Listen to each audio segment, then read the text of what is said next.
I gotta make sure I don't have another one going. Just make sure I only got one fucking show going.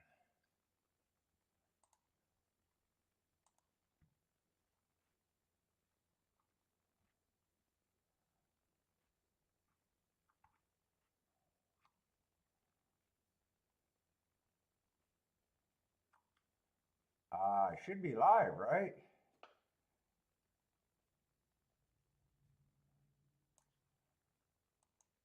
Am I live on this fucking show? Ah, fucking headache, man. Why do I suck so bad? Let me see. I'm trying to figure out if I got one or more shows going right now.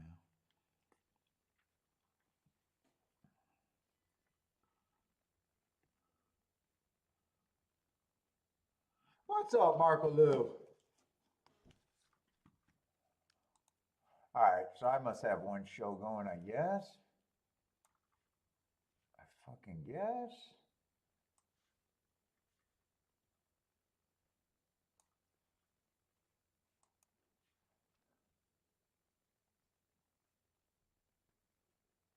It's just you, so I might not be live. No, if it's you, unless we got a private show. Unless you peep on me all the time. Maybe you do. Do you peep on me all the time?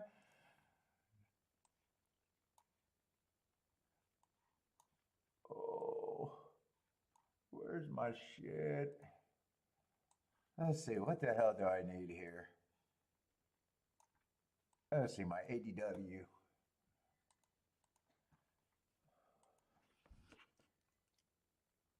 And what is that called? Fuck, I'm drawing blanks already today. Let's see, just Churchill today? And just the duck tomorrow, I guess.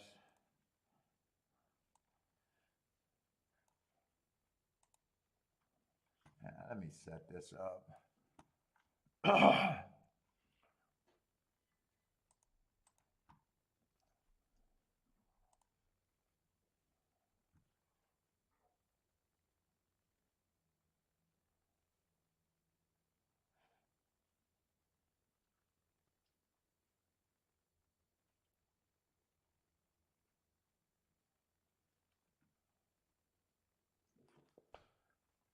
Oh my God, I just drew a big ass blank. Let's see what we got.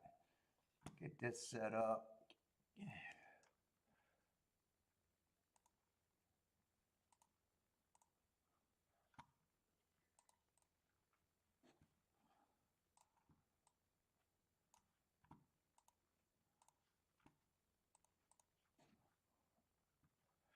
You think today's card's not bad? I hope not. Oh, that'd be nice.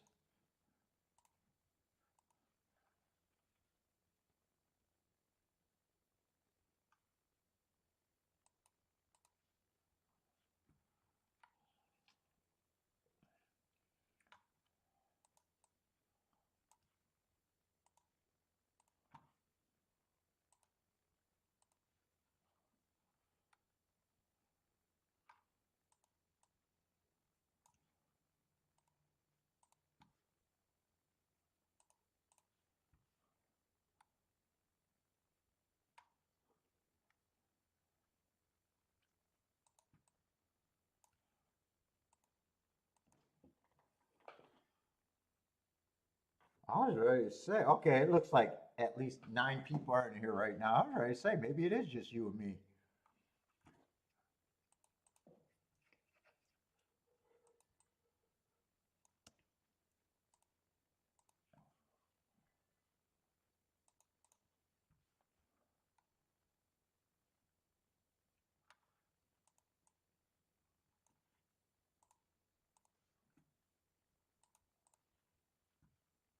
We got 9 races today.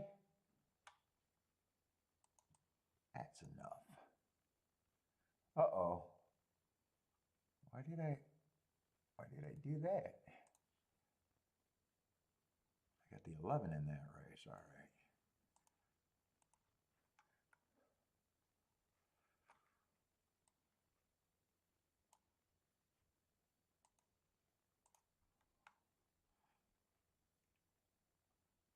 I said, I wouldn't be shocked if 11 was the biggest field. Might be one. No, 11 was the biggest field. All right, should be all set up.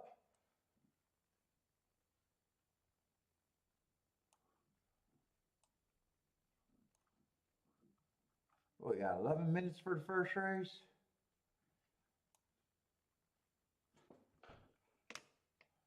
Let's see, three's out, so 6-horse field. Chance for us to work on the betting? I've really been working on my other content. Hopefully I'm gonna be able to start releasing some shit.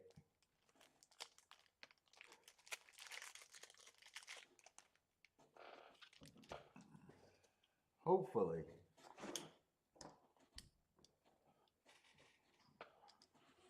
Oh my God, my fucking neck and shoulders are sore from that workout yesterday. Holy fuck. Oh, there's just one dude out there. There's some couple. All right, there's a couple rail birds, I guess.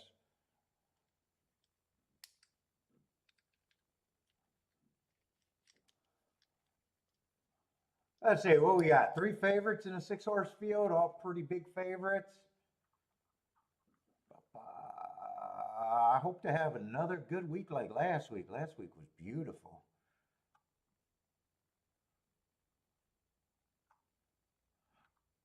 I don't know how interested I am in this race. Usually first race of the day, I'm not too interested.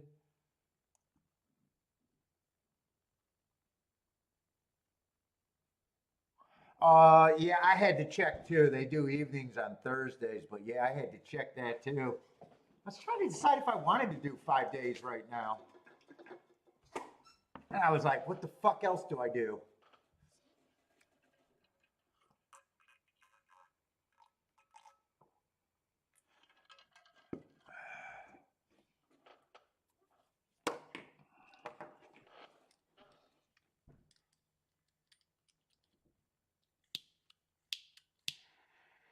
Maybe if I had something to do. Let's get a light going.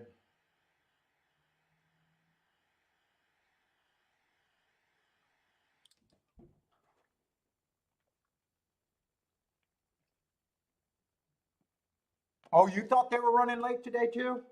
Yeah, I definitely had to look it up. Looks like Thursday is the only day. And I even checked on the weekend too, because I thought maybe even Saturday or Sunday, or not Sunday, but Friday or Saturday, they might have did another day.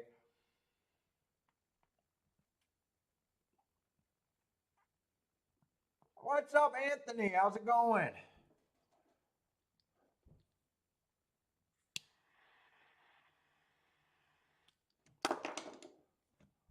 Let's see, you'd have to take on 3 pretty big favorites here.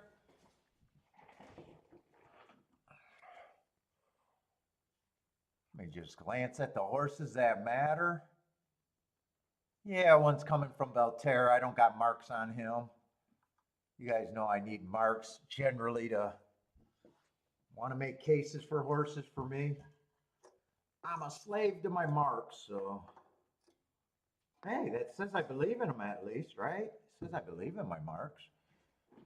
I guess that's not terrible. What's up, Jennifer? Let's see, 4 would matter.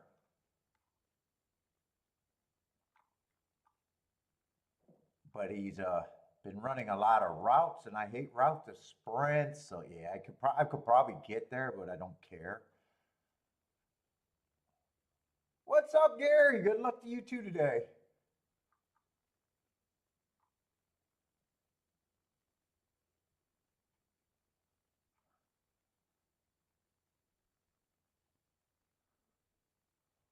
Eleven's probably the most realistic of the price horses out there for me.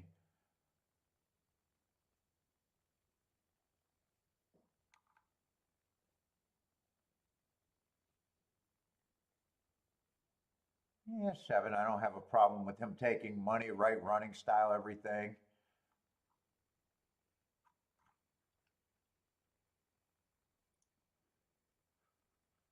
I's the favorite. Just coming from Lone Star before that, I don't have too big of a problem with him. Yeah, I don't care about this race.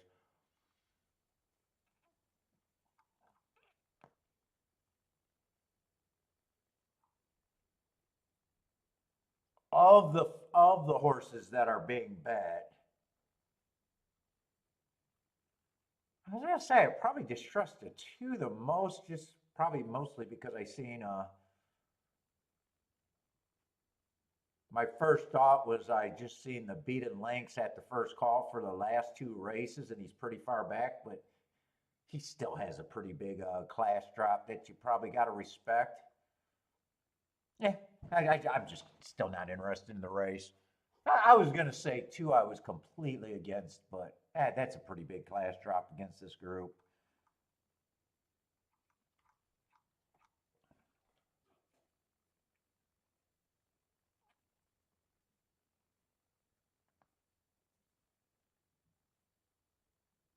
Let's see. Tomorrow we got Belmont, and I think the rest of the week I think I did Well, I definitely did Gulfstream. Gulfstream the rest of the week after tomorrow. I think I got Churchill all the way through Saturday. And might grab a Belmont for Sunday. Deciding how much I like Churchill or not. I usually prefer Churchill at this time because we go into Kentucky because it's leading into Keelan meet, so that's probably why I'm just more prone to do more Churchill than the Duck. Other than that, there's not much thought between them.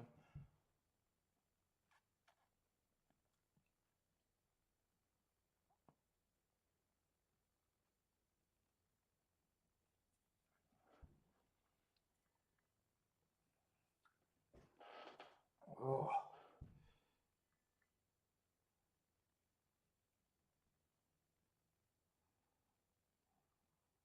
let's see. I just had what the last two? Yes, just so we played Saturday, Sunday.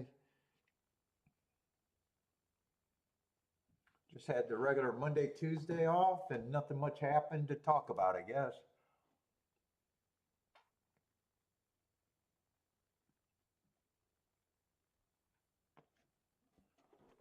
I don't think there's any surprises with the opening week, how the track's been opening. I do want to save this before putting it away.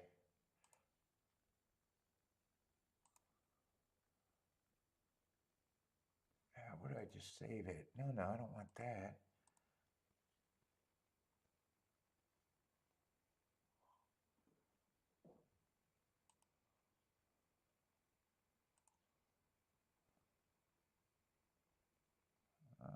Yeah, save it on my. Let's just name it ideas and put it on the desktop. Freely.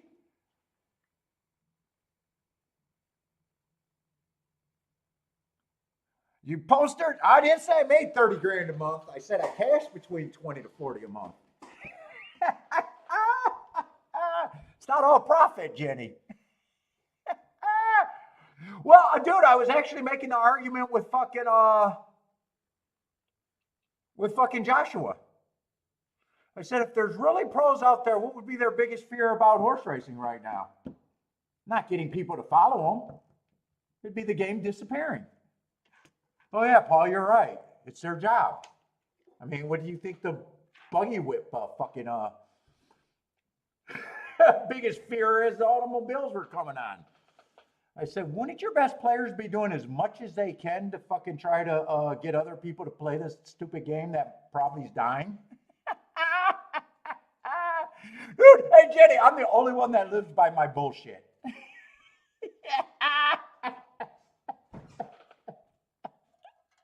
You gotta give me credit, man. I got the best bullshit out there in the industry. Why'd you start my channel? My biggest fear is the sport's dying.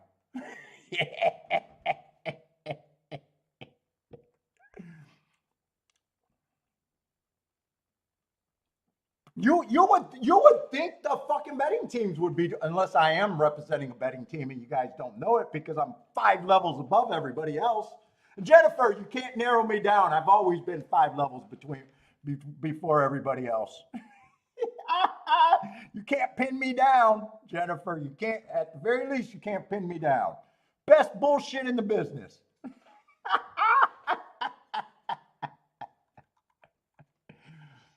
Let's see, the 5 became a late scratch. What's up, Daryl? How's it going, man?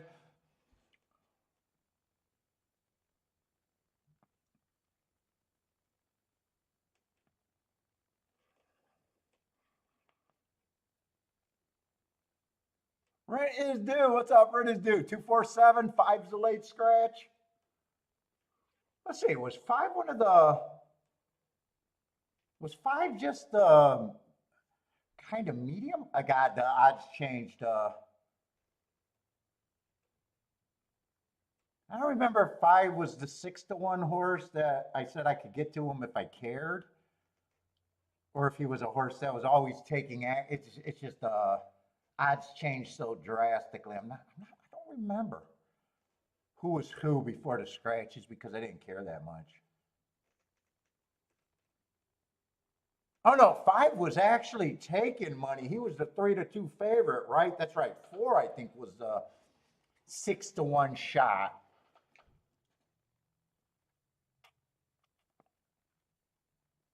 All right, so I think 5 was probably the horse that was the 3-to-2, if I remember.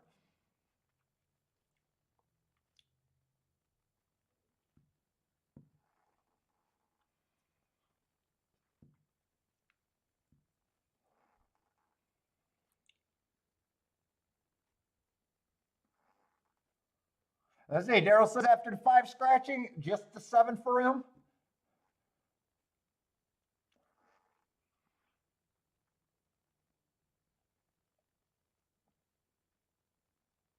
Wow, they got in the, either I'm not paying attention or they got in that gate awfully fucking quick. Let's see. Jennifer likes the 4-6 here. Daryl, we got Daryl down for the 5. Let's see. Rent is due 247. Let's see. 7 has the lead. 6 is stalking. 4 is just off the pace, getting a little bit closer. He's now in second. 6 is about 2 lengths behind in third. I'm not sure he got tired or just relaxed a little bit more. 7, 4, 6 are all up there. One's about maybe 5 lengths back. And I don't remember the number of the other horse.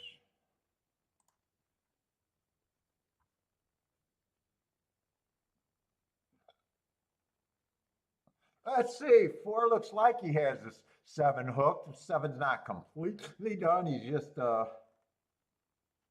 looks like everyone has a shot here. God, that's tight. Either 1-4 or 4-1.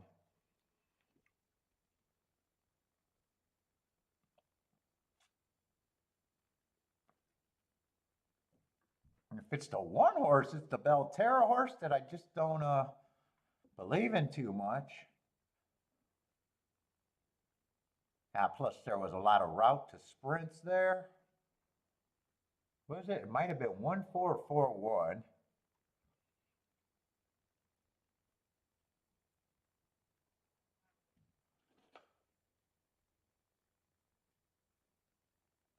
I'm leaning towards it's 4-1. I'm leaning towards that's 4-1.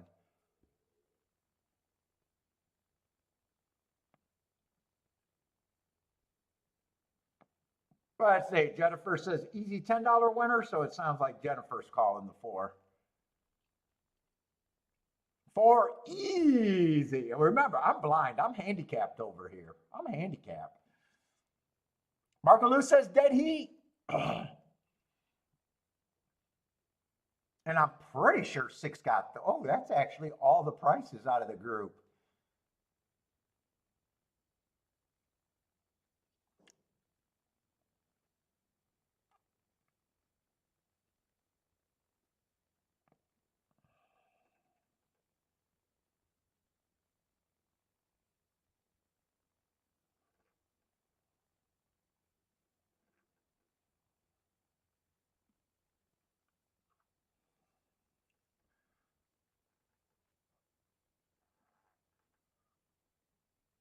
What's up, Lloyd?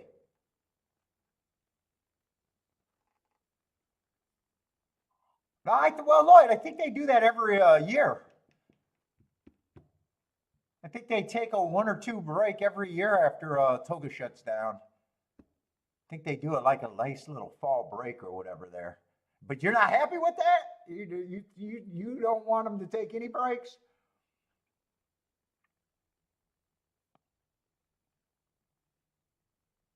They might do that so the horses that are stationed at Saratoga, they don't have to rush because they probably think that they're coming back to the duck. So they take the 2 weeks so they can still have, some of these meets at the last week or two, the fields get short because people are already in the process of gone. I don't know, but I think they generally do that. I think they do that every year if I remember right.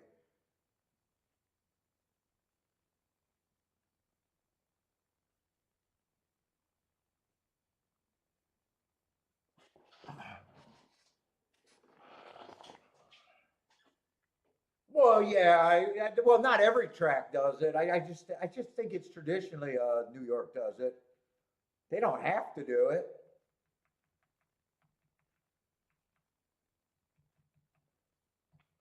Like shit, I think from Kentucky Downs to Churchill, it was the very next day, if I remember right. That was the very next race, so they definitely didn't do it.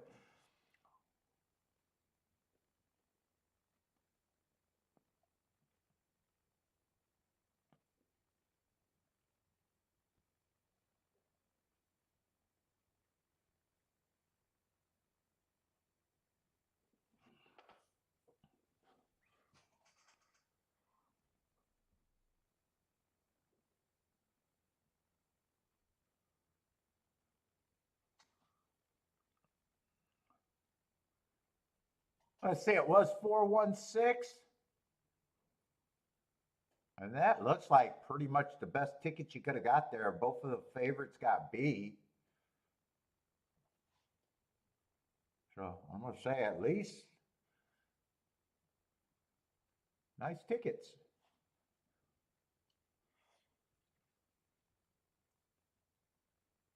Oh, you don't remember? I thought I did, but I could be wrong. That's just like Laurel. Laurel right now, if you notice Laurel, I said most probably don't, but Laurel takes a random 2 or 3 weeks off. Parks does it. I don't remember when, but Parks usually does I think they take a random 3 weeks off. I honestly can't say if I remember factually that it's been the tradition. I think I remember it, but I'm not sure. I don't really know.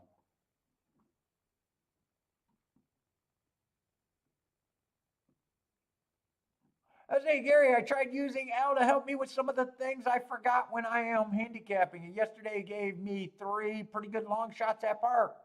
One came second, one paid over $20.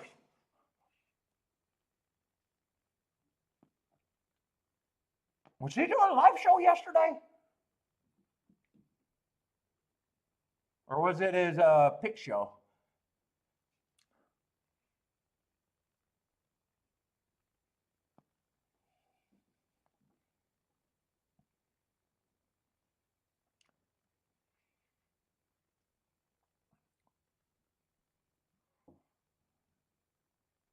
Oh, artificial intelligence. Not I thought you were giving L some props.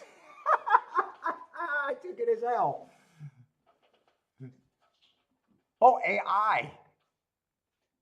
That's what I was working on that paper. I'm trying to do those videos how I'm liking it. I gotta I'm having AI help me write some of the shit, but I realized that I gotta write most of the what I want to have in my video, and then have AI read it for not read it for me, word it better for me.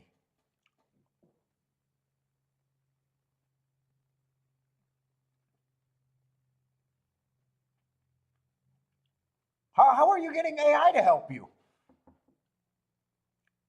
Do you copy and paste the form and throw it in there?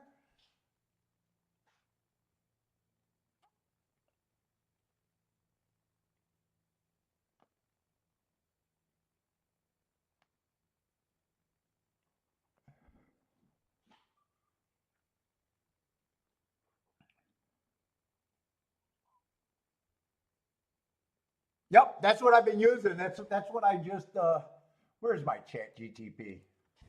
So they actually write me out a script and I think I'm going to do it. We're just deciding which ones I'm going to read and which ones Kiki going to read. She obviously will not read my rants, but she might read, like, if I did a video on win wagering. She can't read my rants.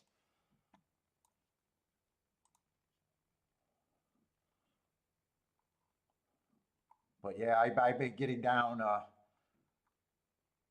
But I gotta pretty much write so much of the thing and just have them word it for me because I can't talk. I can't talk. I obviously can't write. The problem is getting them to, like, I put some stuff that I want in there and some stuff I don't want in there, trying to guide them.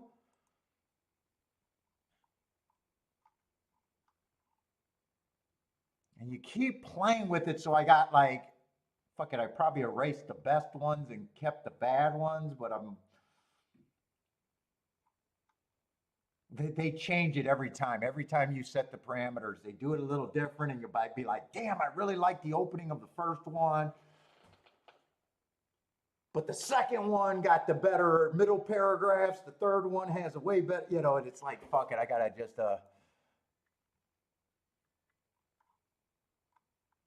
I definitely want to get those out.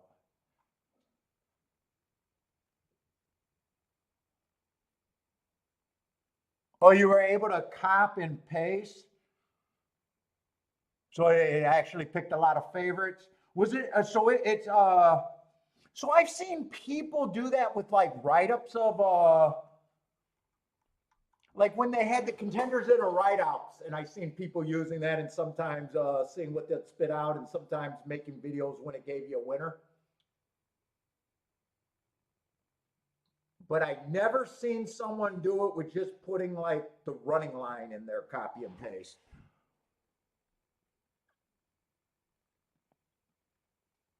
Oh, Gary, and then you have to tell them to do the repeat the parameters every race. So if you put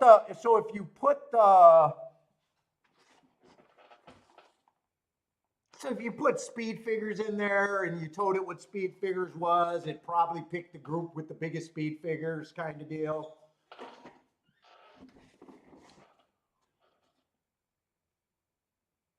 Which would put you in a favorite bubble. Which would put you in kind of a favorite bubble.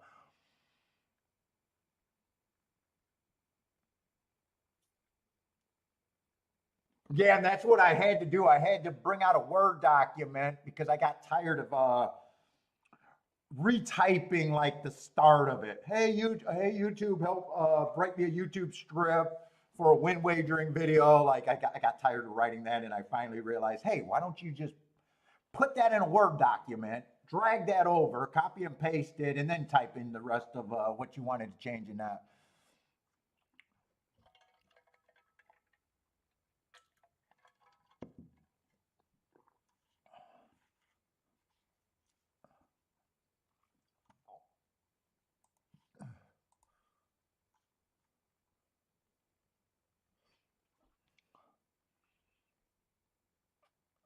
Oh, that's why Lloyd used capital L for L, and because he knows I get confused whenever someone says AI or L. I never know what you're talking about.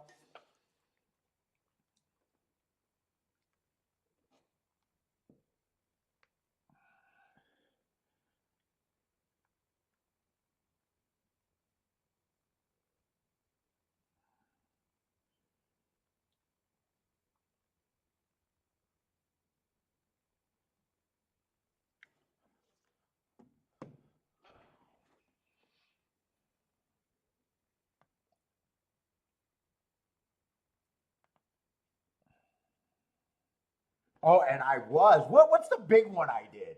Hold up. Where's that chat GTP? Did I fucking get rid of it already? I did the box versus no box argument.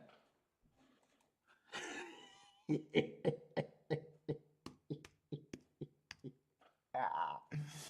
Let's see. Do I still got that one? I had so many of them. I just started deleting them, and I'm so stupid. I wasn't paying attention.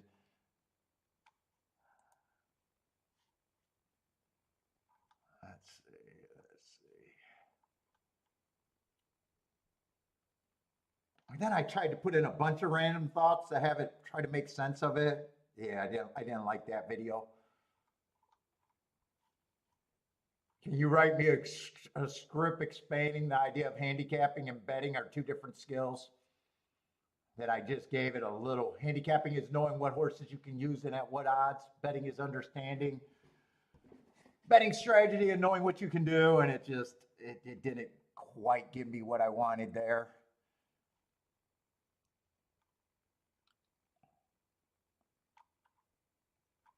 I don't know if because I always go off on tangent and I go, what is the biggest edge?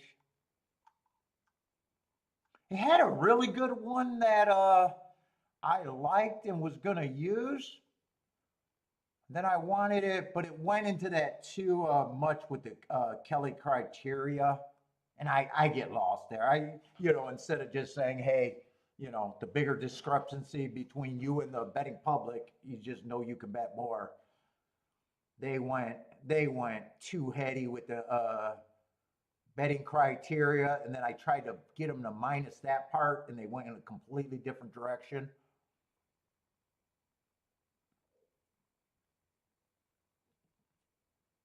Oh, here's my exacta about the pressing, and it actually understood what I was doing there. More effective use of your bankroll, higher expectation of EV, lower cost at the same with 66% of the coverage, mostly the same coverage. What's up, Roland?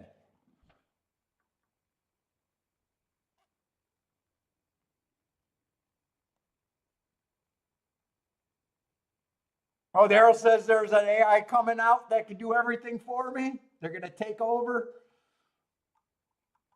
I hope it doesn't become self-aware. Let's see. Here's one about mass strategy and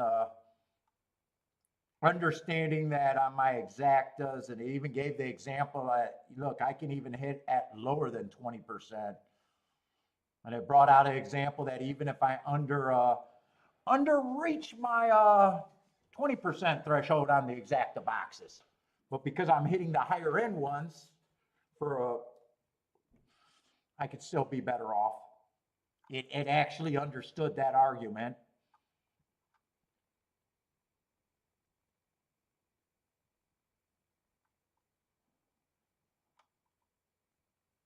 Then it breaks it down why this makes sense. I think they could be good videos. It's just deciding which one. You're absolutely correct. See, you're absolutely correct. And it shows a professional understanding of risk, worth, reward, and exacta betting. Betting exactas is a math problem where potential payout might justify the total investment. Boxing three horses exacta. If you're making 60,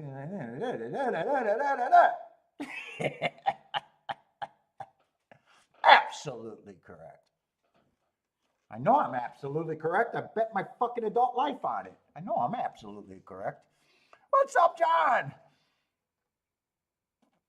Dude, Tua. Oh man, dude, that's getting scary to watch every time. I'm not even a casual football fan, and it is scary of him going fucking into rigor mortis every time that guy takes a fucking head hit. I don't want to see it. I definitely don't want to see it. It's a sad that dude. My thoughts on him continuing playing with the way he looks when he gets a concussion is the same sadness that I feel like ex-professionals having to do crossover fights or fighting in their fucking 50s or having to go to fucking bare knuckle. It just gets to be the point where it's sad. It's just sad.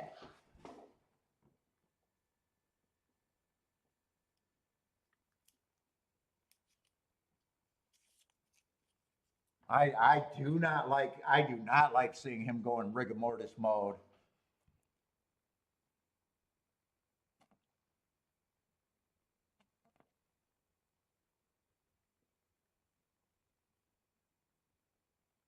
What's up, Roland? Yeah, and the fucking he needs to just take that money he got and just be like, I see you, man. My body can't take it, and you know what? I set myself up if I don't spend like a fucking drunken sailor in the whorehouse.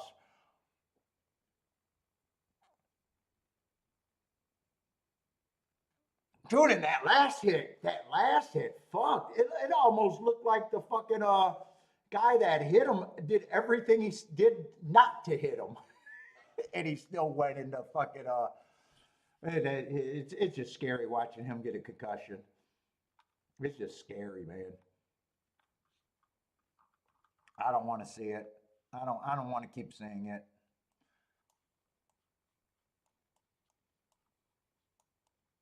It's sad because those professionals, I mean, their identity, their entire life was getting to that point.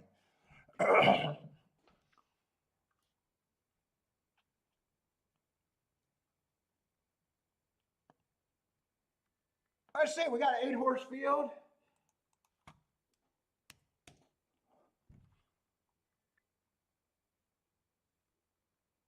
Yeah, and that's the hard thing about these guys.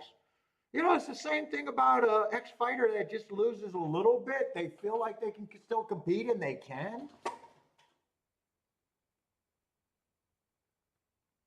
Like when he's not hurt, he looks good. Yeah, exactly. Sly. I don't understand why he's not protecting himself when he can.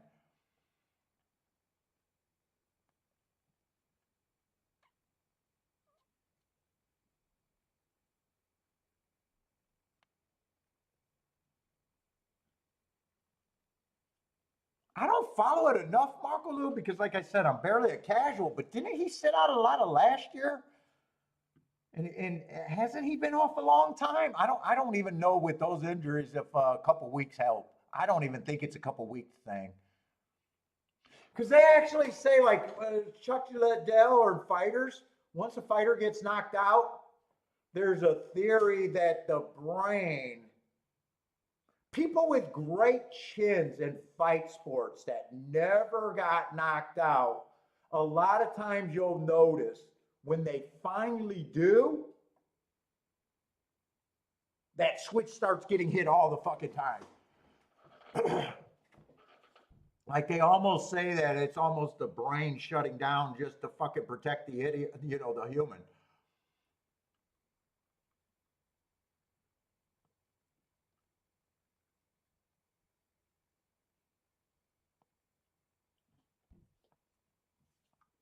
But yeah, I don't follow it that much, but I don't even know if it's something that you can heal that in fucking a year even.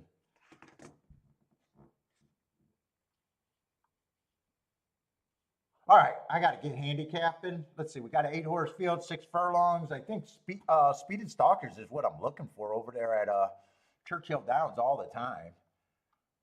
That generally does not change. Let me just grab the profile real quick.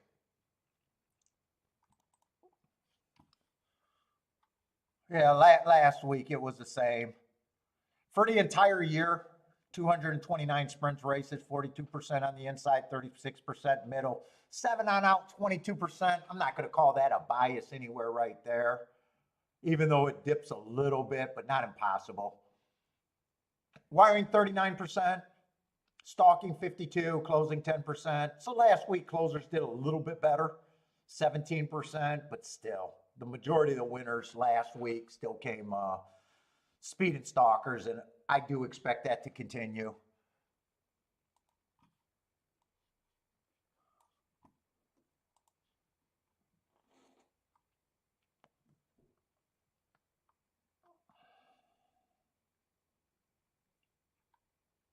Let's see what we got. $30,000. Non-winners at two. Let's see. Two's one of the favorite. He's a stalker at the best. Definitely doesn't feel speedster. Sometimes he's even a closer. Let's see, the last race I got marked was 4 races ago in the Gotham. Obviously, that's higher level, but he's had 3 races since then. Just a little annoying because all of those races were either one race sample or a track that I just don't keep track of. Put it this way, they had him in the Gotham and the Champagne, 2 graded races, but he doesn't feel like a graded horse at this time.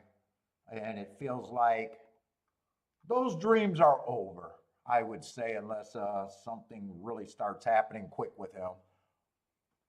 Yeah, Roland saying it. They had high hopes for the 2, and that just looks like that's all that was, high hopes, right, Roland? I agree. Let's see, the other favorite is 6 horse. 6, I probably like the favorite as a 6 a little bit better because I'm more of a sucker for front speed. He fits a little bit better to me.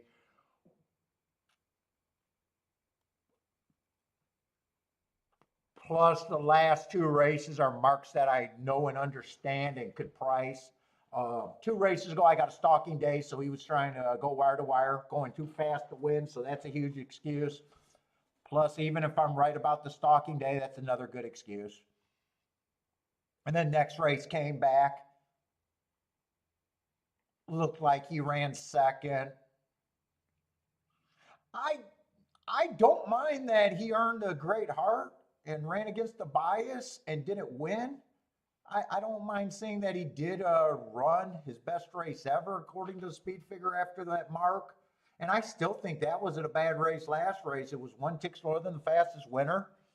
And Matt strides with the fastest winner of the day at the second call. And I wouldn't be shocked if the fastest winner came out of that race.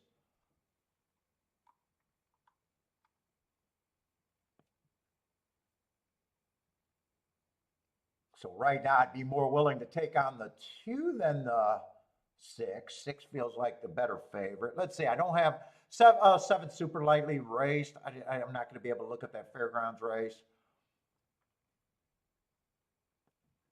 Just annoying. I don't have marks, but it probably he got the running style where I don't have a problem that he's taking action.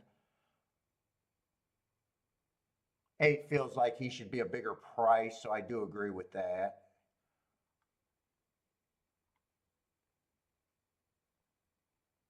5 to me should be a bigger price, needs a meltdown. Taking a bit of a class drop, so maybe I got him at about 5 to 1.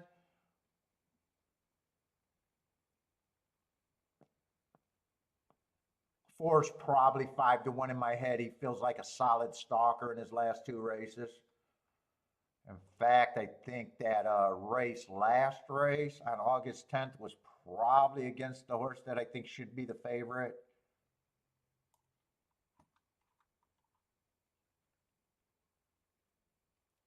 One feels like I just don't think there's much here.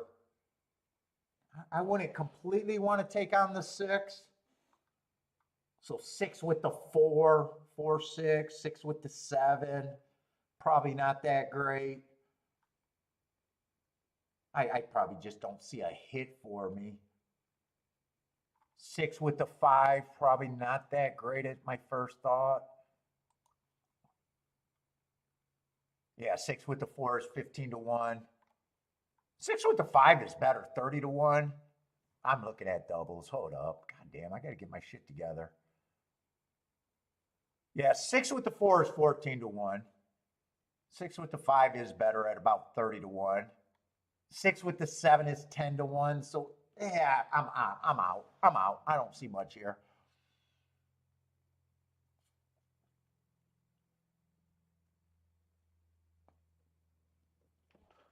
I'll tell you what I was rooting for handicapping. 6, I would press more because I barely want to take them on. 7's just not good. The only combination there that is really acceptable is the 8. Or I'm sorry, is 5 getting second.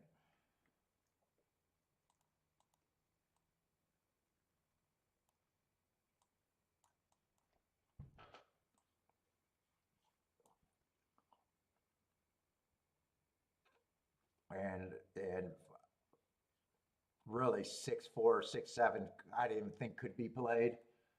Maybe on top, but in a way I didn't really want to take on this six.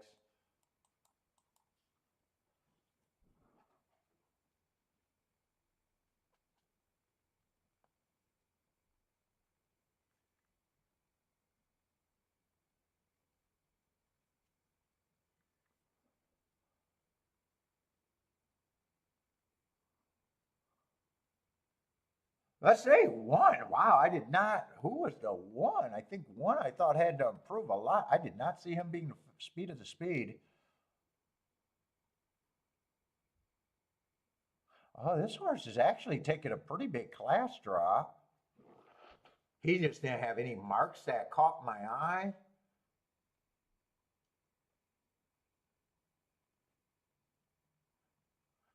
I still would have had him as a price.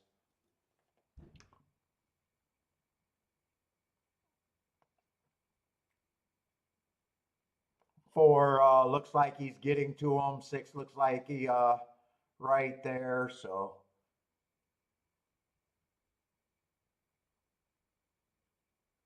like I said, I didn't want to completely take on the six. 6-4 was the result. One ran pretty good there. Roland says six is race to lose, and that's what it looked like. I think it was 6-4. Yeah, and I don't even think I could have played. Actually, if I played this race, I really think all I could have did was 6-5. And then probably had to try to beat the six, and I didn't want to take them on completely.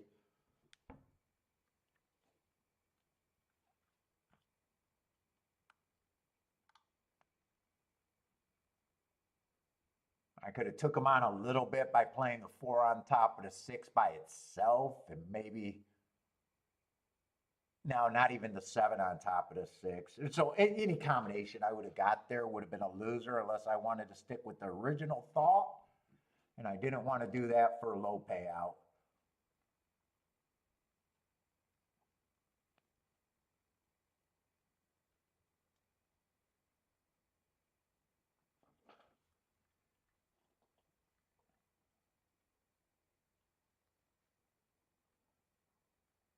Two was a chalk that I said I definitely wanted to take on.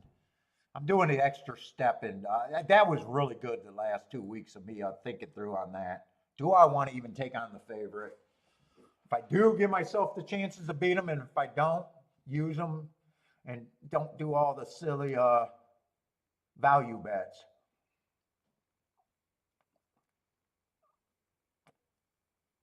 What's up, Blair? How's it going, man? Steve, what's up, Steve? Five got third.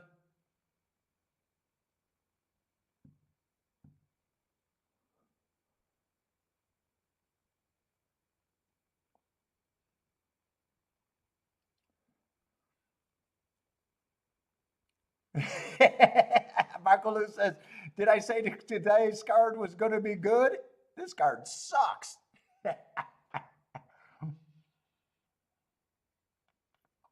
Was first race chalky too? No, first race was actually they beat the chalks there. This race was definitely chalky.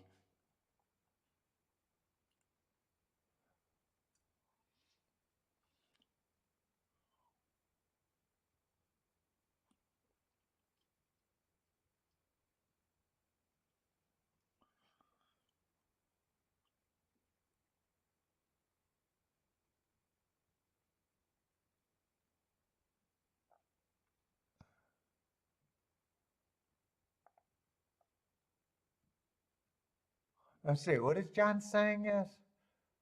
Wait a minute. Every big favorite. Oh, is he talking about football? I think John's talking about the favorites in football. Every big favorite didn't cover Slade the public this weekend. It's only week two. It's a TV series. Stay soon.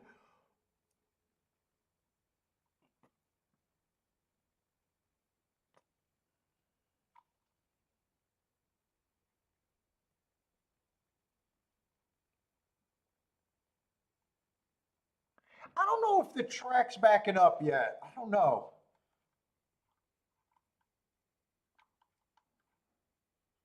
Like I said, this result, if the track was backing up, I would expect the 2 and the 5 to run better.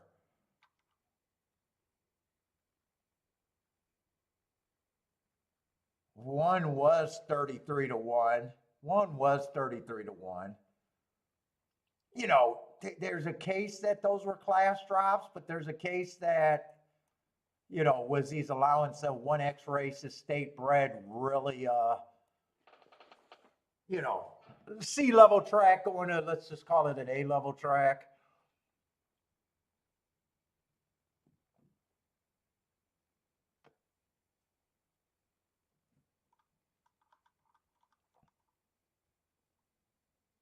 Six isn't necessarily a front runner. He could have done either. So same with the four. Four's not necessarily a front runner either.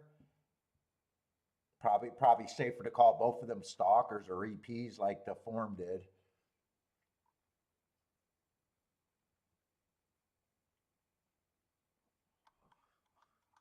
One closed in almost one race one. God, I don't remember that race. I didn't see the fractions. I didn't pay that much attention to the race. I just knew I didn't care for the one because of the Belterra races.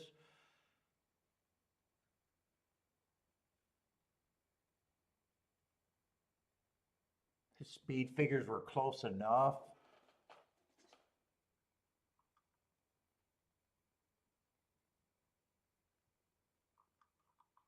I don't remember how that race ran. Was four always on the front end? Oh no, I think seven got the lead. I think four was always chasing there. Yeah, I'm not sure. I'm not sure if I'm thinking one way or another yet. Yeah, you can make the argument that you know, seven one is a race at 10,002 back, and I didn't think much of that race. I got early pressing day, slowest winner of the day.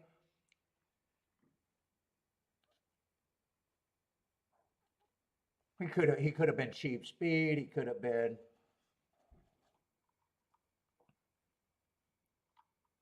There's a chance he might not have been right today too. You never know with horses.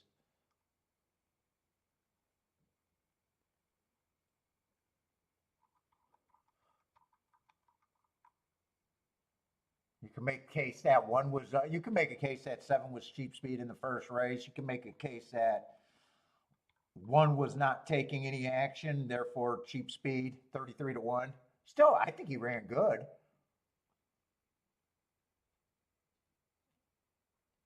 I see Lloyd's not taking the mudslinging bait early in the chat. Well, who's slinging mud? What's up, Lily? How's it going? We got mud already being slinged?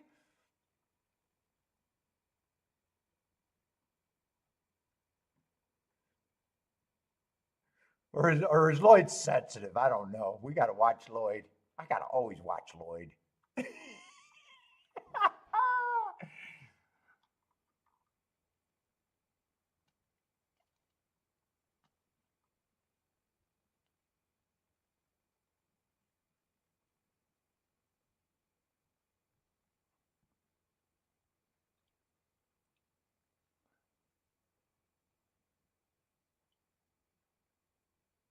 Anyone have a good last couple days betting? I imagine some of you guys were playing. Anyone had a really good last couple days you want to brag about?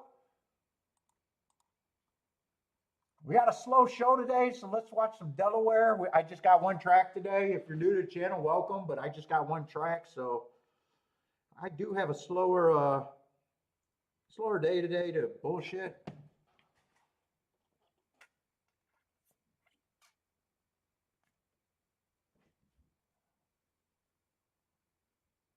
Any new people out there got questions or just want to let us know that you're out there? We love hearing from new people.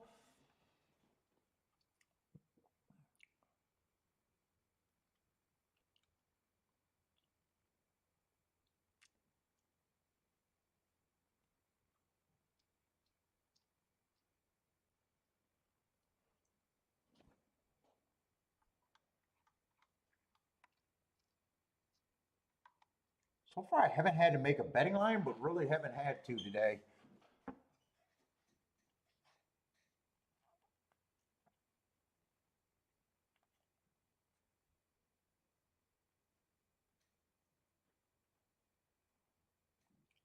What's up, Rockin' Ray?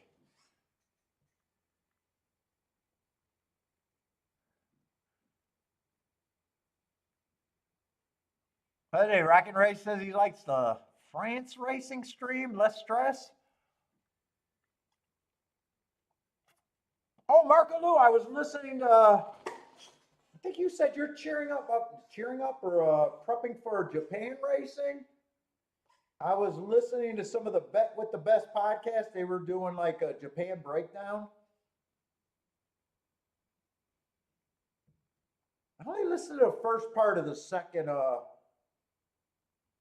thing. I definitely thought it was interesting. Them talking about it was more of a closer ecosystem there.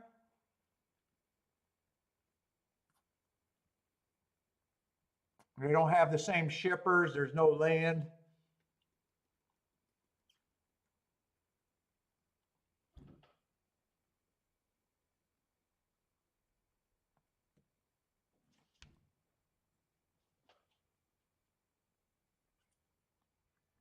That you get basically the same group of horses running for a long period of time, which would be good for the players. And the guy that was doing the show said that they do a really good job of catering to the bettors, trying to make it the best betting product out there. I like the sounds of that. I just don't know if I can ever stay up till 4 in the morning. I'd have to move out there. I'd have to move out there.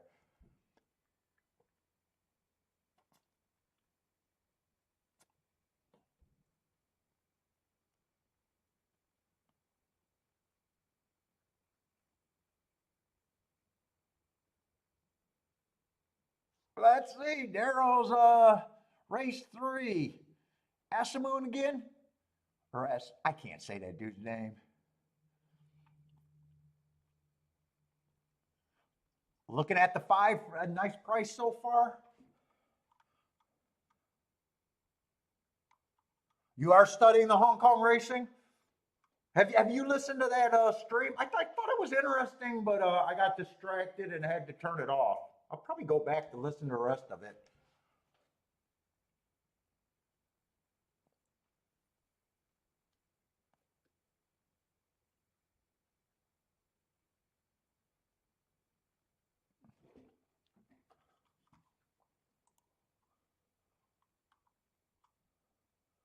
Happy Valley? Happy Valley is a Japanese, or Hong Kong.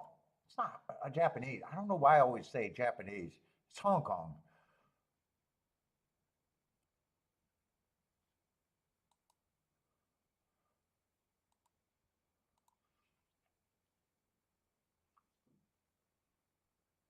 Yeah, I think Cherry Drink's always doing he's still doing a Hong Kong series, right?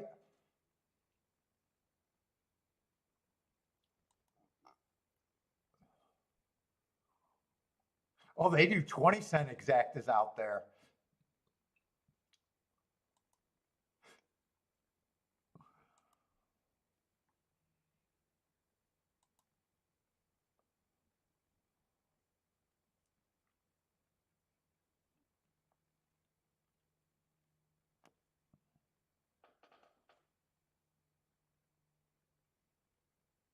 Well, the Japanese horses coming over here have been super interesting. They did extremely good in the Derby. They're going to win a Derby pretty. They're going to win a Derby probably sooner than later, right? They almost pulled it off this year, right? I think they ran third, and that was about as exciting of a Derby finish we've ever seen in the recent memory. I mean, third by a K hair. And then I think the other Japanese horse ran fifth, if I remember when we looked at the chat. I didn't realize that either.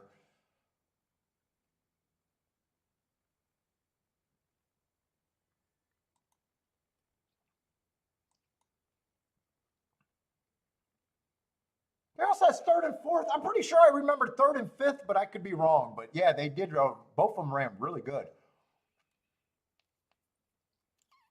And that third was about as close as you can. That third was about as close as you can be getting better without doing better. I mean, that was a blanket finish that was separated by a long nose. That's about as good of a finish you could have seen in any derby. I can't think of a better derby finish that I've seen.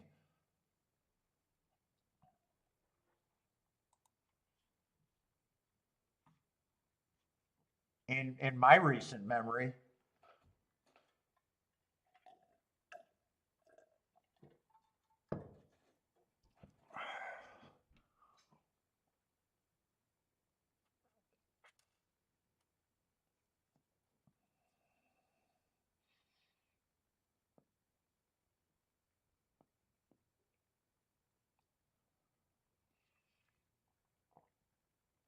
Let's see, we got a bunch of jockeys off of their horses over there at Delaware.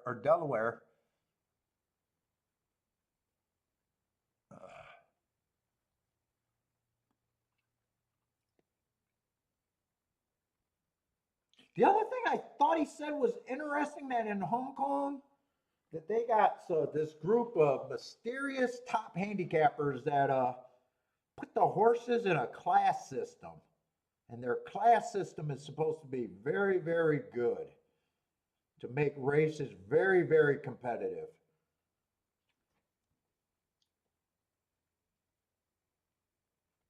And he was saying that there wasn't like freedom for guys to run outside of their class.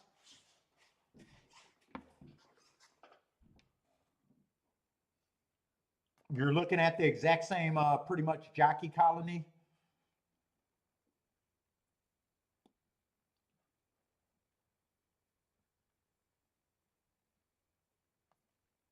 Now, Marco Lou, if you dip your toe in, are you going to be able to stay up and be able to play? What's up, Elaine? How's it going, Elaine? It's a fixed race over there at Delaware. Let's see. There's been a lot of scratches there. 1, 2, 3, 4, 5, 6. So it just looks like a 6-horse field over there. And fuck, I'm probably just going to forget about watching that race because Churchill's about 11 minutes away. And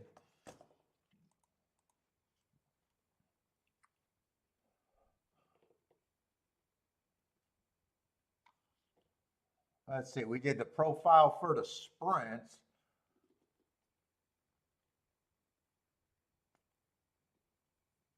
I see the route profile, 152 routes on the dirt this year. 39% of the winners are coming from post 1 through 3. That is a pretty strong number. 41% middle of the track, 20% 7 on out. 25% went wire to wire, 59% stalking. So I'm going to call that mostly a stalking track. And closers are 15%, still weak, still probably fading closers. Probably looking at it like it's stalking and speed. Last week, the inside overperformed 50%.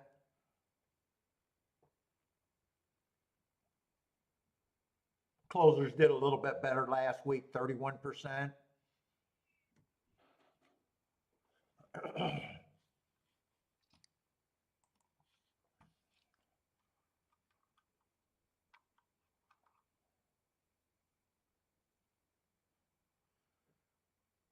Let's see, two's the favorite, just a horse that I don't have any marks on just because of where he ran.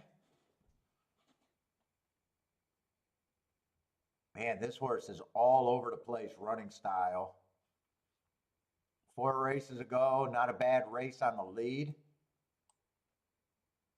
Then the next 2, that could have just been on turf. He had 0 speed, but then last race showed a nice stalking trip. Dropped to this level last race, so it's not always the first race off the drop. But he's taking a lot of action, probably looking at him like he's more anti-value than anything.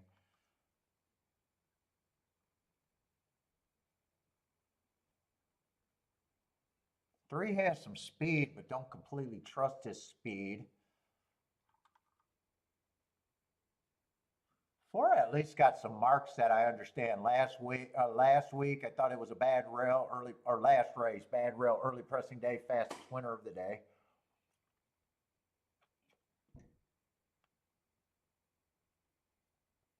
I don't know if I completely trust that race. That speed figure came out of nowhere in a way.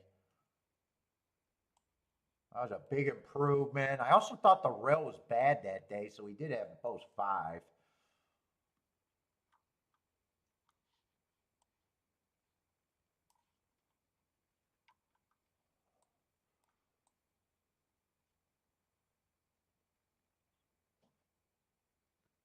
Let's see, 5 overcame a perceived bias last race to win on the turf.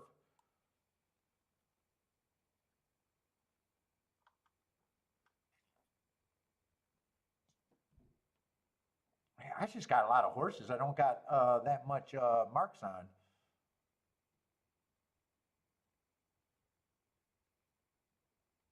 And the horses that I definitely don't think I'm on anything big here.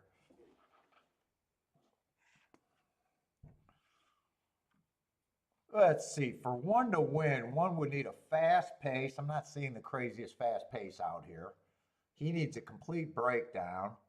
He also needs to run his best race ever. I'm just going to say I need a big price on that proposition. 2 with the class drop and some speed and able to stalk 2. I'm going to say he definitely gets points.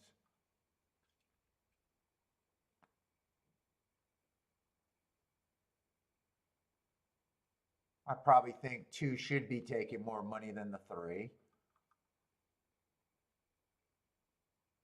I don't completely trust the improvement in the 4, but he's still a contender that gets points. I still feel like 2 probably gets more points.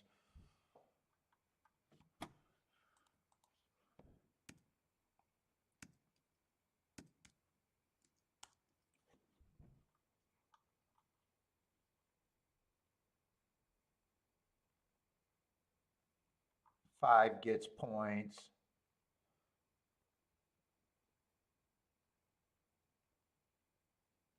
Six feels like the same as the 1, just with a better chance than the 1. Needs a fast pace. He would surprise me if he wins less than the 1. 1 would be a bigger surprise.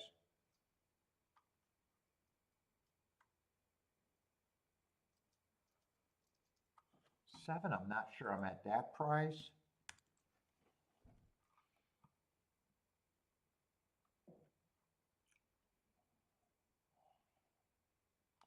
Eight, I think, got some upside. The price close to right.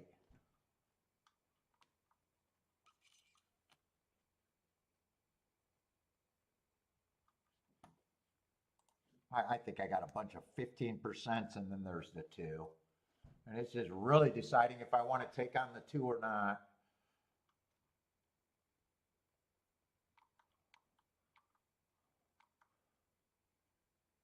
I think 2 should be the favorite here.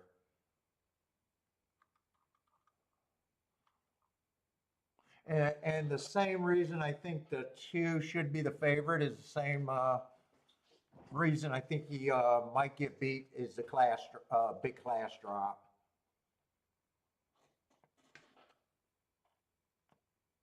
If he's healthy, I think he's a strong favorite. And if he's not healthy, I won't be able to see that on paper, and that's the reason he gets beat.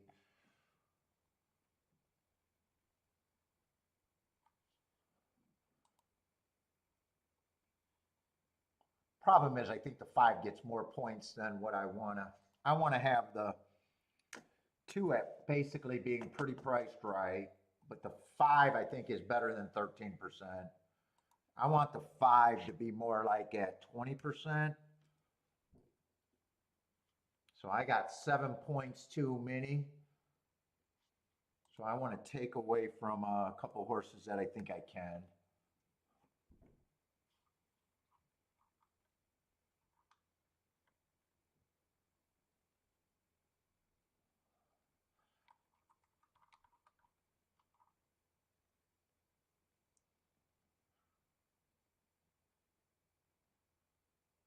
Yeah, I don't think I want to take away from the 8.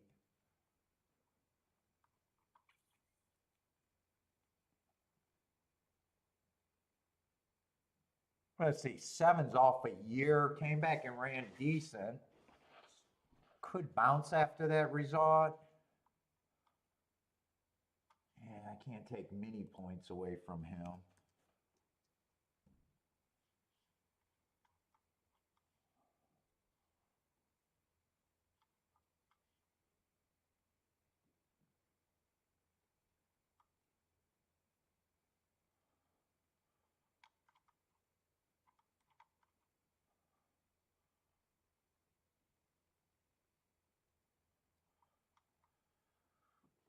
Where do I get these extra 3 points to balance my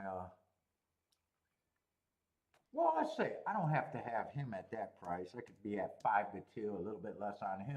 I'm gonna go with that as my betting line. I don't think there's anything here for me. I don't completely want to take on the 2. Let's see. 6 would be the best overlay I got.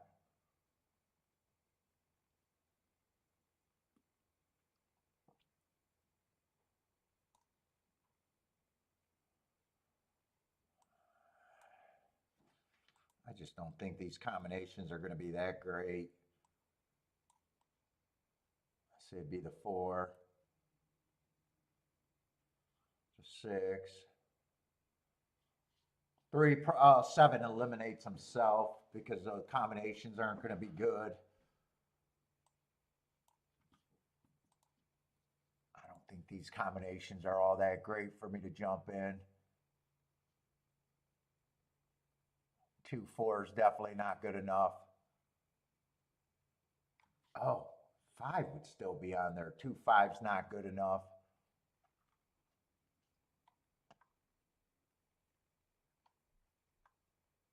2-6 is all that I would want there. 2-6 would be all that I would want.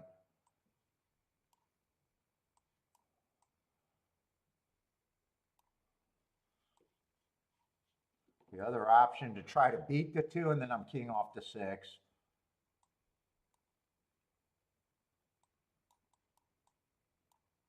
I think I talked this race to death. I think those are the 2 directions I could go.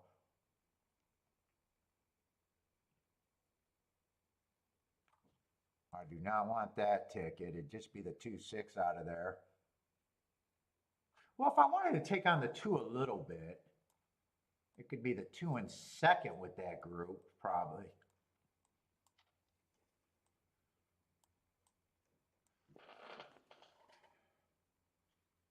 It's either using the 2 or beating the 2 with the 6.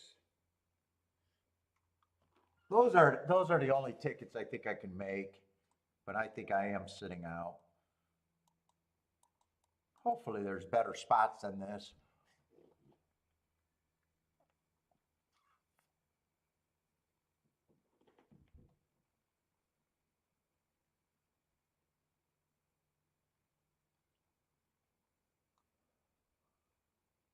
What's up, mofo? Omar, how's it going? Blair, what's up, Blair?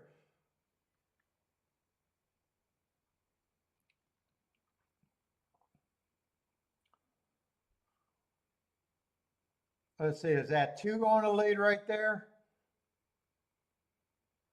Looks like 2, 3, 4 are going up on the lead. Could this be a fast enough pace for the 5 or the 6?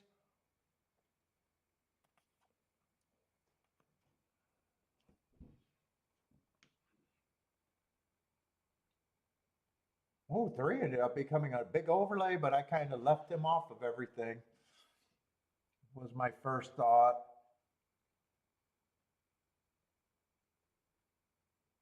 Five's getting first run. Wow, 6 I didn't think would be that far back.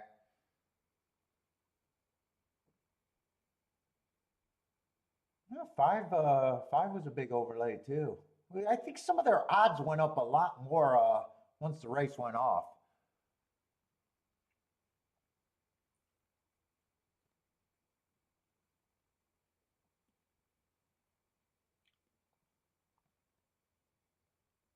Five's looking scary if he got room. Two has the lead. Three's still fighting, but two feels like he's better than the three.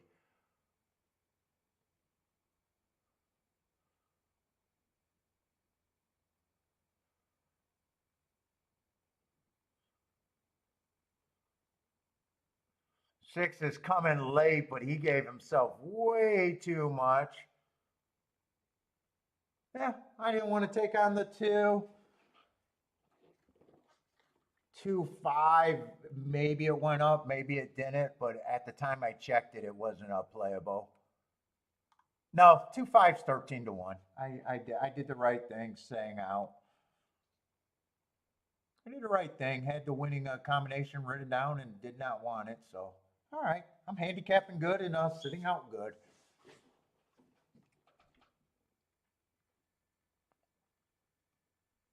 Now, three would help that bad exact to be a good try, probably. I gave three a chance, so tries might have been a good possibility there.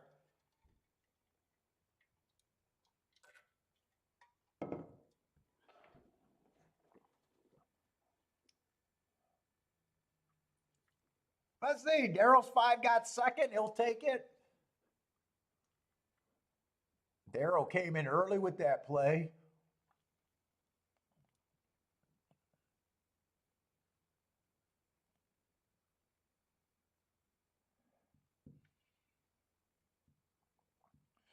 Yep, we got 40 to place this show and 60 to show. Happy, you're happy with that play?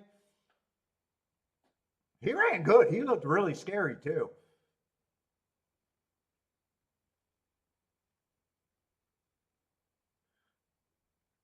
He definitely ran well for you.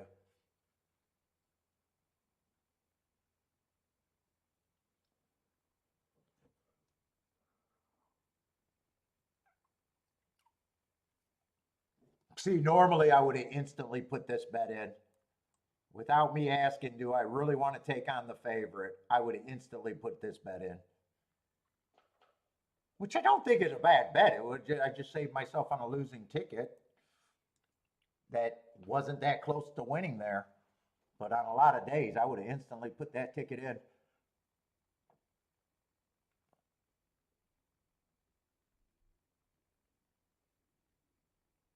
What's up, antisocial? What's up? Peace and love, respect from Turkey. What's up, man?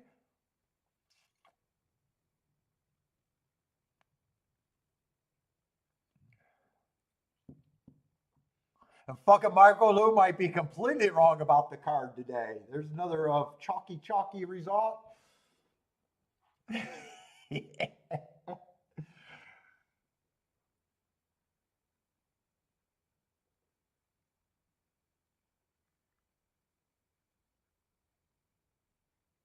I don't know if the three was always 15-1 or did that go up after the race went off.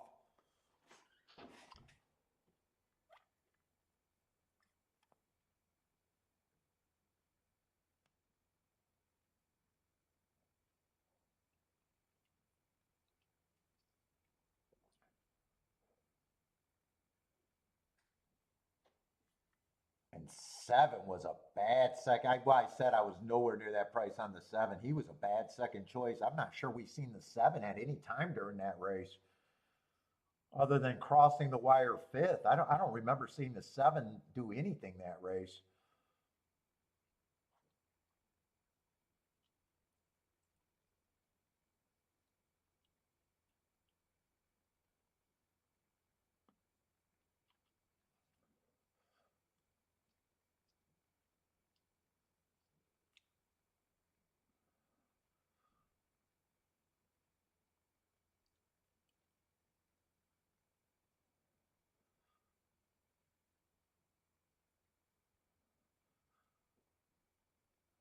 FOMO? What is FOMO? FOMO for your, I don't know what that is. FOMO. What would that be? Paul has no FOMO. What is FOMO? I'm trying to figure out what FOMO is.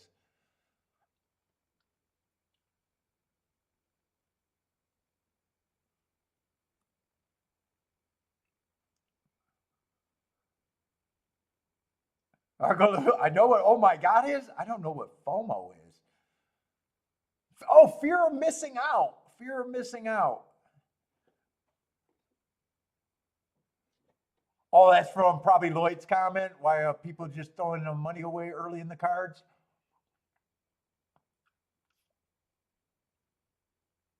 Mm, fear of missing out. That's probably a good definition right there.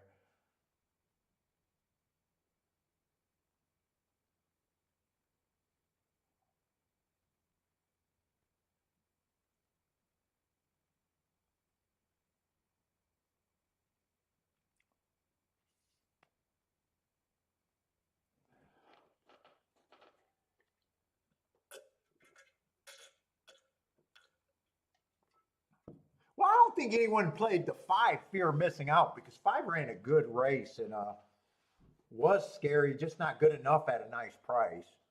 So I don't really think people taking a shot with the five and people probably taking a shot with the three. They probably got the most out of that horse too. I think three ran a pretty decent race.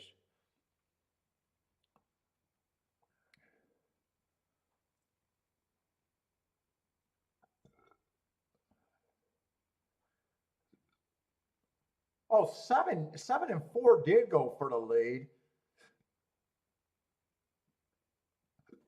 Seven kind of settled back. I said I thought he was a terrible second choice.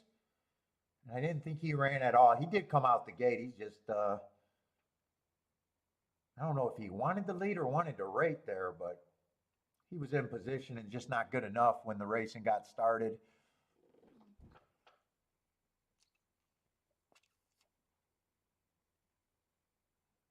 Earl says a win's a win. Happy with his return. That's all you can do is be happy with what you got. He took a nice shot there.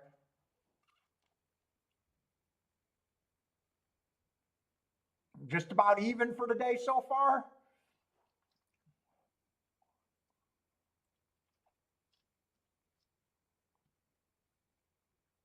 I thought he looked really good about being this close on the back stretch. I thought if the three weakened the two a little bit more, that five was getting a really nice trip behind that.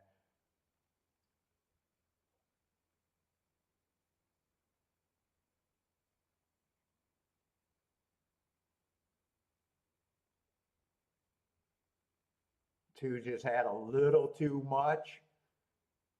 Five never stopped running, never stopped trying, and it was cutting into that.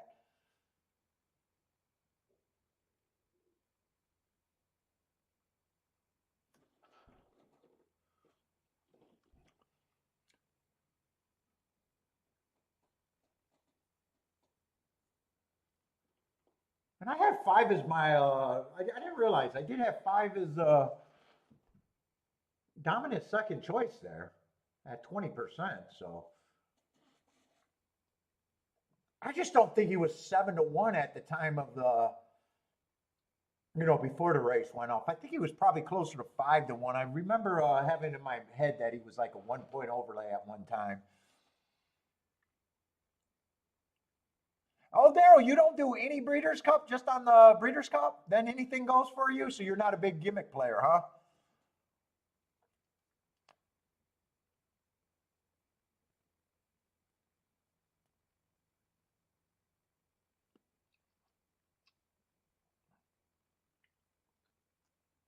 I see it. I just want to make sure, but I'm pretty sure that exacta paid 13-1. Maybe a little bit of breakage. 13-1 with barely no breakage. What's up, Christopher? How's it going?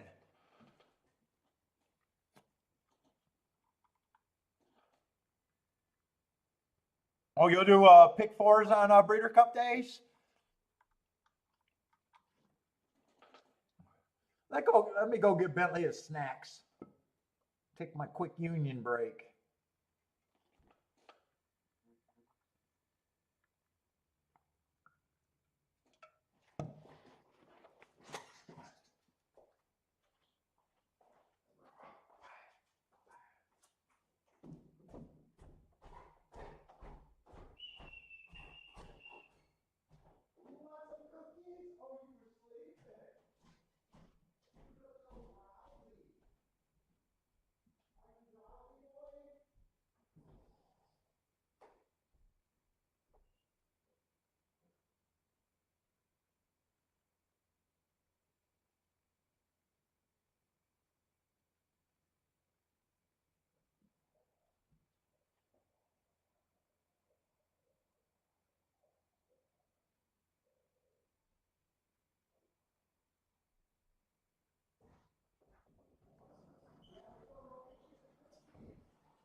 we want our cookies. Come on. Oh, yeah, you need water.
Let's see, is Delaware the only other track is watch if I. Ooh, big favorite one last race at Delaware.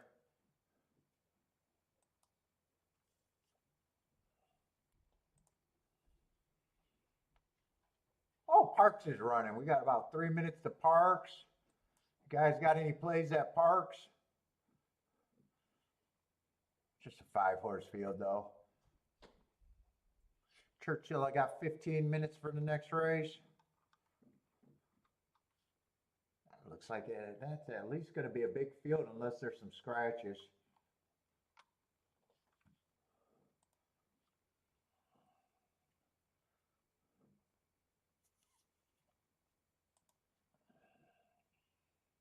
Oh, let's see, just one scratch, the 5-horse, huh? And that should be a 9-horse field.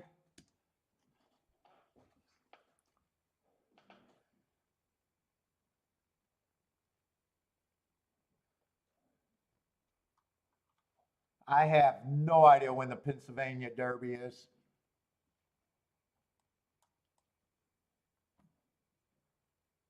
Let's see, Daryl doesn't like this Churchill race.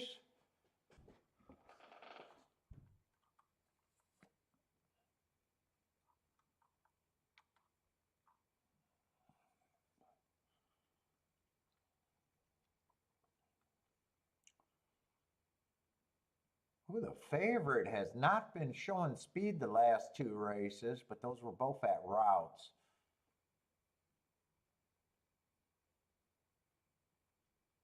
He's managed to show a little bit more get up early on the sprints, though. Making a big class drop, fairly big class drop.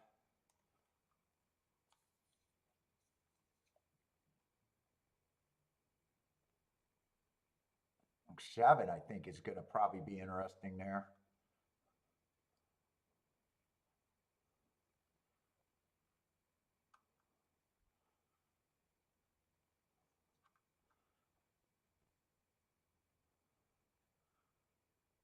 Oh, two's another favorite.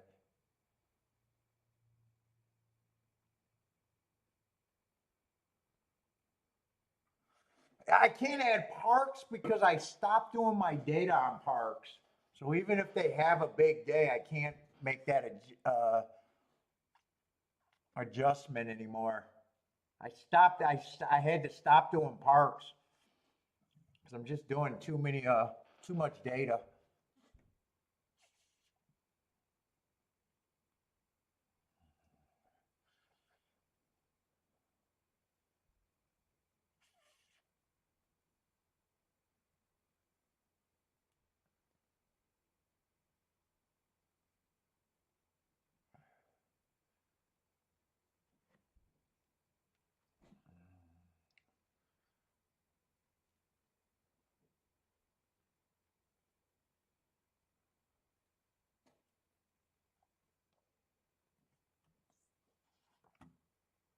Let's see. I'll watch Parks.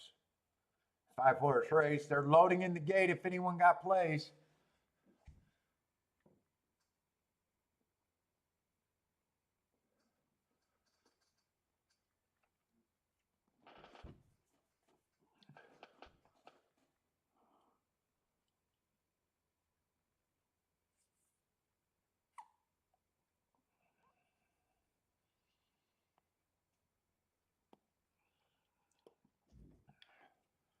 Looks like my chat's working.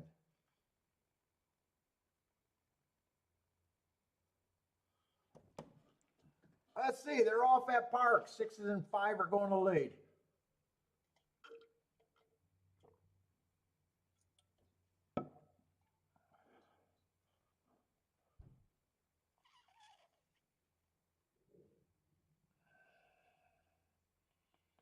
What's up, Mr. Guitar?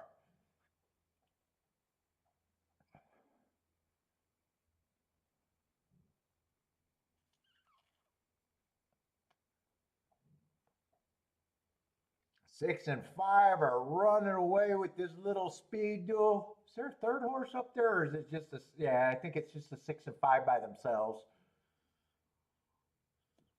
6 is going to turn to home with a very commanding lead. Looks like 5 already shot his load.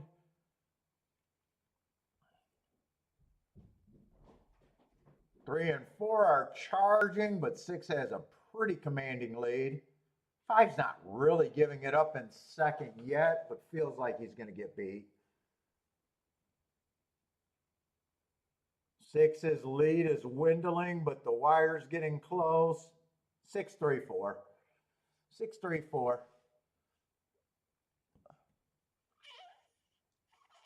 Paul prides himself on a 30-1 combination floor is about right, right?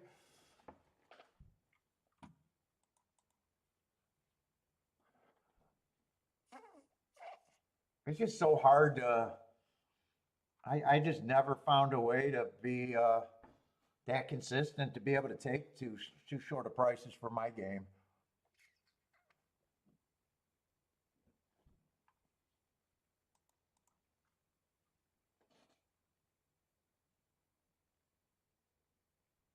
All right, we can start looking. We got 9 minutes to race 4.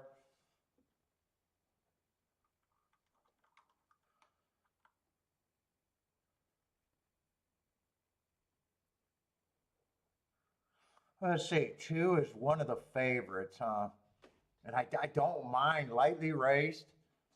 First race out, I can forgive anything, and I still think that's a fine race, useful race. Comes back on the turf, average, went too fast to win.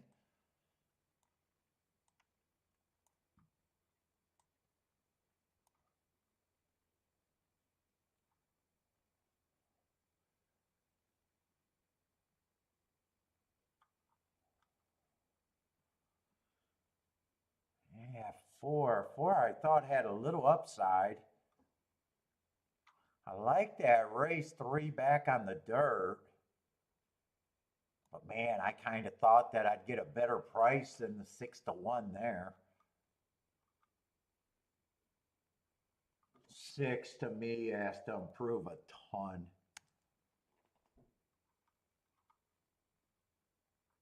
7 I do think have upside. But the 2 favorites, I'm definitely would be scared of both favorites. 9, I can't get to the 9 either. I'm sorry, the 10. I need a giant price on the 10. Oh no, it's the 9. I'm not even looking at the 10 yet. Hold up, let's get this right. That's the 9's price.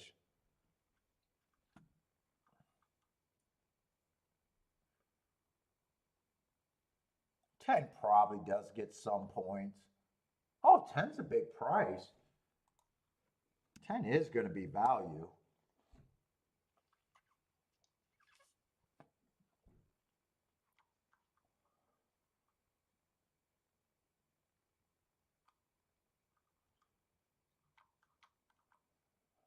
Yeah, 5, I need I'm sorry, 4, I need a bigger price than that 7-1. I think 4, I need more like 9-1 or better to even use.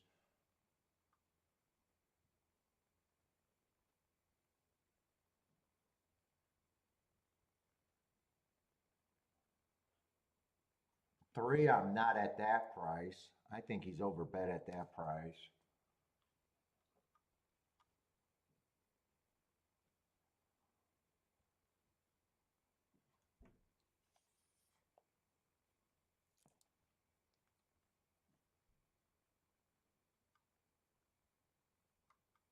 One probably has a little upside.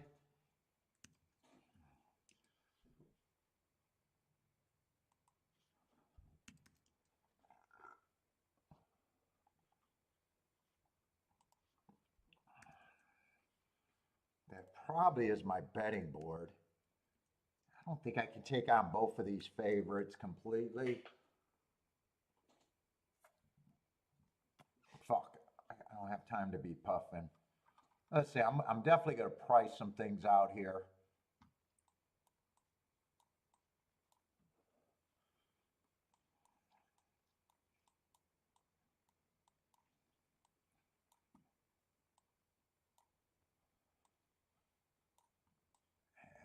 I don't know if all of that's good.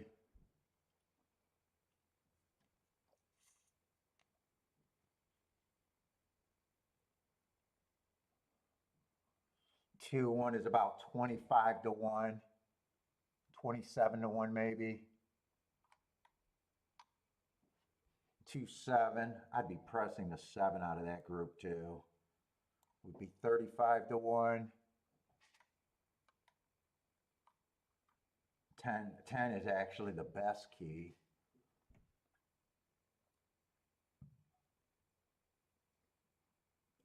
So let me write the tickets how they actually look.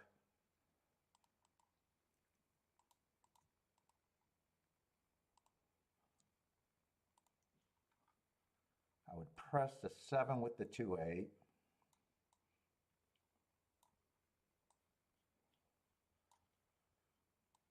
I would press the 2 and the 8.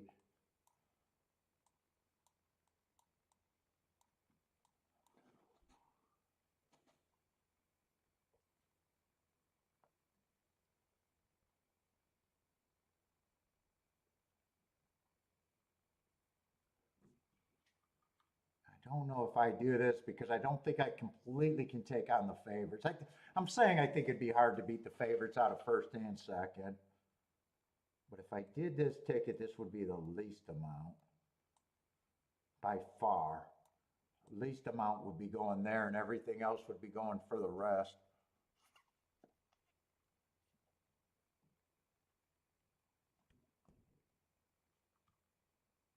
Margaloo likes the 1 more than the 7. I got him fairly close. I got him fairly close. Let me see. This is a 7.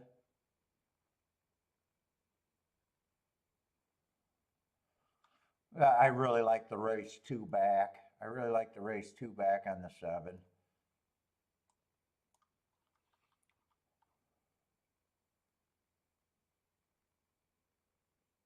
Yeah, I don't have that big of an argument there.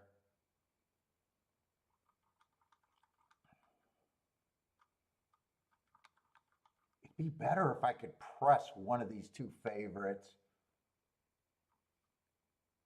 Let's see, I checked the combinations with the 2. I didn't check them with the 8.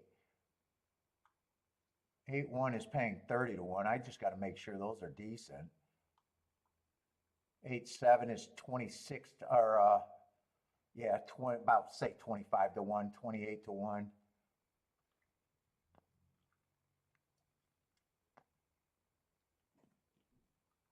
Part of me is tempted to drop the 1 off of this ticket and just be forgetting about, you know what?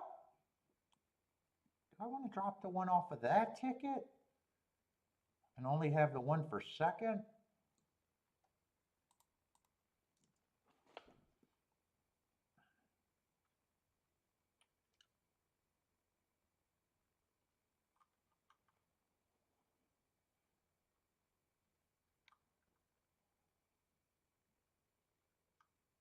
Yeah, I don't know.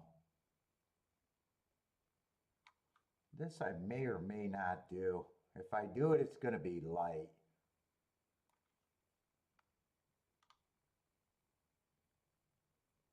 I probably do because those are big.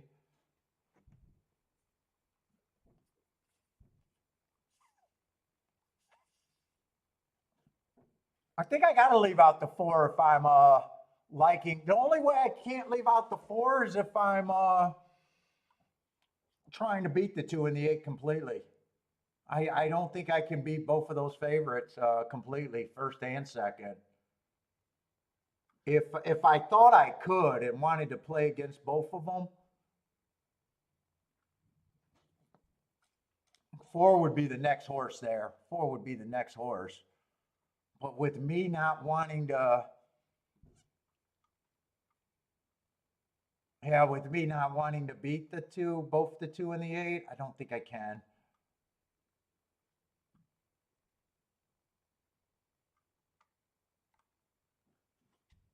In fact, 4 on top of the 2 is just 34 to 1.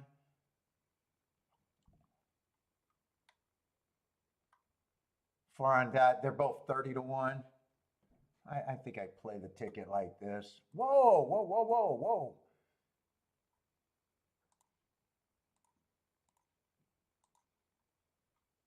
Shit, shit, shit. Fuck. If I don't get going, I won't have anything in.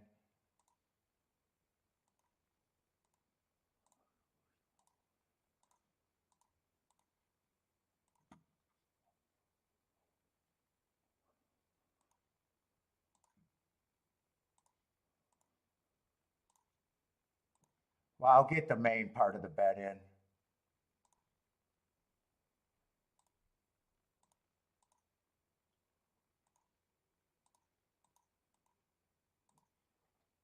fact, I'll get everything except for maybe the 3-horse box. Yeah, we'll definitely will not get the 3-horse box in. I got everything else, so I did not get the 3-horse box in.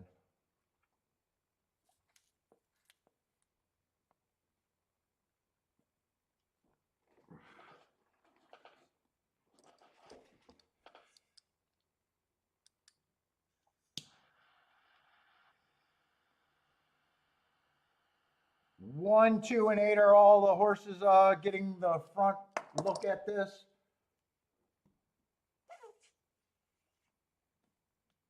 Seven's in good position.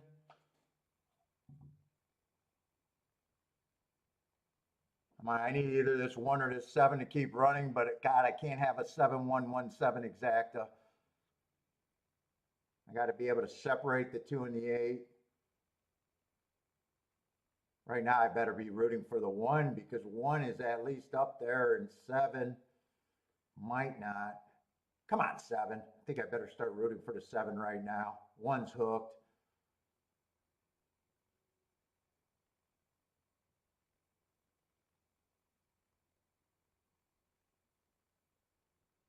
I need either the 2 or the 8 to get beat. Come on, 7. I think 7's too far back. I still need the 1 right now.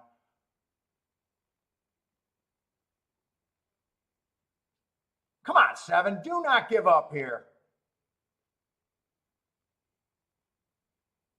Come on, 7. Split this. This 2 is beat. Come on, 7. One more time.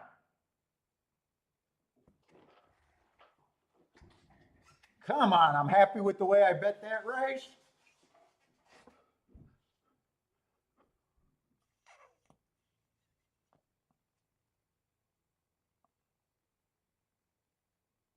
I hope that stays at about 28 to 1, the exacta. Just be more than 20 to 1, and I think I'll be happy with it.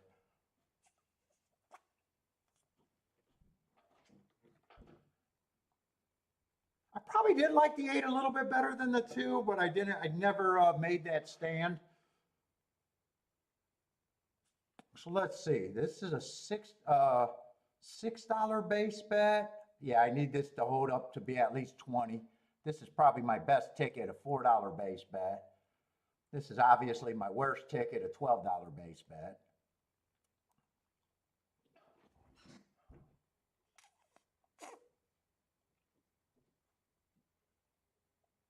If I get 25 to 1, I'm extremely happy. If I get 20 to 1, I think I'm decent. If it's under that, I'm going to have to worry. It all just matters on what this stays. It all matters of what it stays.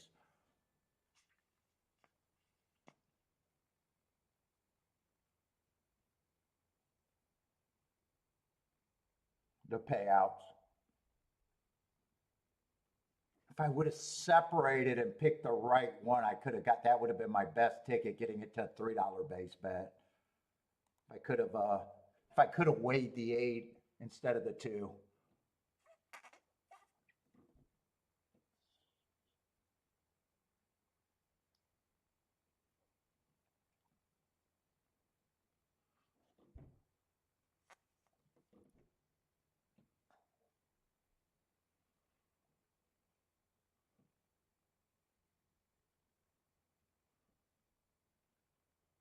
Four, like I said, I just needed a bigger price on the 4, and if I didn't think I could beat both the 2 and the 8 out of first and second, I thought I had to drop the 4.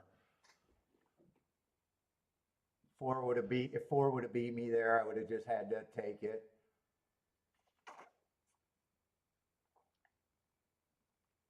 And I'm a gambler, so I'm not flipping the screen or even looking at the chat to see what this exact. I'm waiting until it's a result to get that gambler's high going the whole time of excitement. I'm milking every bit of excitement out of that.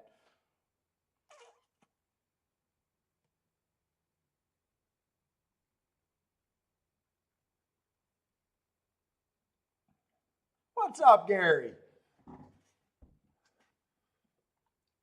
Ah, she's happy she won. Look at that big old hug in the picture.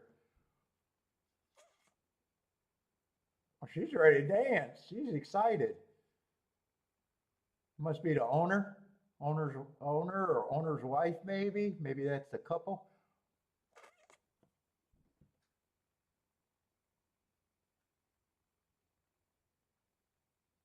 Come on, give me the 25 to 1. Give me the 25 to 1, and I'll think that's a boom for this race and the way I bet it.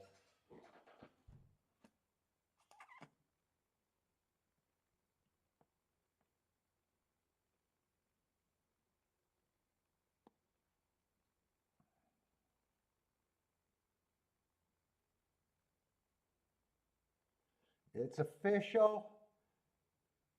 Give me that 25 to 1. 25 to 1. 25 to 1. Well, I'll take it.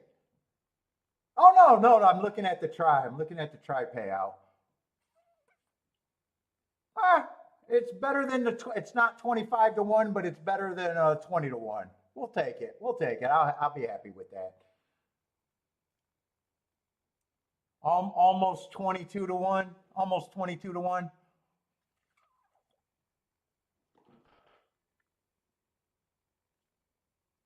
So this is going to be barely better than even money, but less of the money went there. This obviously is going to be about, for every $4. So what is that? 4 to 1, 5 to 1, something like that. So this would have been the best ticket there, but I knew that. All right, not one of the greatest tickets I made, but we'll take that for today. It's a chalky day, and that'll be a decent hit for me.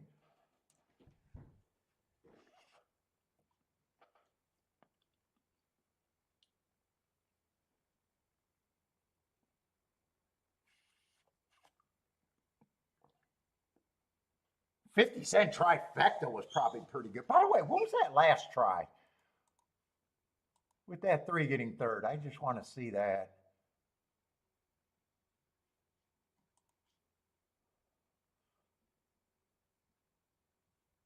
Oh, this trifecta was better than that last try.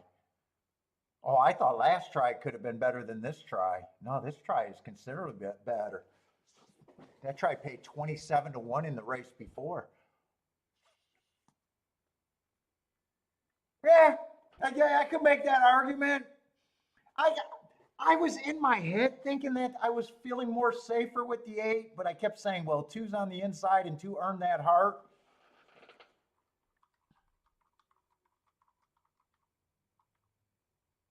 I knew I wanted to press to 7, and that was probably what made everything a lot better. And only a little bit better. Only a little bit better.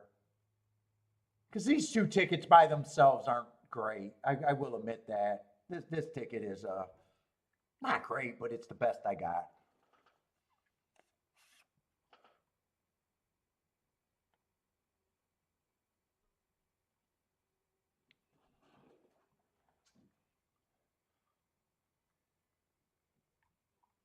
Woo! Although it's not looking good for what the early pick five and pick fours right now with Chalk's rolling, right? Those aren't looking good.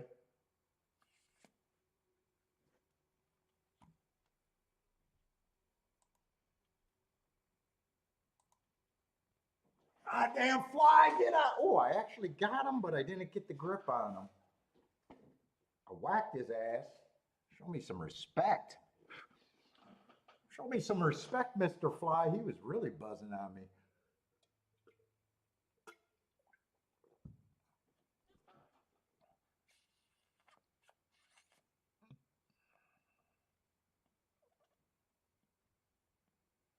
God, he sounds louder than fuck down here.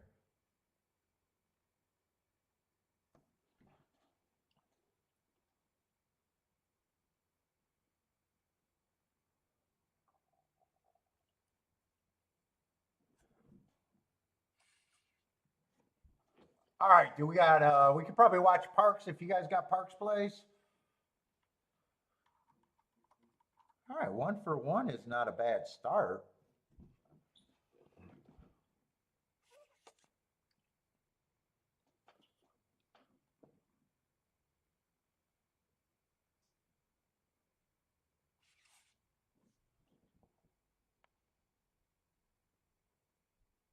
There, Lloyd says that was a coin flip for him, and he passed.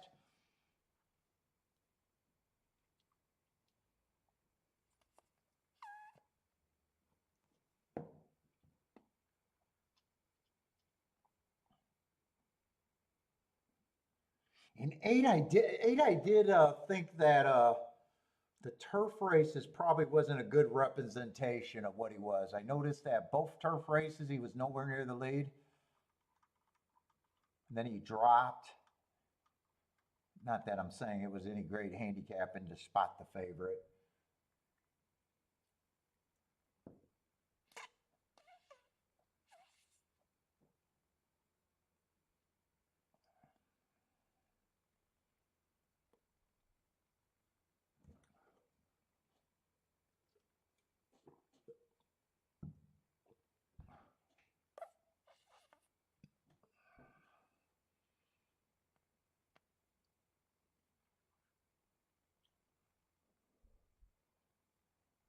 What's up, mofo, if I didn't say that? Who else is here? John, what's up, John, if I missed John? Gary, what's up?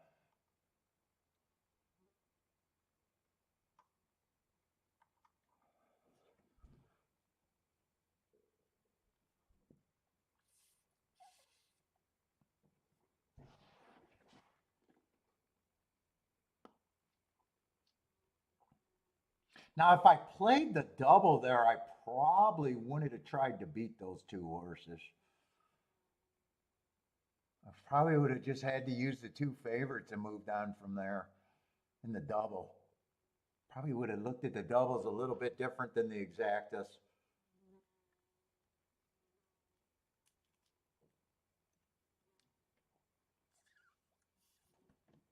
All right, get rid of this cigar. That cigar is done.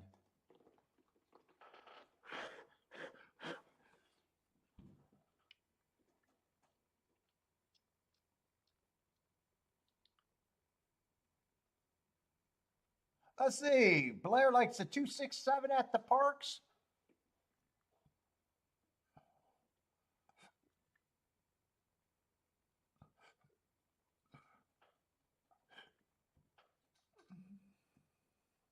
We got a lot of time for Churchill's next race. 19 minutes.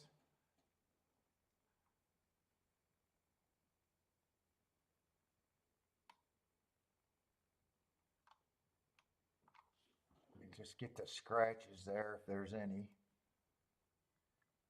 See, the 8's going to be scratched, so we're going to have an 8-horse field.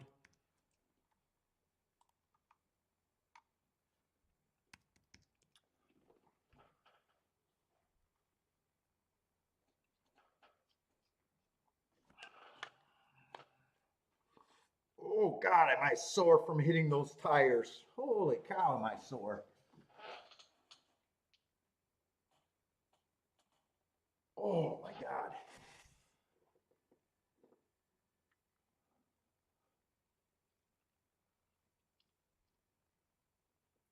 6 could steal it at the Parks? Oh, I wanted to watch that race. I just pulled back to see the scratches. Let's see, they're loading in the gate over there. Blair's the only one with the Parks play. 267.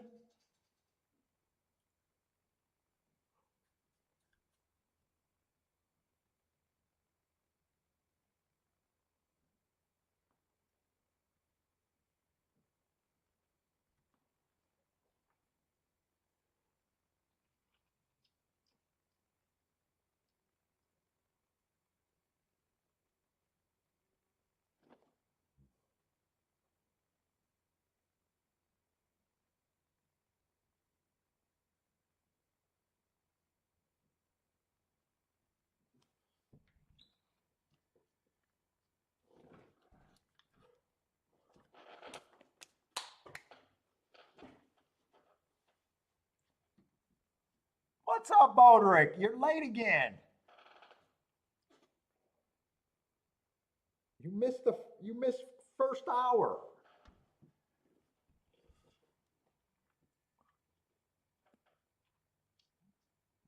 You didn't miss much at Churchill though. It's been chalky.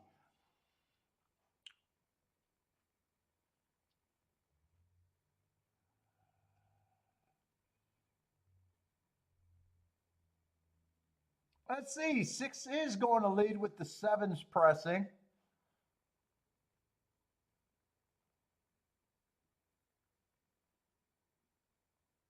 6 ends up with the lead. 7 and 1 are stalking. 3 stalking, maybe about 3 lengths off the lead. And that means 4. And everyone else is a closer right now. Yep, it's definitely been chalky today. Hittable, but chalky. I think technically I hit the best exacta today. Maybe not the first race. Maybe the first race it paid a little bit more, or maybe the same 23 to 1, something like that, if I remember right.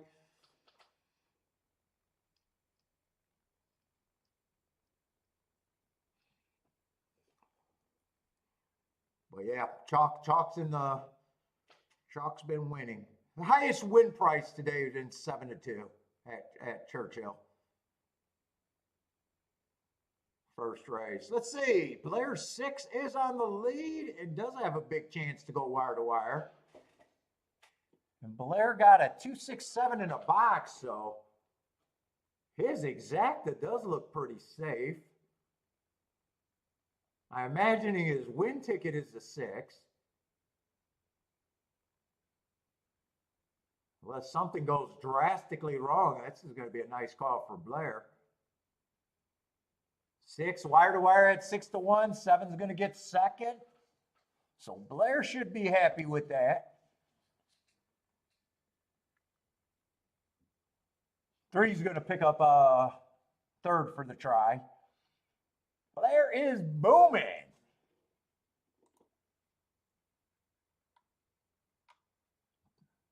And that's going to be a nice 35 to 1 exacta.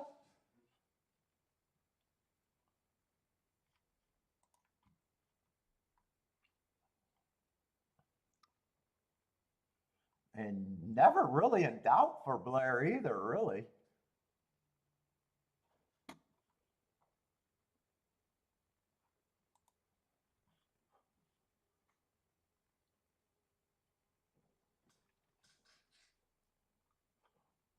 Oh, I'm getting chilly. Where's my hoodie? Oh my God, I'm so sore.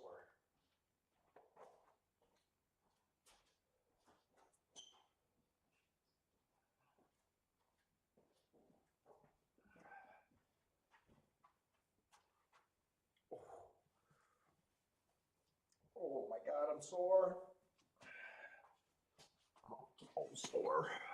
Oh. October 9th is the next surgery? Oh.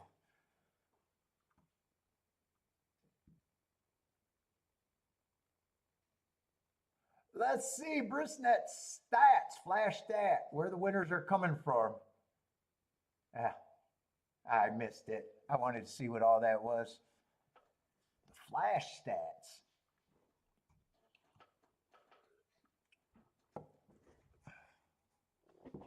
Let me go get, I want a pop.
Fuck, and it's already been, we've been on for an hour and no one brought up the second Trump assassination attempt yet?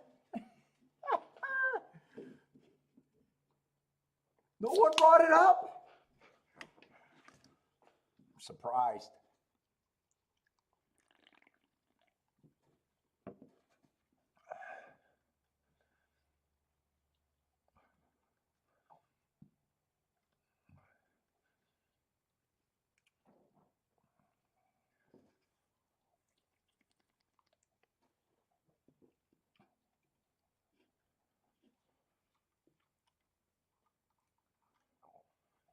Let's see, I got a couple horses with no marks.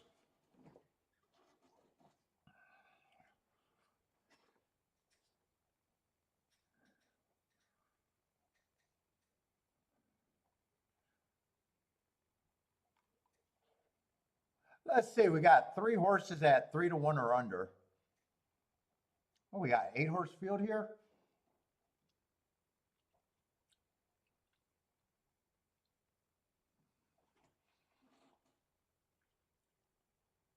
One of them is coming from Belterra. It was at the end of, that was a show day? Oh, I thought that was after the last show. What day was that? Was that Sunday? Maybe it was Sunday. Oh, you seen it before we went off?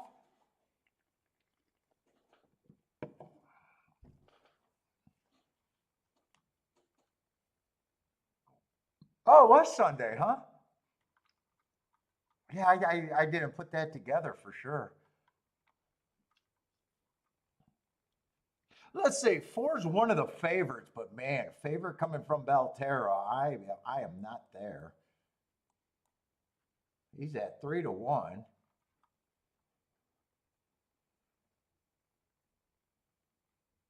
Let's see, I only got 1 mark on the 5 at Churchill. Other than that, he's just been at a circuit that I have not been able to keep track of this year.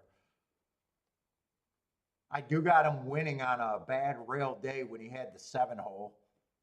Still overcame a perceived early pressing day to be able to close on the outside to win. Let's see, and 7's the other horse taking a lot of money. Let's see, 2 races ago, I got him on an inside early pressing day going too fast to win. This horse is fast early.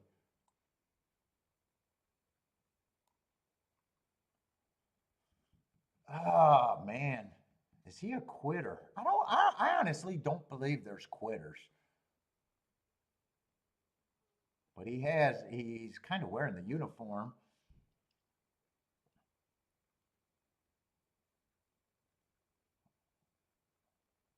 Now I'll have to see what other speed is in this race. He's the horse that I probably think should be the favorite in my head.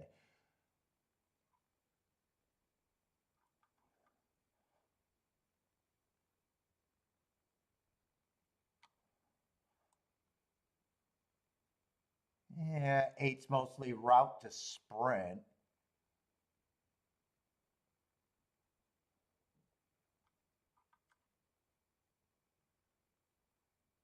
Nine feels like he could have speed or stalking. Just has not been flashy. Let's see, 3 races ago, I do got that was an inside day and he had the 8 hole.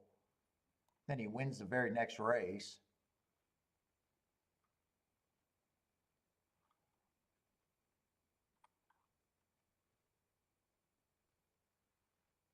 Seven's been quitting, but some of those races were at a higher level. I don't know. Those hearts make me hard to be like I'm against them.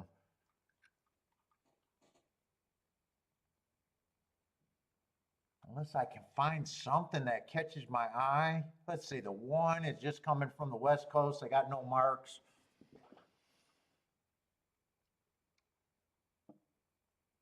2 should be long. I don't think I got anywhere to really go here.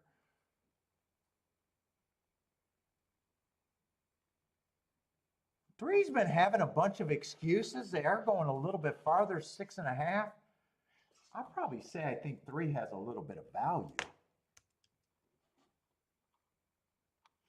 2, I think 2 has to run his best ever race. I agree that he's probably priced more right than wrong.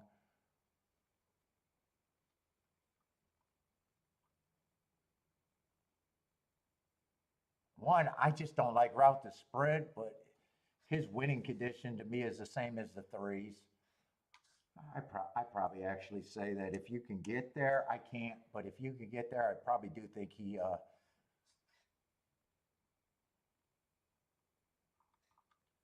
I just don't like route to sprint. 4, I'm just not at that price on a Belterra shipper. 5, I'm not at that 5-2 price. I'm probably thinking they're even before I get interested, they got to be 5-1 and greater.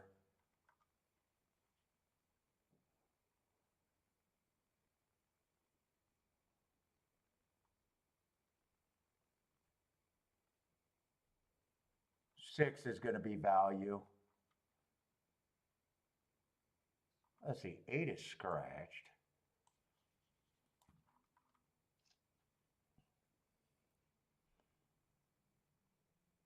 Nine shouldn't be that price.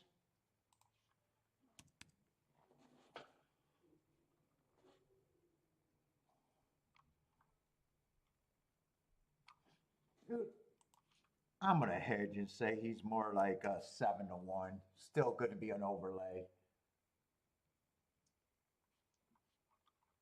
I'm just going to say I think 7 should be the favorite here. I don't believe he's a stone cold quitter. Maybe I'm wrong on that.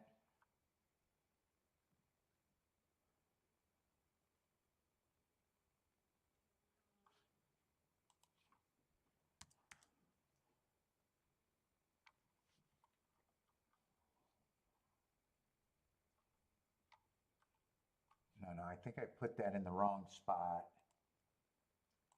Yeah. I might even think he's a little bit.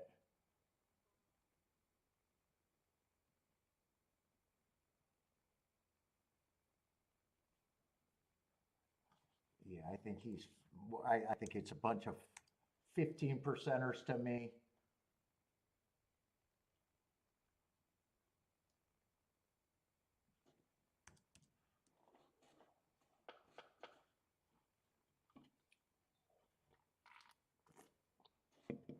Let's say, I guess 9 would be the biggest overlay I got.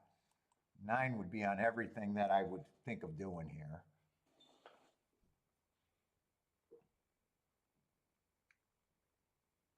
I guess 3 has to be on everything. 1. Yeah, I don't like throwing the 1 in there. 6. I got 4 overlays. I got 4 overlays. 7 would be my clear favorite to me. Yeah, 5 and 4, I'd be against those two.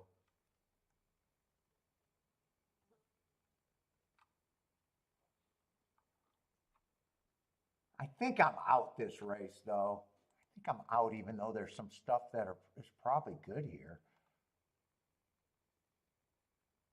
Let's see, if 7 wins, 9 would be okay. 6 would be okay. 3 would be okay.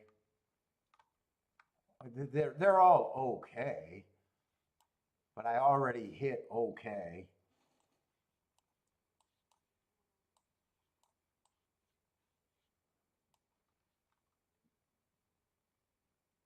Man, is this opportunity? Let's see. Can I beat this?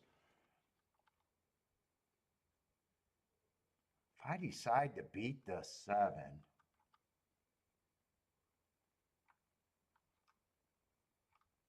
9 and 6 would be used.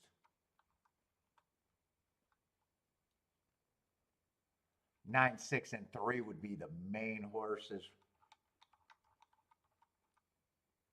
That's just 2 different directions there.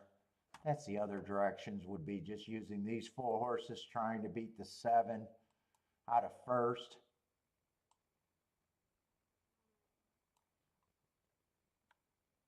If you really get good, even beating a 7 out of first and second would be the best option. I think I'm out though. I'm out. I don't need this. I had a nice hit. 1 for 1 is great.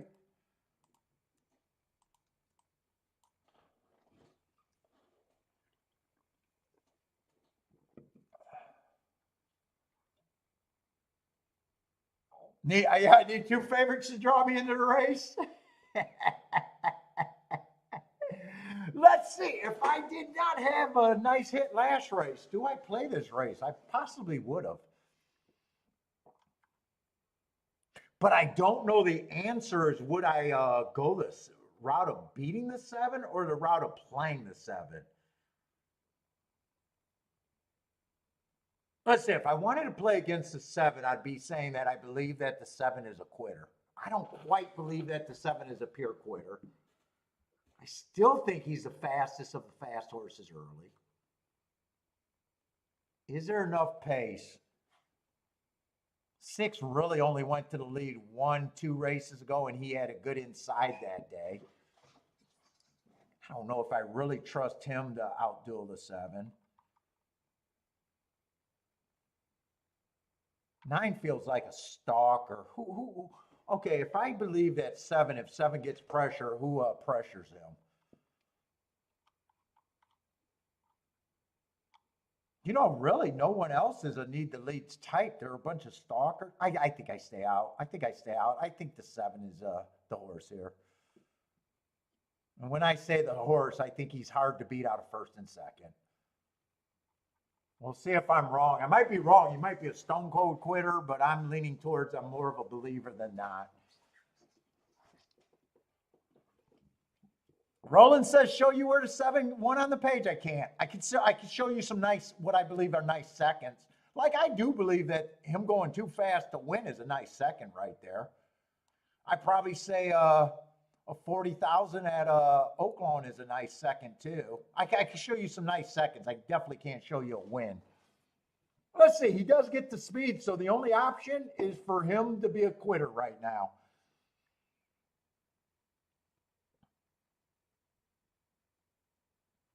And my belief in the 7 either way kept me out of the race, I guess. 9 and 6 were always going to be on every ticket that I made. Whether I used the 7 or tried to beat the 7. 9 and 6, I said, were always going to be on the tickets.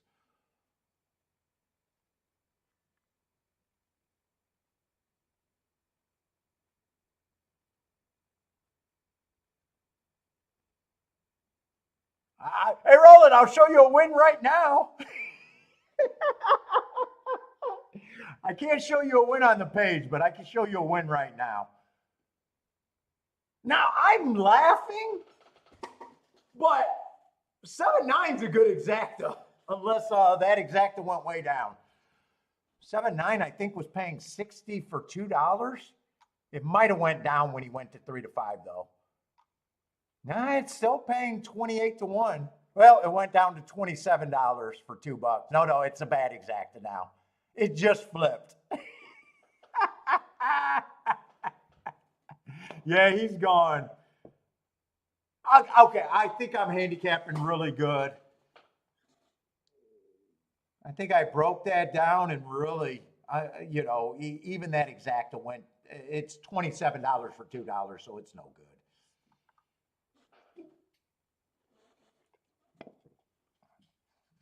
Marco Lou, you said that this was a great card today. What's going on, Marco Lou? Your early morning handicapping was terrible to think this was a good card.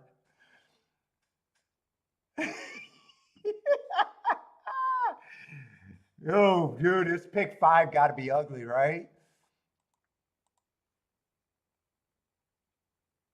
Pick 4 is paying $51. Pick 5 is. Now, that could have probably been a slam. That probably was about as close as a slam pick 5 as you could have made, though. But if you didn't call it a slam ticket and didn't slam the pick 5, it's probably a shit pick 5. But if this was a slam opinion,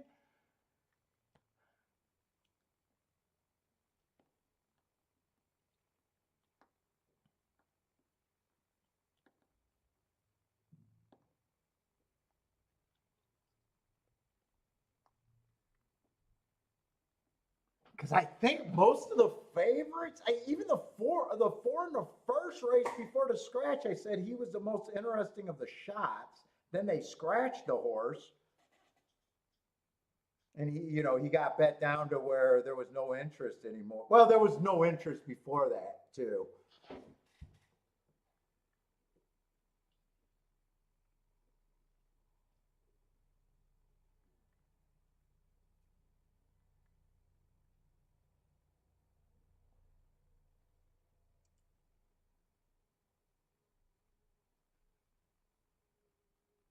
All right, I gotta go get the Excalibur. That fly is fucking. I hope it's charged.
Could that try have been picked? Who got third there? Could that try has been hit? 4 got third.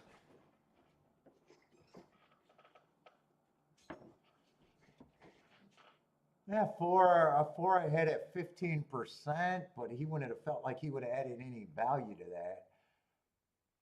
I was going to say if 6 and 9 was going to be on every ticket, could I have played a 7, 6 and 9 in second with my horses in third and been able to hit the try? No, I couldn't have.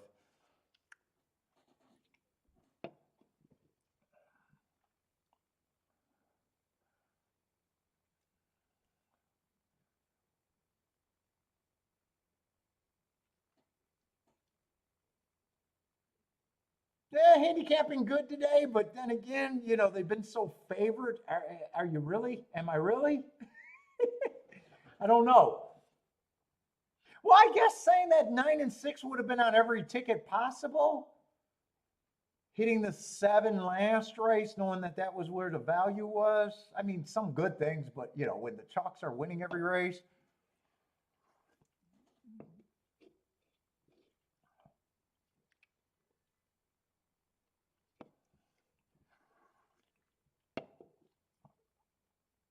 Let's see, Daryl got most of his bet back on the 4, so he's saying insurance is good.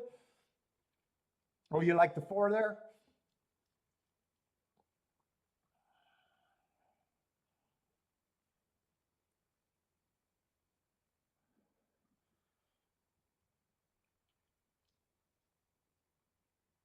Yeah, and I even went back to see if I even thought that someone could challenge the 4 and realize that, or 7, and realize that there was really no true front runners in that race to even challenge the 7.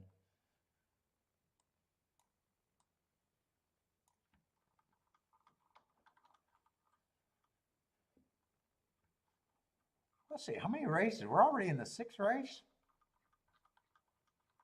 I think there's 9 races today, not 8. Although the last race is probably a race that I don't want to rely on my day for. Although right now I don't have to rely on any races for my damn day. Let's go. 1 for 1. 1 for 1. The sandbagger is out. we got a sandbagging sighting right now.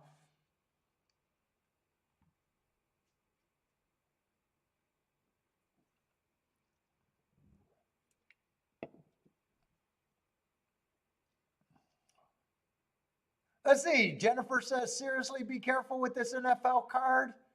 Lots of trap lines.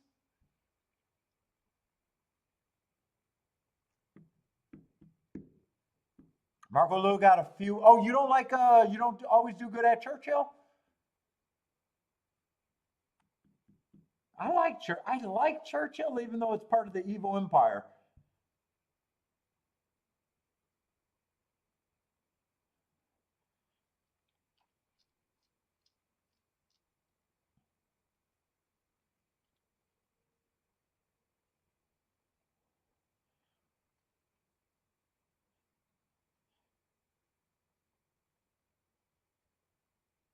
Boy, 9 ran a good race if 7 was that quitter. 9 would have ran a good race. Second best. Let's see, 4 stalked the whole way around. 4 who was the 4 was the Belterra horse, right? Is that who the 4 was? Yeah, that was a Belterra shipper.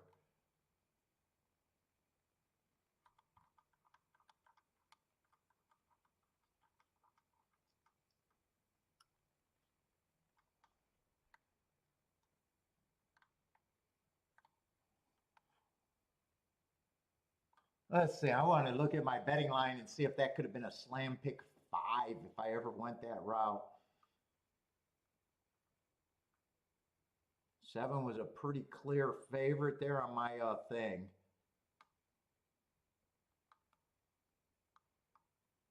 8 and 2. That's probably the only race where I would have had to use 2 horses, I think.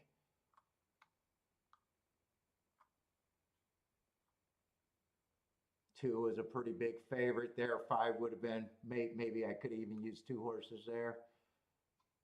And then didn't make any betting lines for the first 2 races.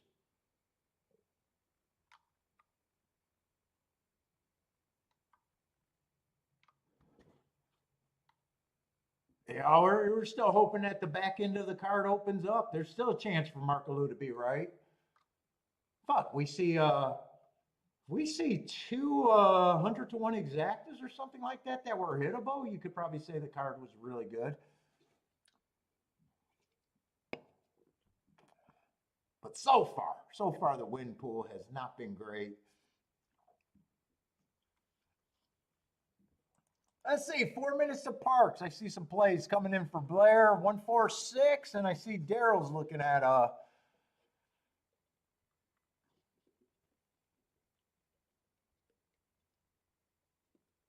the 3. Hoping she gets the lead and hang on for dear life. Let's see, you and Blair are not seeing this race eye to eye. There can only be one winner in those 2. or no winners even. Let's see. Blair likes the 146 with the 1 to win, and Daryl likes the 3 here.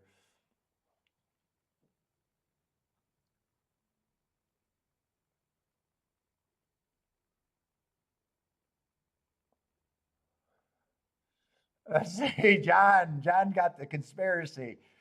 The guy being picked number 1 in the draft is a joke. Should raise an eyebrow. No football mind would do that. They're assigned cities. I have no idea who's even. Man, football just does not even exist. I can't even tell you who's been the number 1 draft boy for fucking probably over a decade now. Maybe even 2 decades. I couldn't even tell you who's the number 1 pick.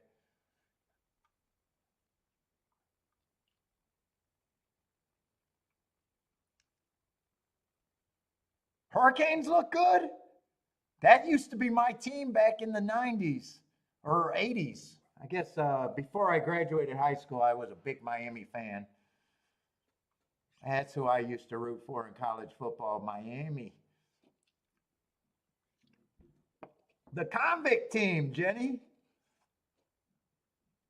I was pro convicts.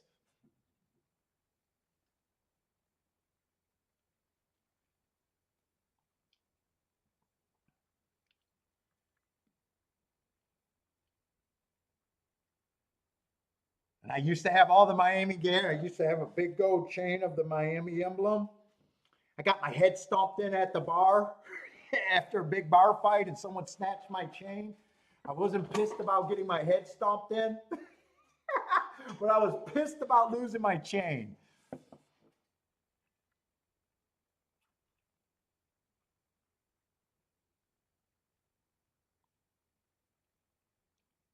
That fight made the news too. Kid got ran over. You could perfectly see the treads in the side of my bald head of someone just standing on my head as I was wrestling with his buddy. I was getting kicked by 2 other guys, and one guy was fucking just standing on my head. And some asshole came out of the crowd and snatched my chain.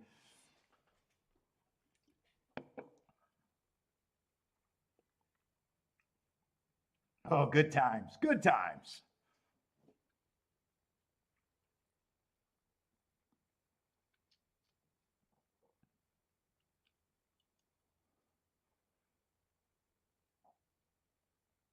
Nope, I did not. We did not get arrested.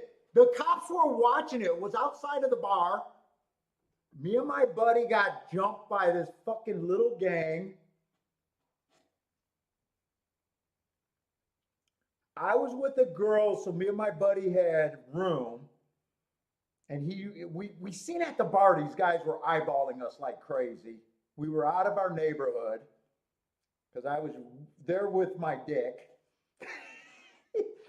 My buddy checked one of the guys in the bar, and we were waiting the whole time. And they came out in force at the end of the night and got us in the parking lot.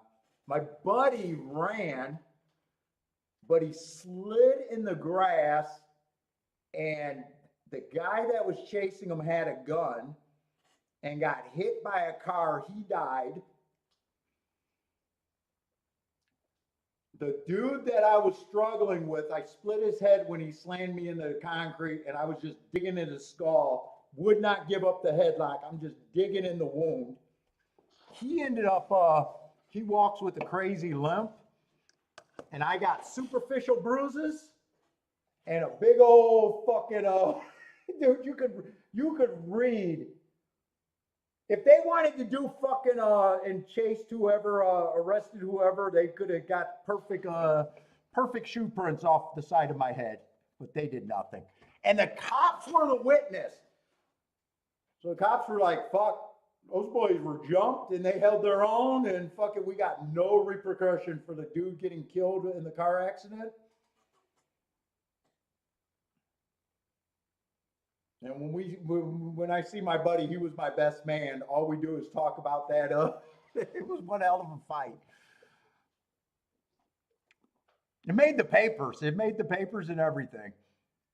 And then we went out there and fucking tore up the wreath. We tore up the fucking rest in peace. Fuck that pussy. Had a fucking gun and jumped us. Fuck that pussy. He deserved to die.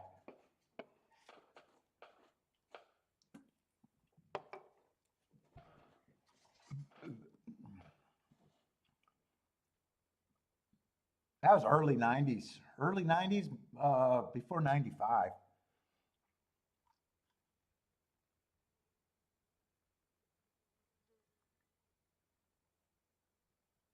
Dude, I was lucky the guy was just standing on my head like this. You know, he was putting all his weight and doing this, but he wasn't stomping me. God damn, he could have soccer kicked my head off. And luckily the guy that slammed me, he landed head first. So I'm laying like this, he's over me.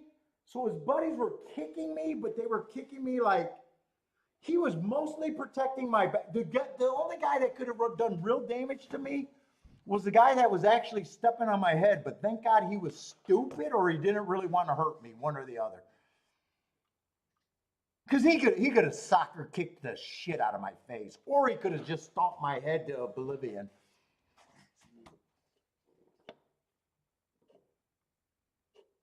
So I actually got lucky. He was either not wanting to hurt me that bad, or thought he was doing a lot, but he wasn't doing much. And then my mom and sister took me to the hospital because they seen the footprint. This was, it happened in '92 because it was a few months after my boxing buddy died.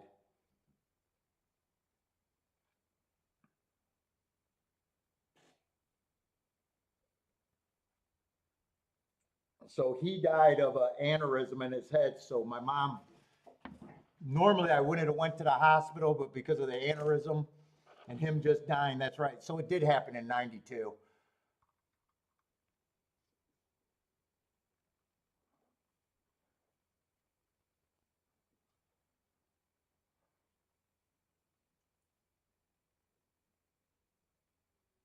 John wore a boot print once from getting kicked. Yeah, dude, you don't want to get kicked, but you know, I was lucky that the guy wasn't that smart, or like I said, he might not have really wanted to. He might have, you know, sometimes you get these gangs and you got some guys just being, you know, they're not really about it.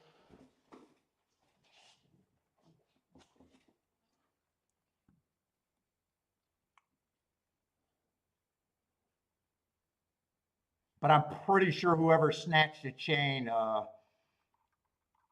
came out of the crowd and did it.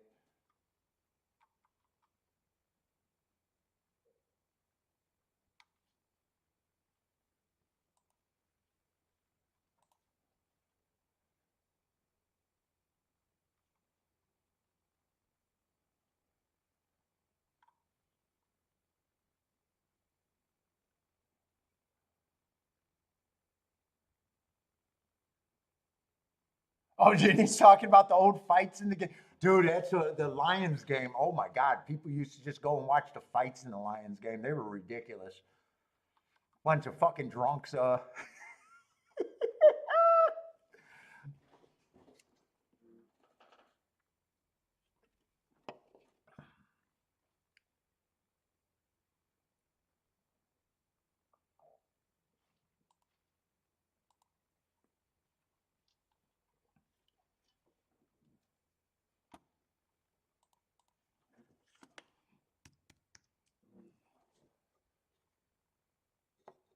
What we got? 7-horse field with a scratch. We got 12 minutes.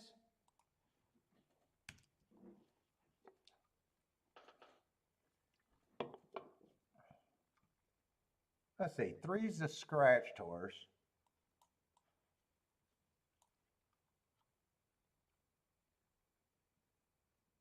Let's see. We got a single favorite here.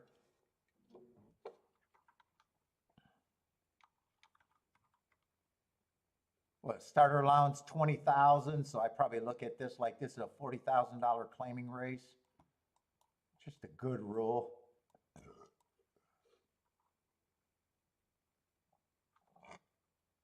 And right away I seen a horse that won at 40. Let's see, 4 is the big favorite. That's still where we want to start. Just one at 40. So that's generally a good rule if you're new to these starter allowance races.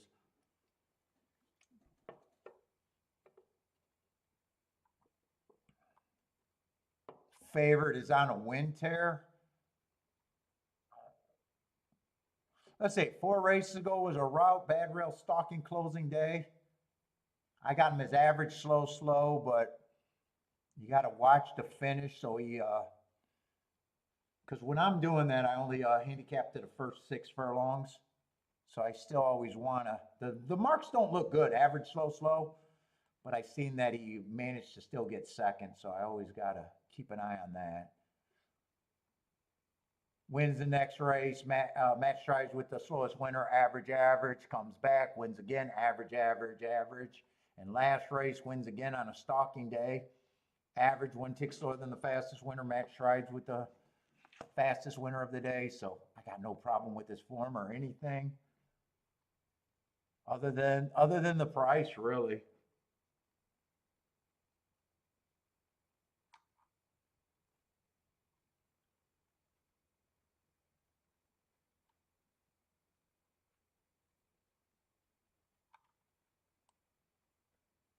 Six is definitely a player, but his odds tell you that at 3-1.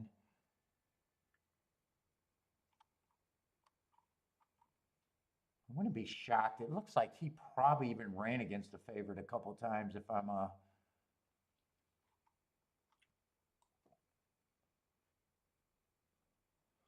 let's see, on 627, I think he got beat by the favorite.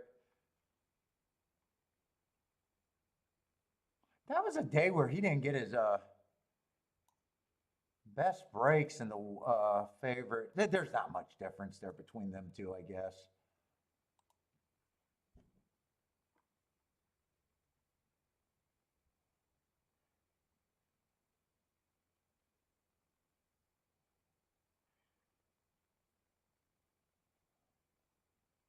Yeah, 7. 7's probably that price in my head. 8 just doesn't have any speed, dropping a little bit in class. 8 probably shouldn't be 17-1. Got a bunch of running. It's just if someone can close today. It feels like more of a closer at a higher level.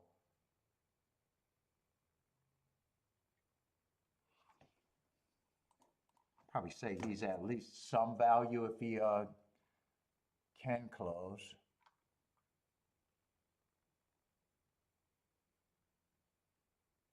I like him better than the 7. So 7, I'm just not at 5-1. 7's over bet to me.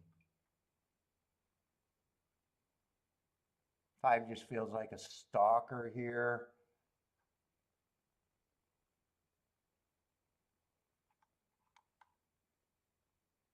Three's out. Let's see. 4. Oh, 4's the favorite.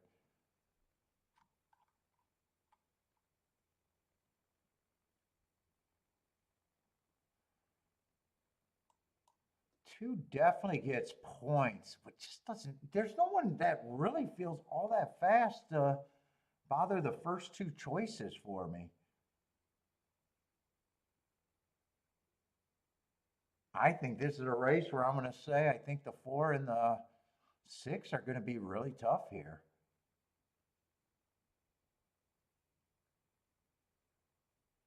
1, I'm not at nowhere near that price at the 1.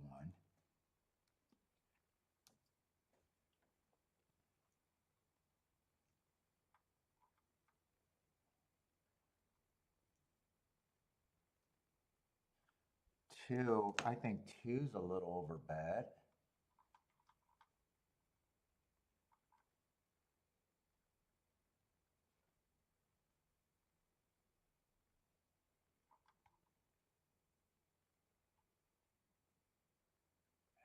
The problem with this race,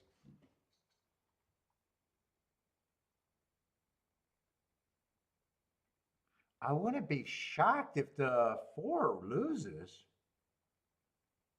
I'd be shocked if he doesn't run well.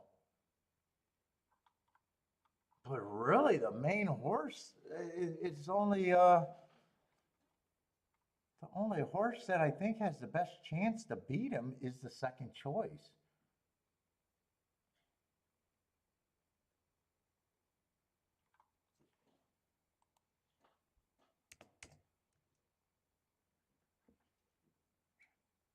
And eight's my biggest value play here.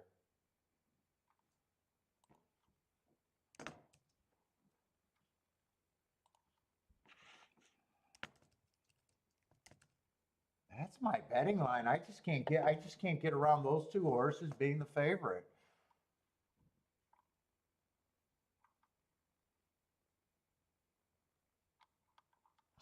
So, I mean, really, the only ticket I even got close to being a ticket is 8 with the two favorites.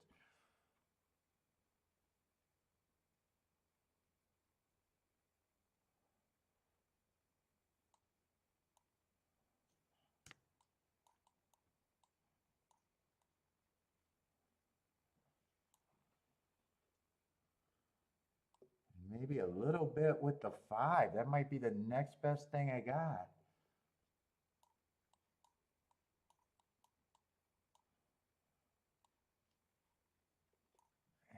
Let's see what that paying.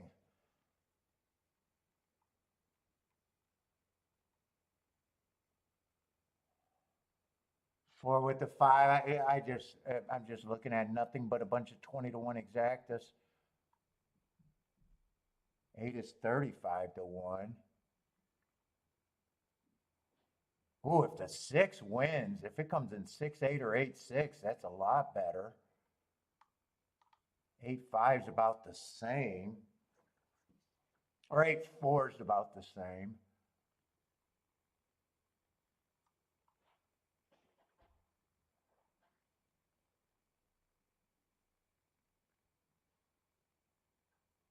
Might even weigh the 6.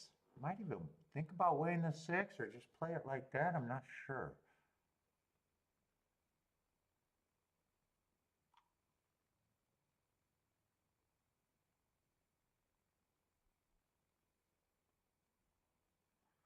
Let's see, but 8 combinations, they should be paying 40.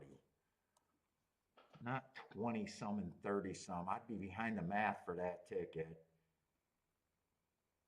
So to make this ticket better, I think I would weigh the 6 over the 4. Because there's such a big difference between 6-8.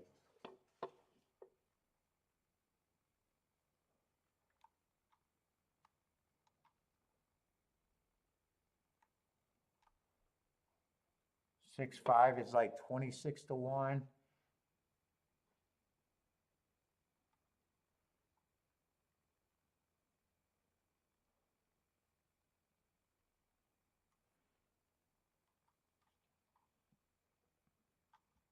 So let me just write this down how I would do it.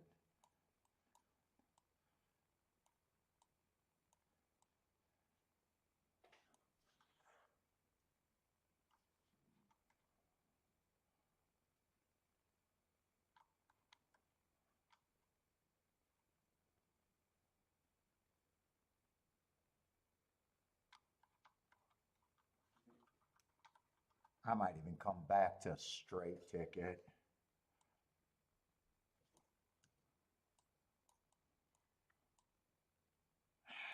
I don't like using the two favorites, but fuck that. I mean, that is the opinion.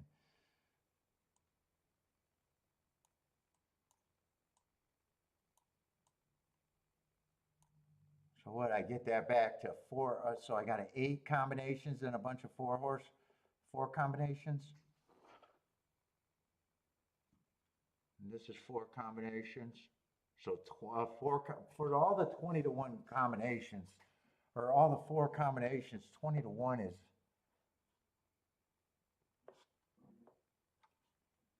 fuck it, press the 6, the 5-8.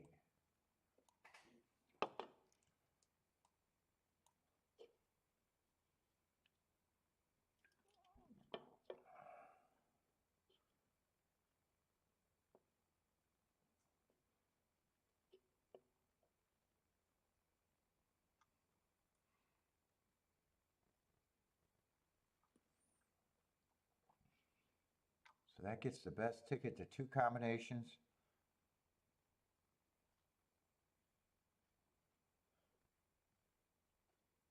I think I'm playing this.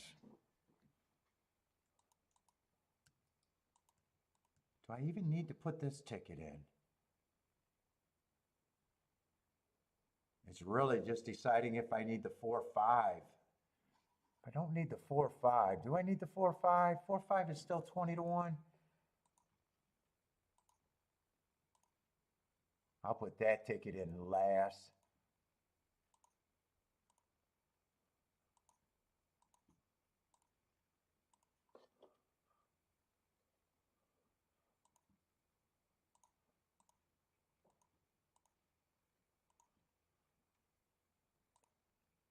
Come on.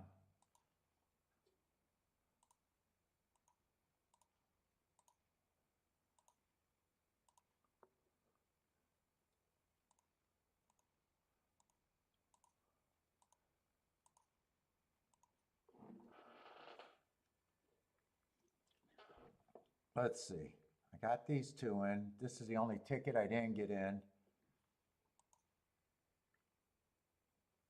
Do I need that ticket?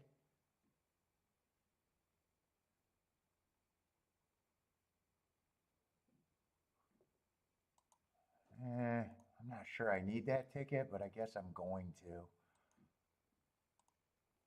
Nope. All right. They made the decision for me. They made the decision for me.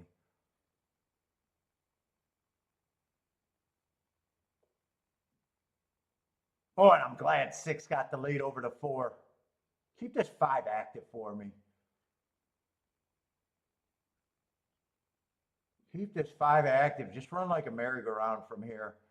Unless 8 wants to close. Just run like a merry-go-round. Get the 2 out of there.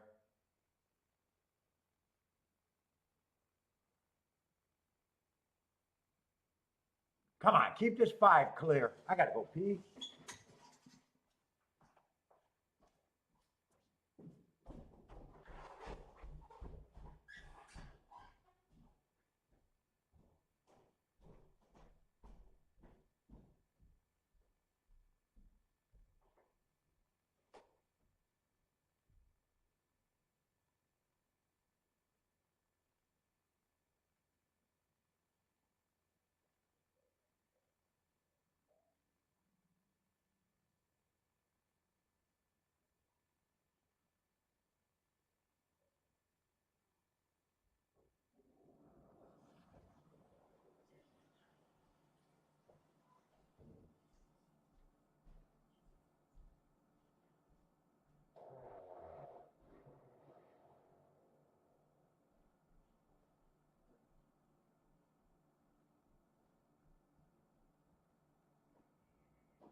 Ah, 4-6.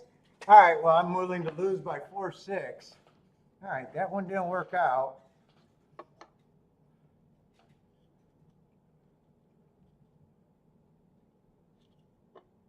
Yeah, I like that the 6 got the lead over the 4, but man, they cannot be favorites out there.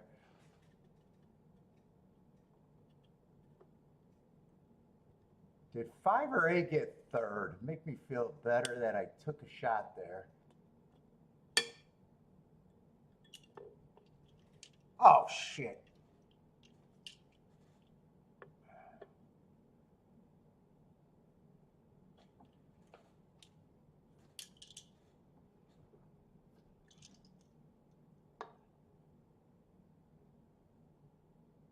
Eight did get third? All right. I needed to split those 2.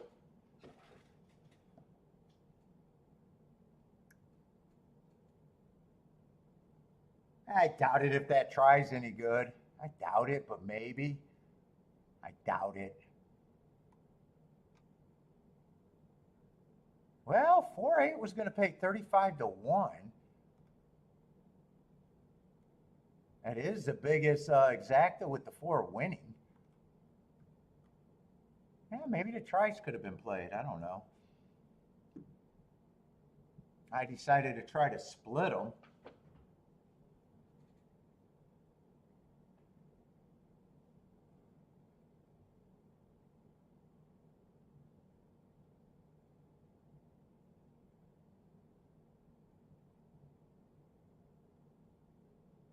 Two got held in the gate and still wins by 2? Well, I need him to get held in the gate, declare him a non-starter because of unfair start, and give me a 6-8 exacta. That'd be beautiful. Have they ever declared a non-starter by a horse that won a race after getting held? Say you got there's no way they even look at that, but I would love that scenario right now.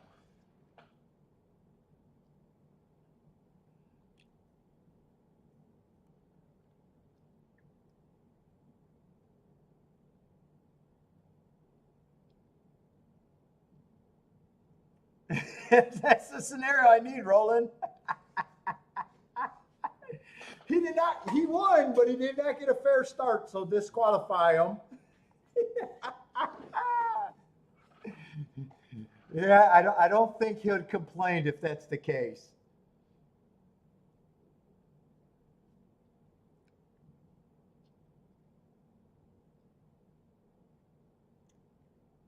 I couldn't get by those 2 horses. Thought I could split them. And with the 8 running 3rd and the 5 running 5th, I don't mind that. I took a little shot there. I think I played that pretty good too.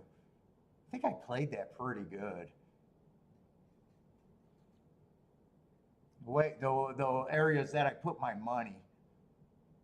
If I split that exacta, I think it would be very good. Oh, trifecta actually paid a decent $50 for 50 cents.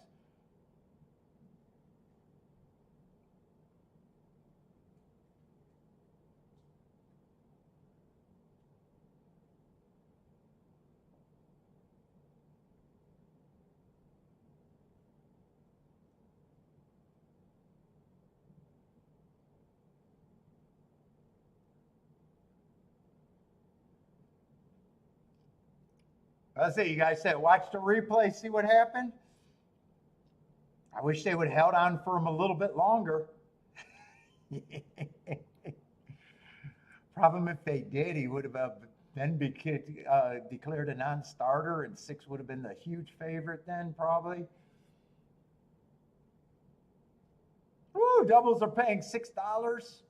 Pick threes, $15 for 50 cents.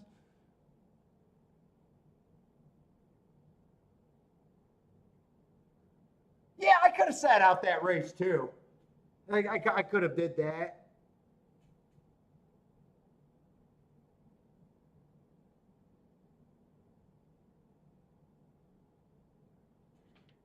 Those were the only 2 options. I think I'm happy with the play if I played the race, and the other option was just to say I can't get by the 4 and the 6 and to sit out.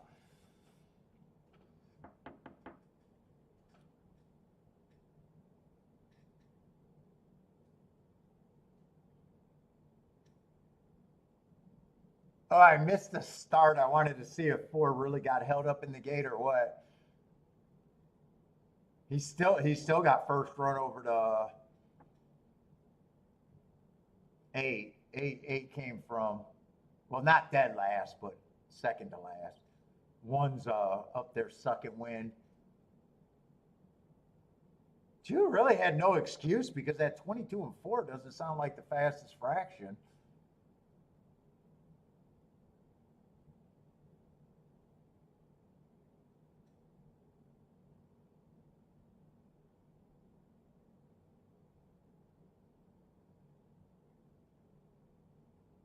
Yeah, those 2 were much the best. 8's gonna suck up for 3rd, kinda, but never had a shot at 2nd.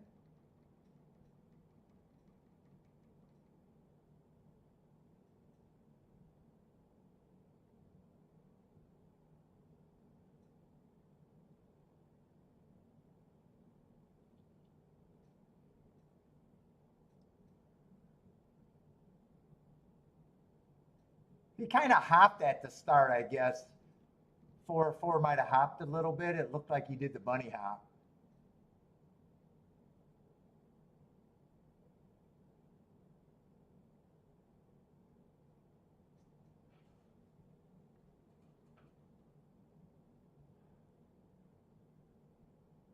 I wish I could bet with hindsight. Because right here, you're like, wow, that's a try right there. And then saying you can't get past the 4-6, the other try could have been easily this 4-6, 4-6. 8 was always going to be played. I could have singled the 8 or went 8 and 5. Let's say you did both. So that's 2 by 2 is $4 right there for $1. Could have played that for 10, be a little bit over what I usually did, or $15 and have it for 30 times. Could have made a hit. I could have made a decent hit out of that.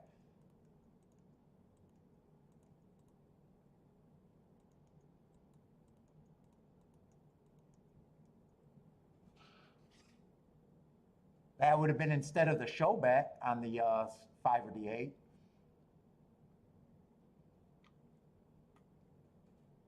Let's see, Parks. Anyone got a Parks play? 0 minutes to post. Oh, they're making a slow walk. Let's see, Blair likes the 2-3-8. Ooh, Blair's predicting some prices here. 2-3.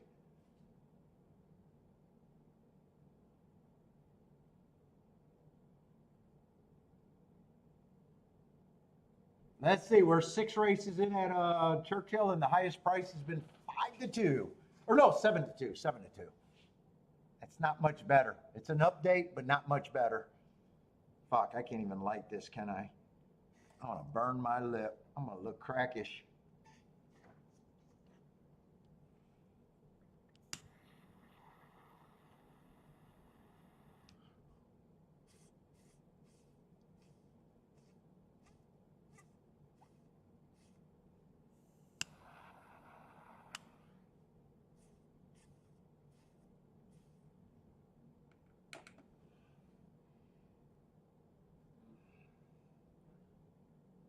Oh, you thought I was? No, I wouldn't have done it all in that.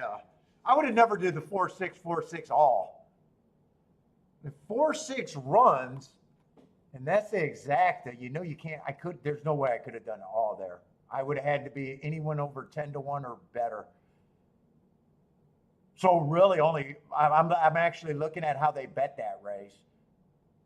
Yeah, the only options on that, I'd never do it all because I wouldn't take a favorite exacta and be alive to the third choice, or a 6-1, or a 4-1, or a 7-2. The only 2 horses you could have used for that, in my theory, is the 5 or the 8.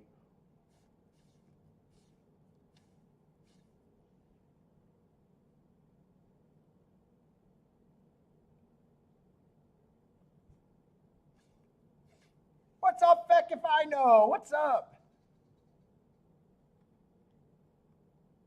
Yes, they need. Hey, vote me for president of horse racing, and I'll make a rule: chalks cannot win more than 3 times in a 10-horse field, or in a 10 race card.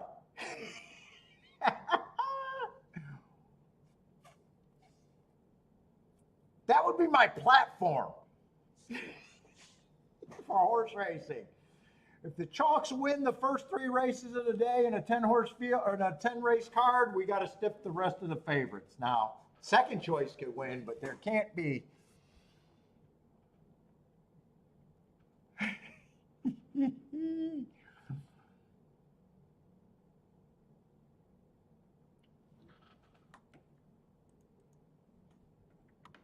I'll run on the pro stiffing platform.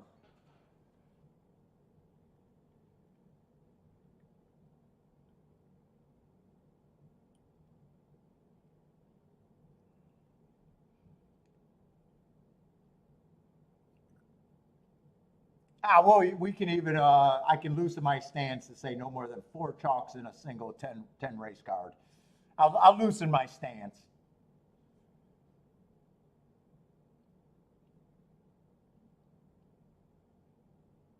Let's see. 8's getting the lead right now. That's the favorite over there at Parks. 10 got second. 4's charging. 4's the only chance that can break up the 8-10 exacta, and he does not have a chance. 8-10-4. What's up, Dick? How's it going?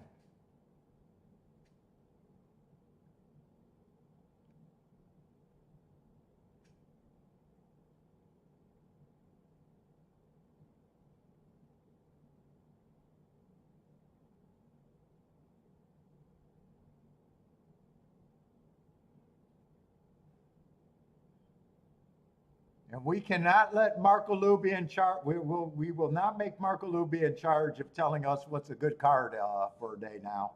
He lost all credibility.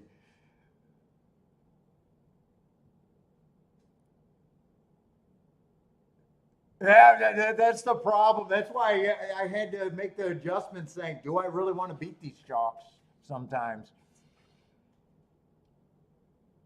Feel like you're pounding your head in a brick wall trying to beat them, huh?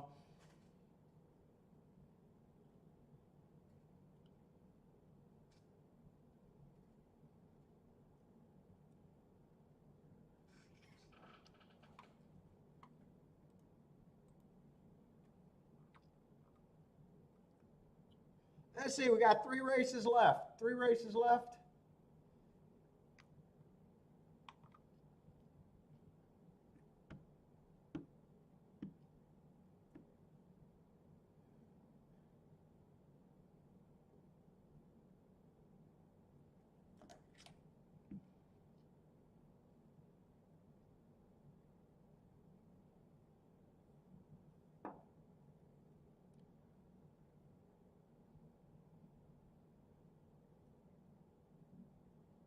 Oh, 7-horse field.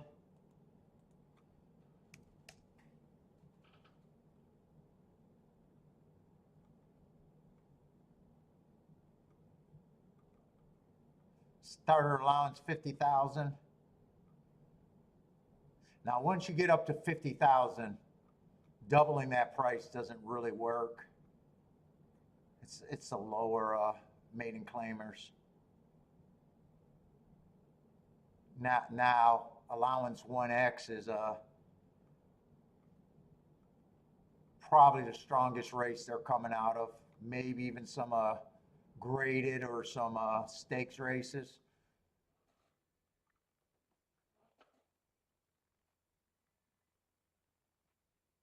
Let's see, we finally got a race with lukewarm favorites as of now.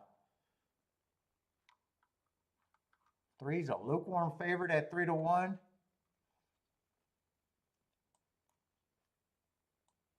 All right, I got them with very good marks though. Been going too fast to win. Ooh, I got a mismarked. You can't go too fast to win and win. So that race 2 back is marked wrong. So now I got to make sure where I was making errors at. Probably a rounding error, but probably just didn't realize he won and I had to round down. Would be my first.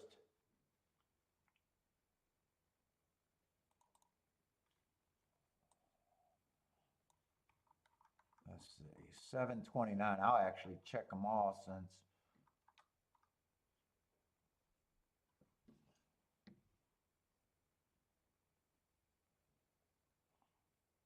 That's not matching up.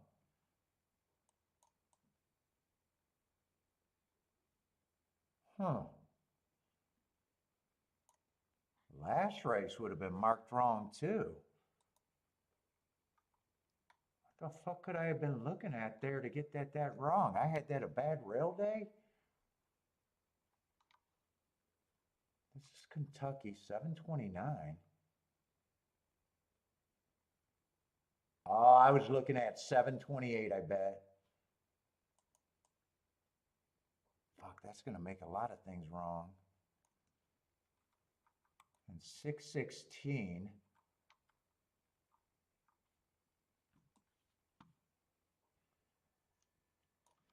Let's see, let's fix this. That's the one that caught my eye. Bad rail, early pressing day. fuck, I had that as a heart. That was slowest winner of the day. That's a big fucking difference. The way I'd be looking at him. How the fuck did I make that big of an error?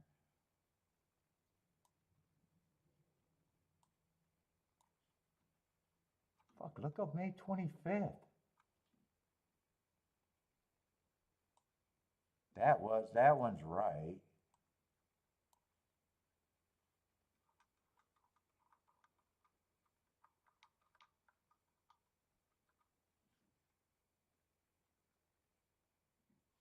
Man, these two, they were really wrong.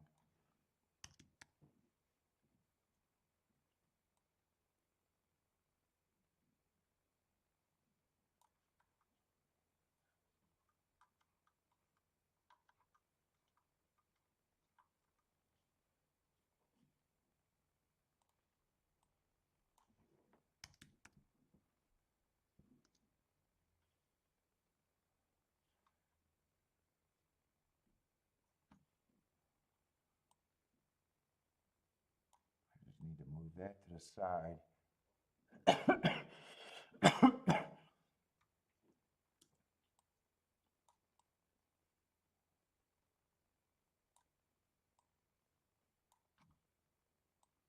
Let's see, move that to the right spot.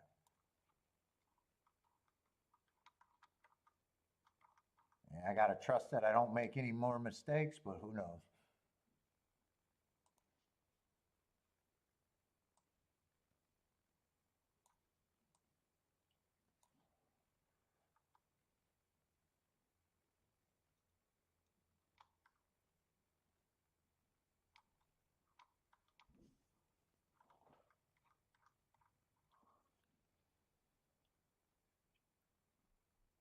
So three's best race 2 races ago. I got that as a bad rail early pressing day, meaning he had the perfect spot on the track. And he even got a great pace, getting the lead on the slowest pace of the day. Let's see, I'm crazy. Be curious who beat him on this day that he did earn the proper heart. May 25. Who's this crazy? Crazy something?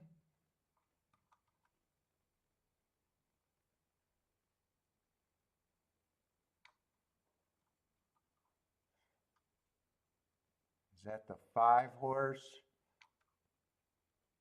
Let's see, 3's the favorite. May 25th. Yeah, that's him. So there's not much difference between those two to me.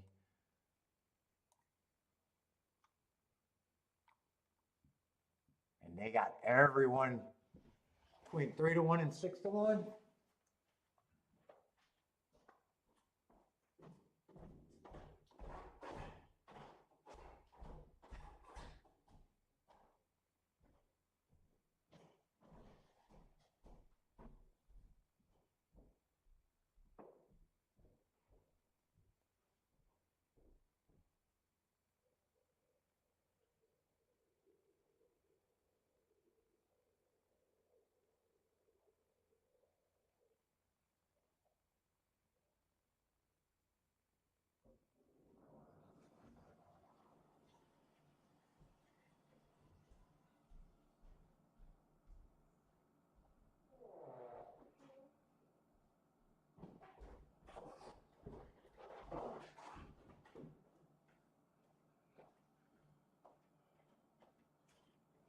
All right, where are we at? Yeah, I'm not sure what I think of the favorite here.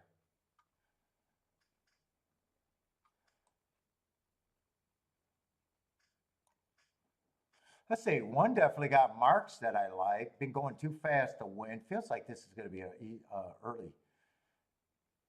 fast pace. 4 races ago on a stalking closing day, going too fast to win. I do like that race. Comes back, bad rail day, went too fast to win. I love that race. Tried a turf sprint, didn't get the lead on early pressing day. I like the excuse there. And last race at Kentucky Downs, I thought the rail was bad. He got some real excuses.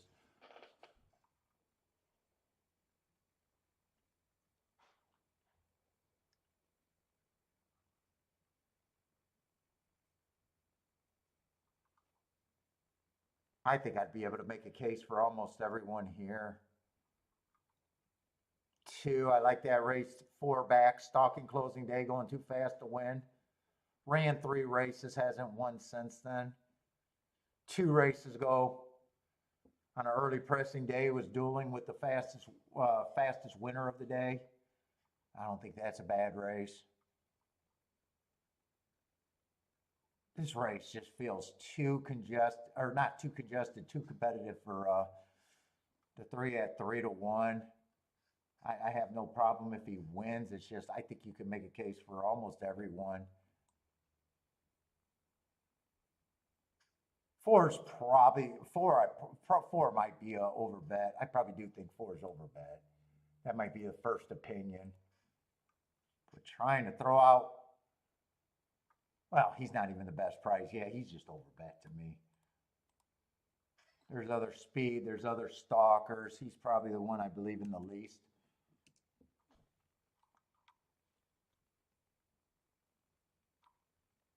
5's already beat the favorite. 5 feels like he comes off the pace more. It won't be.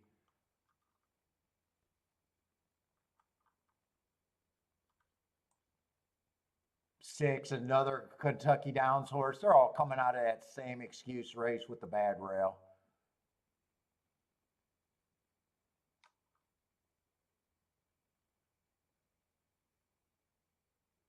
Oh, I said there was 4 horse I thought was over bet. I actually think 2 horses are over bet. Let's see, there's still 5 horses. That means everyone else is 20%.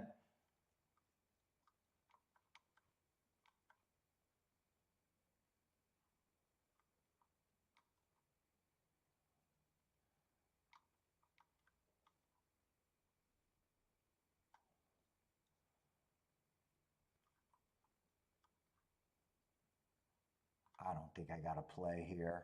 I don't think I need to play this race.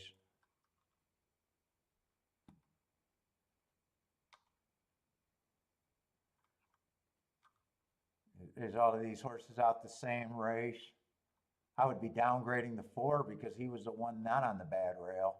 Yeah, they're all. Where 1 and 2 were both considered to be on the bad rail. Or I'm sorry, 1 and 6. I'm rooting for 1 and 6 here, but to me, this whole group is about 20%.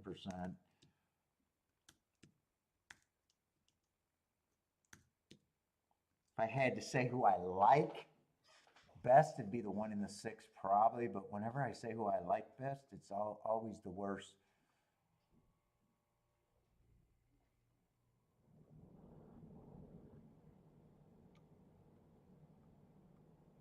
Mofo likes well, 1 and 6 ran in the same race with the same excuse. And 1, they were both at the same place at the top of the stretch. 1 showed a bit more guts. Oh, they finished 1 length apart. They're the same. 1 and 6 are the same to me.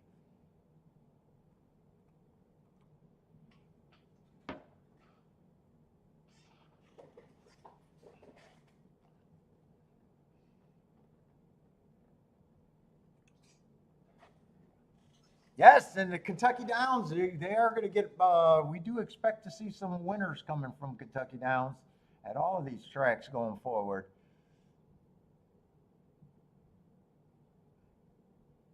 I don't know if we've seen one yet, though. What's up, Matt Gray?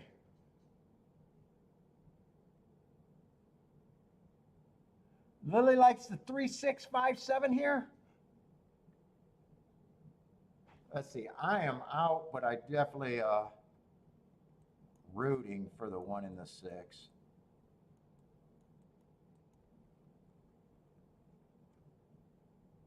But even on them, they're both priced exactly where I think they should be. So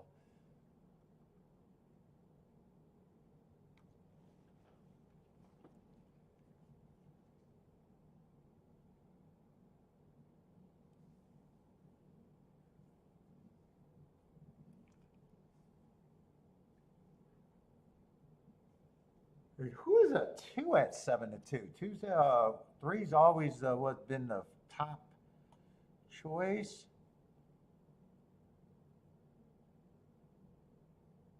And they're settling right now that 2's the second choice. 2 and 6. Yeah, I got no problem if any of the 20%. Really, I got no problem because 10% is a chance here, but 4 and 7, I think they're both over bet.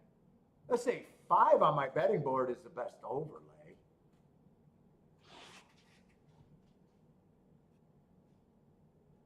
Nah, I don't really got a double here because even on my betting board, I got 5 horses all with equal chances. Yeah, I'm not interested in a double here.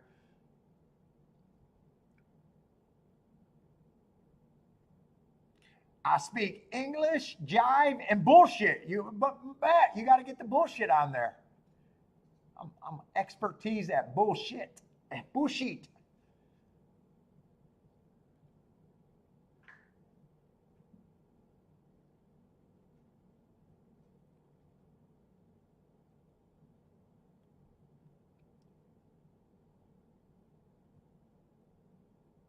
Is there a bug weight in this race? I can see Lloyd talking about bug weight. Is there a bug in this race?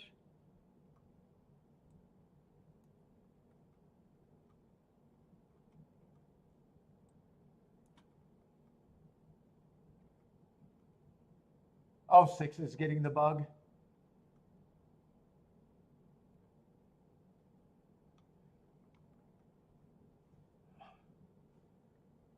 Blair likes the 5 at Churchill.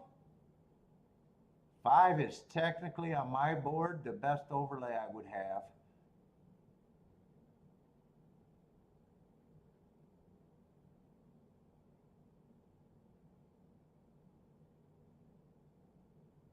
Paul's a politician at heart. Make me racing czar of America.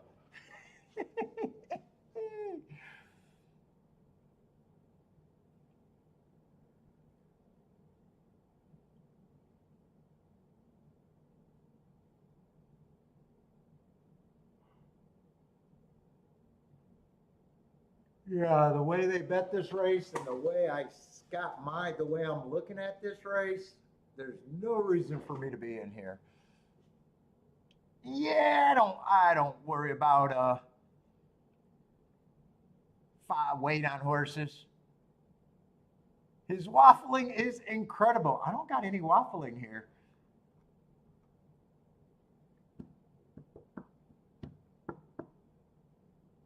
One and 6 are the horses I like on paper, but I don't see any real advantage. And I got 5 horses at 20%.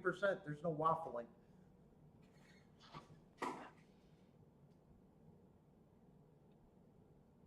And right now, between the 1 and the 5, I would 100% take the 5-1 instead of 3-1. If I was stuck between those two, and that was it, my bet would go on the 1. Because there's one thing I'm sure about: 5-1 is greater than 3-1.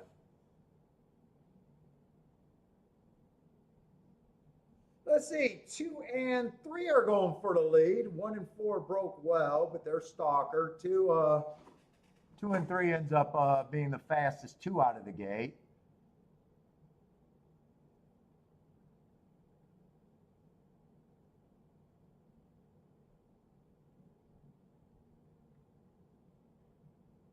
Seven's the only one that's lost complete contact with this field.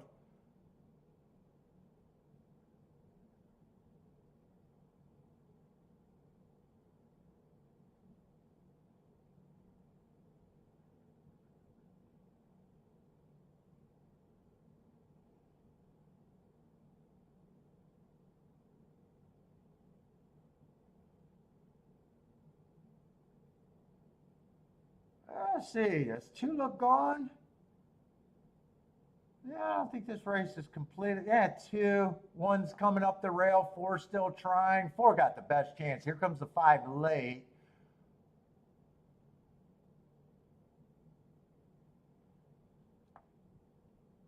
Four, I wasn't a big believer, didn't make them impossible, but I was not there on the 4 at that price.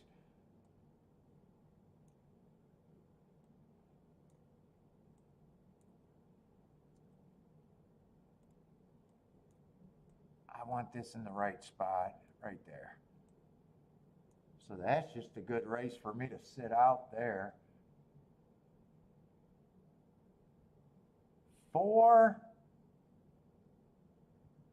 5 got second, 4, 5, 2.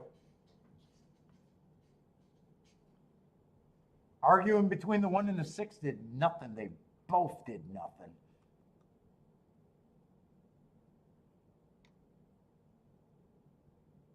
Finally a price today. That's the biggest price of the day by far.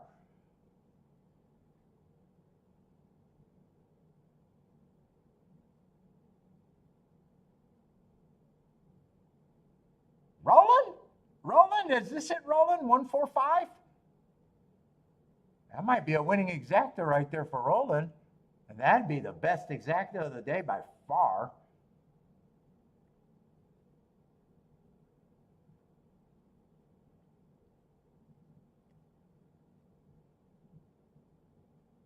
Christopher needed a 4-2 there. I think the 2 got beat for second.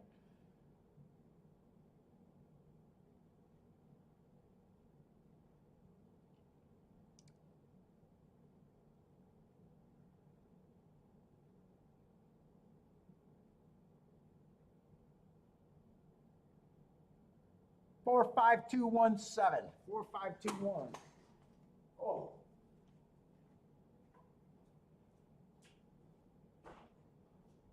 Where the hell is the cheese? You want some cheese?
'Watch out.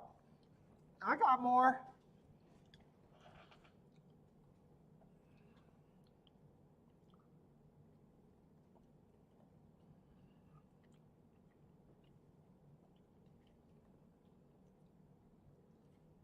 Uh-oh.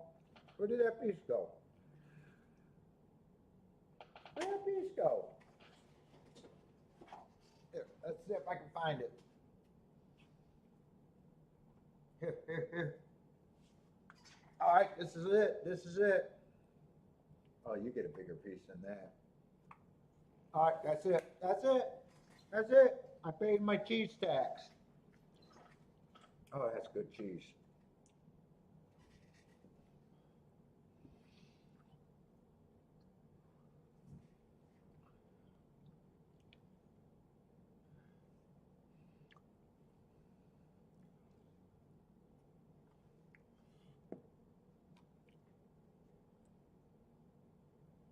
Oh, 4 was just coming out of that same Kentucky Downs race, but I downgraded him because he was off that rail and I thought the rail was bad. Yeah. I didn't think he was impossible, but yeah, I know why I downgraded him. All right, no bet. First nice race of the day though. What's up, Kevin? How's it going? Let's see, Parks. Parks is off and running. Oh, you gonna lay there and watch? You gonna help me co-host from down there? Oh, you good.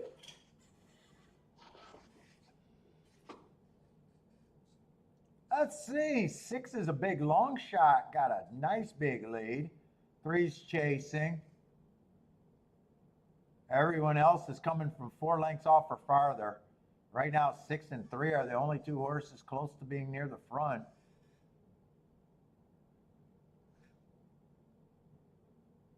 Six is a huge price. 5 looks like he's gearing up. 3 is ready to challenge the 6 on the front end. 3's going by the 6 with very little resistance. Let's see, 6 is still in second, but 5 and 7 feels like they're coming pretty fast. 3's gone. 1's coming. 6 is completely done. 1's moving into second. 3, 1, 5, 7. 3, 1, 5, 7. Second choice over top choice.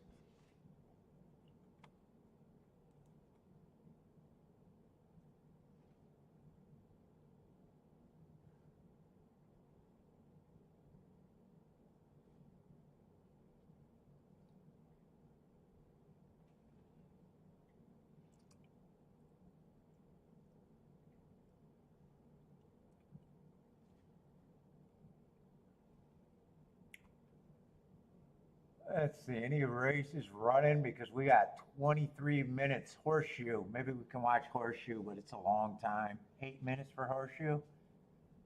God, I will say horseshoe looks like they got a nice video feed at the very least. Even that looks clear to me.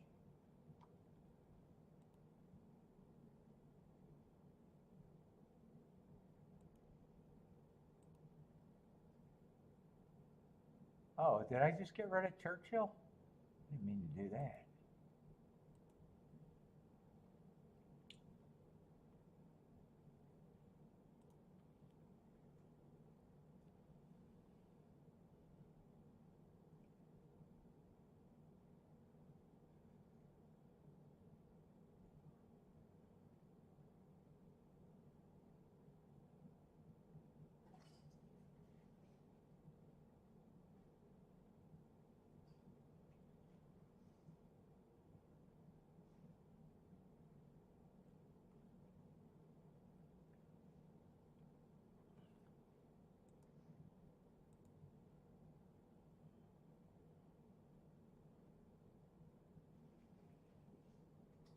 What are you doing, B?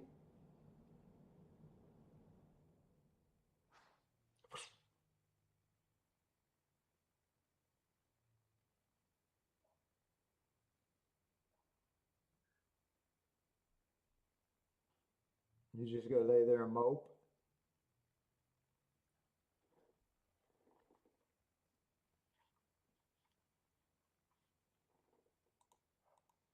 Oh, wait. I'm looking for Churchill again. Let's see, maybe. Can we fuck around, maybe? Let's see, 8th race, we got 9 horses. Let me get these scratches in case. Let's see. Do I want to be creative? Oh wait, this is a late double, right? I was thinking there was 10 races. Oh, I was going to see if pick threes were in play. No, pick threes are not in play.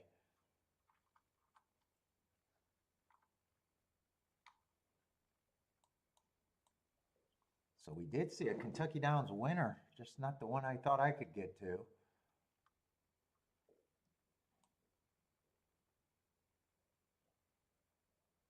This one's going to be kind of favorites. I do like the Hearts in the last race.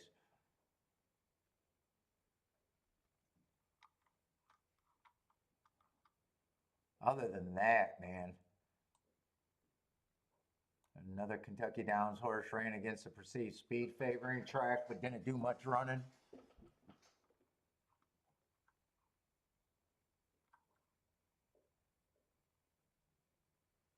I got a Mammoth horse I can look up. Other than that, man, last race of the day is probably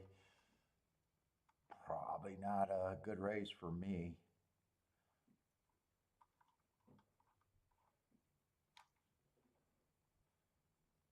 So you can't look up him. I can look up him, but that's it. There's not much for him in the last race, so this is probably the last race I can look at somewhat serious.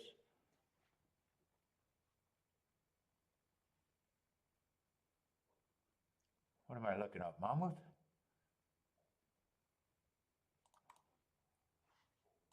Oh, shit, and there's only 2. Man, I'm going to be done before 5 o'clock, hopefully.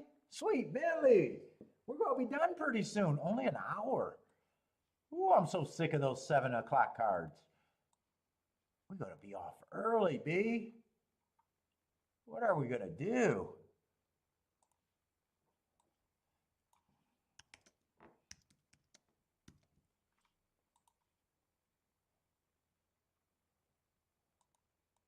Actually, I have a decimal point there.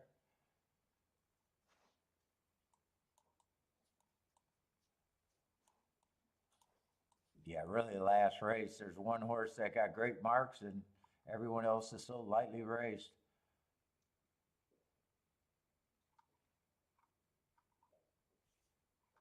And he's probably going to be the favorite. Yeah, there's probably not anything for me in the last race.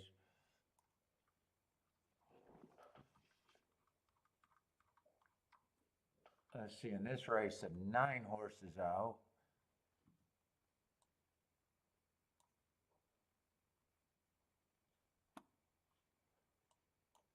So there's no need to look ahead to get too creative because I can't get creative.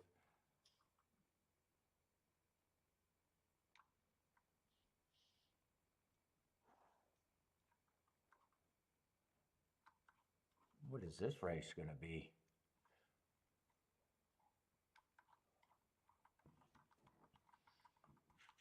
Want to whip out it? I don't even know. It feels like Speed and Stalker's just been dominating exactly what we should have been looking for. Just a ton of favorites. I don't think the tic-tac-toe board is really going to show much. Let's see. I got nothing else to do though.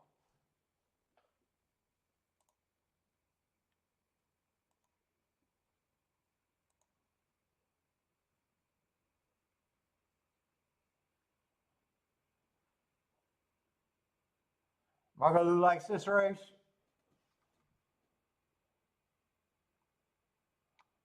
Let's see, 4-1 wire to wire from the 3 hole in the first race.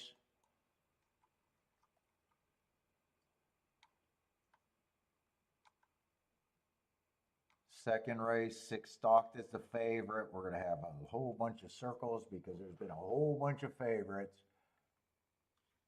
2-1 wire to wire. I only circle the favorites if they're under 2-1 though. They're over 2-1. I don't need to circle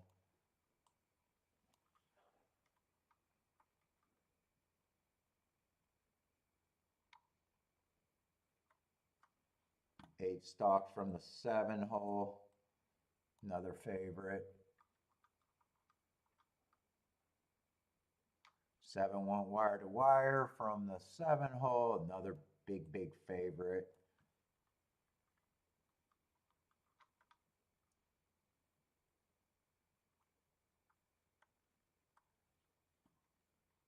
4 stalks from the 3 hole. Favorite. I think that 4 just stalked on the dirt. He gets a star for being the big price of the day. Big price of the day so far. 1, 2, 3, 4. And that should be all the results. I gotta go pee again. Man, you gonna get dirty on this floor, man. Mama doesn't even like you hanging out down here with me. Get dirty. Dirty boy.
Let's say Marco Lou likes the 2 and the 8 and the 5 and the 6 here. 7 is nowhere on your radar. Let's see. Let's watch horseshoe. Not surprising.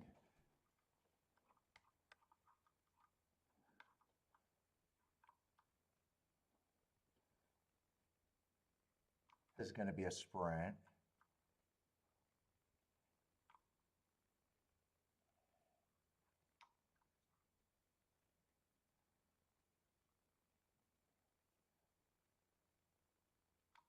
Let's see, I can't look up that race. Get that red out of there. Give me the right thing. No, no, no. Why is my blue not working? Oh, shit. Did my pin just go haywire?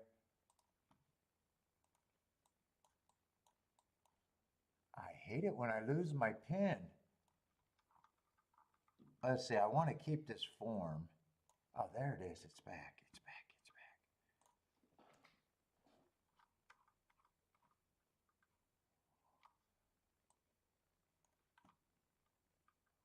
Let's see, I can't look up him.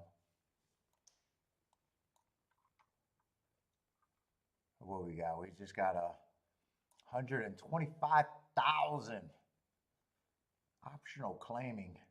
Ooh, that's a lot of money.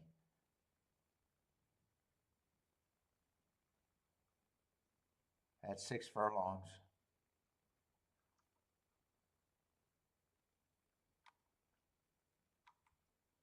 That's it. I got 11 minutes. I'm going to try to watch horseshoe. I'm not even sure if I'm going to be all that interested in this race.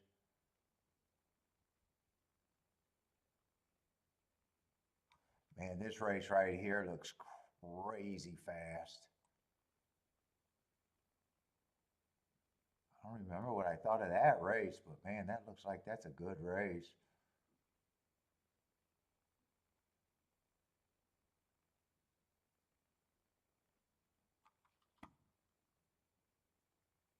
What was that? 6-8? I just want to see if I think they were running fast that day. Let's see, documents. That definitely catches my eye, though. What was that? Saratoga opening week, 6-8.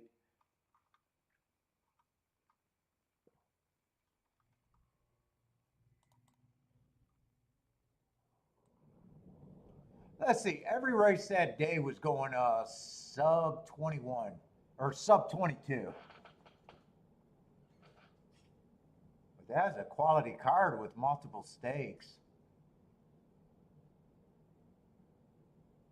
And that race was a lot faster than the other races. That went 21-1. The other races went 21-4. that doesn't sound like a big difference, but at the second call, that was the fastest race of the day by far, like 5, 6 lengths faster. So that pace was at least very high.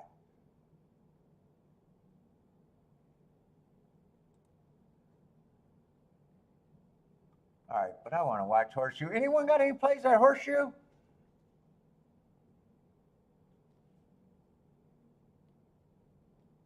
Let's see, Roland says there's a lot of speed in here. 1, 4, and 3 are all gunning or near the pace. 7 and 8 are on or near the lead. So Roland's thinking that there's a lot of speed here. Let's see, Kevin likes the 7-Eleven at Horseshoe. Nice prices on both of them. Blair likes the 4 at Churchill with the 347.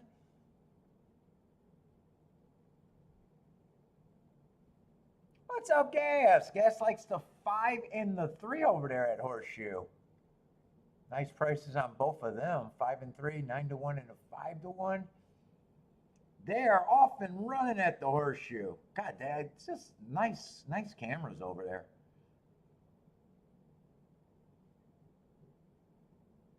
Five is going to lead.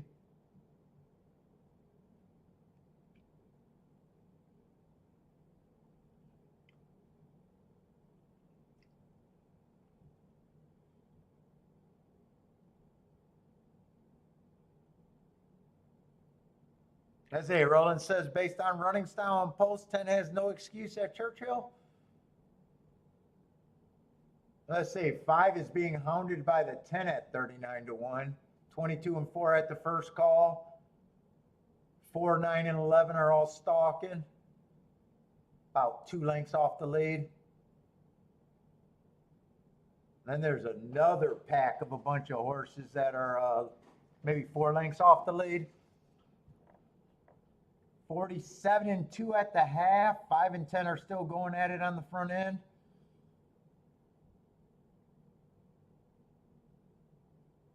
No one's really losing position yet. Let's see, 10 is making more of an effort to get to the neck of the 5.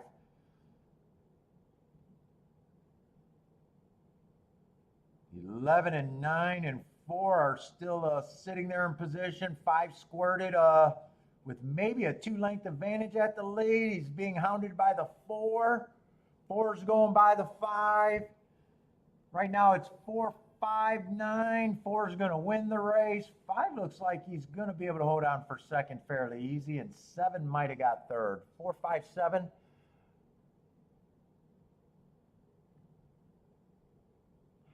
Blair, oh no, that's Churchill for Blair. Gas needed the 5.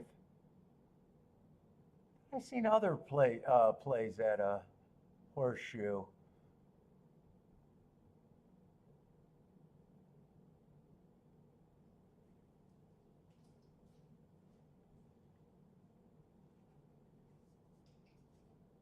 Or maybe I was reading Horseshoes, thinking they were Horseshoe plays, but they were at Parks and someplace else maybe. All right, I got to get back over to Churchill. Let's see, 7's a big favorite.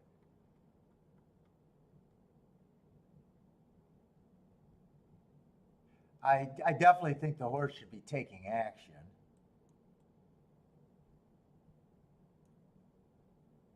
Speed or Stalker got the right running style.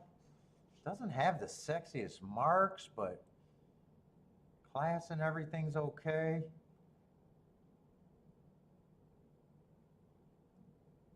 Let's see, 8 would have to be a price.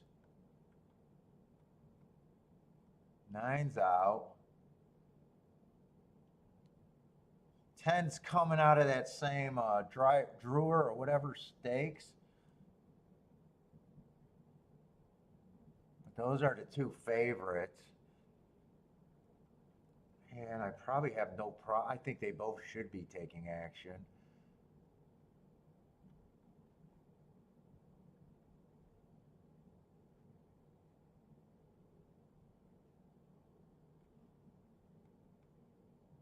Let's see. Some of these horses are coming up. Let's see. On August 4th, the 6 and a 7 ran on the same race. I thought the rail was bad. So 6 might have some upside. I think he didn't run that bad. He did get beat by, is that the same race or different races? Those are different races. They're different races on the same day. I was thinking they were the same day. Still, I think 6 at 35 to 1 might have some upside. Even if I think he has an 8% chance, he's going to be an overlay.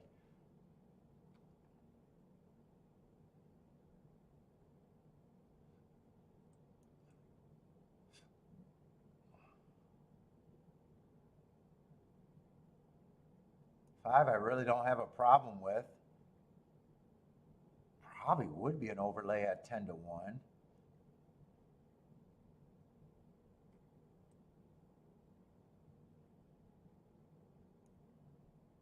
Four's fast. 3's undefeated, but 3 just feels like, wow, at 9 to 2, I'm not at the 3. I was gonna just say 3 just feels like not at this time for me.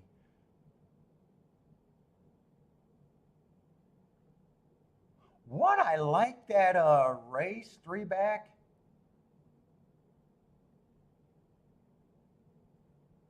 I like him, but I don't think I'm getting overpaid at that price. Which sounds like I'm saying that he should be 5 to 1 for me.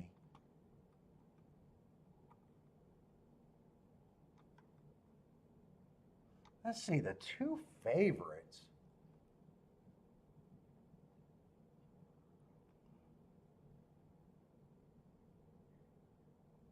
They don't super scare. I'm probably leaning towards that.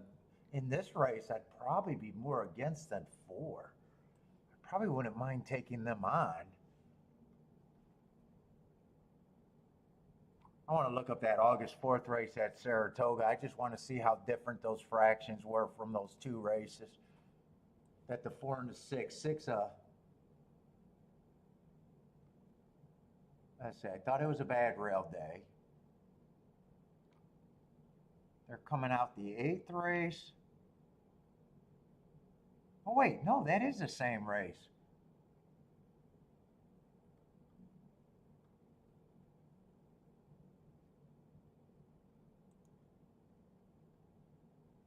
Oh, I was looking at, because one was last race and the other one was 2 races ago. 6 is definitely the horse that I think is most interesting.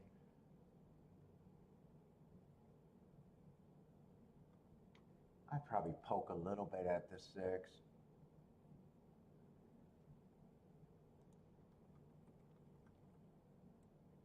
Six, I'd be interested in a win bet. 6, I'd be interested kind of with the 3 horses that were on my mind. 1, 7, and 10. Yeah, 1, I don't think I'm getting overpaid. Other than that, I could bet 1 and 6 to win, but I think this is a poke bet.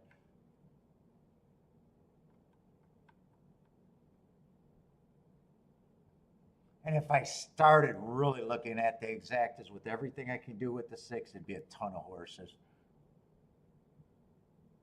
Yeah, 6 brings me in for a poke bet, and that's about it.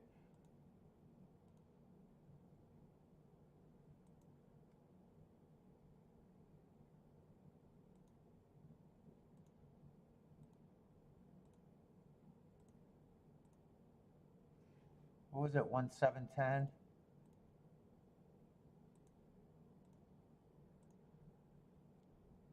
And 1 I got, my first thought was he's 5 to 1 and that's the price. So I'd even be out of line if I tried to Dutch the 1.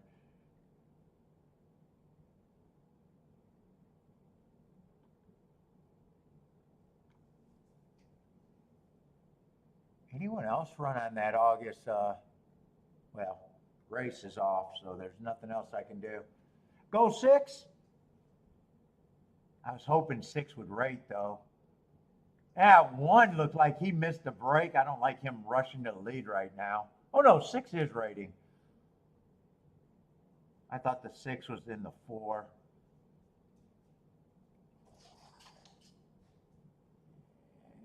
6 and 7 are right next to each other. Lots of traffic, lots of horses with chances. Looks like I think 1 lost his race at the start, unless he's much the best. God, I'm whistling. I'm whistling. Is 6 running or not? I don't see the 6. I think 6 is not running.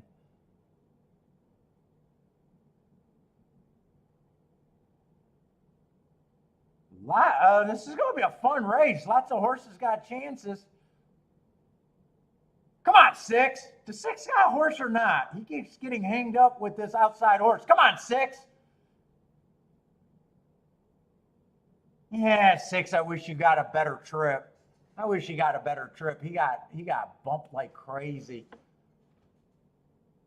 He's still going to outrun his odds. I think he got 4th. I'll take a shot at a 35-1. Other than that, it's a 7 winning.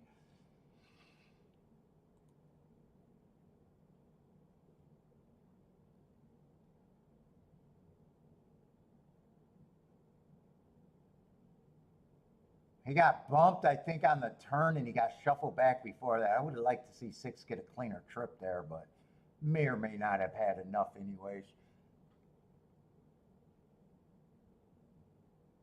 1, I think 1 lost a race with a terrible break. He seemed to have had to rush up. Looks like he broke sideways and might have got held in the gate. The exacta is going to be good with the 2 getting second.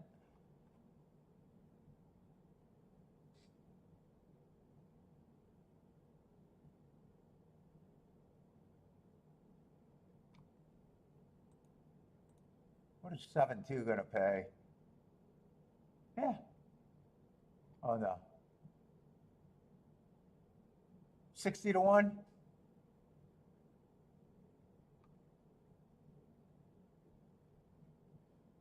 I think it was 7-2, 10-6.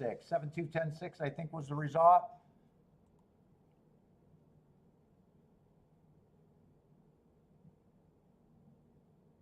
No, I think 1 broke bad too. One, I think, broke bad and did that, what I always call a dumb move, rushing to get the lead after that. I have to watch the replay, but I thought 1 broke bad too.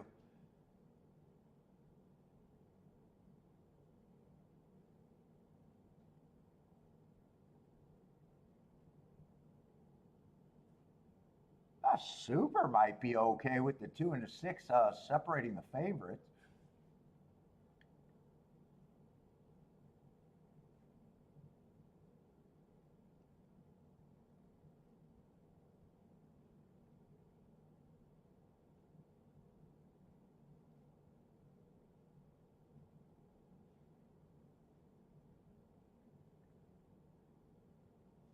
Yep, another morning line favorite.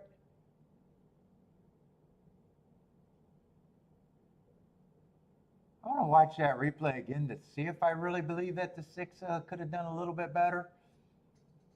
Still, he outran his odds at 35-40-1.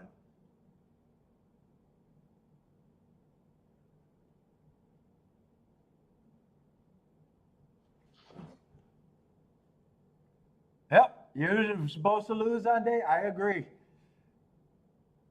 Unless you could get something creative a little bit. I was lucky to get that creative bet down.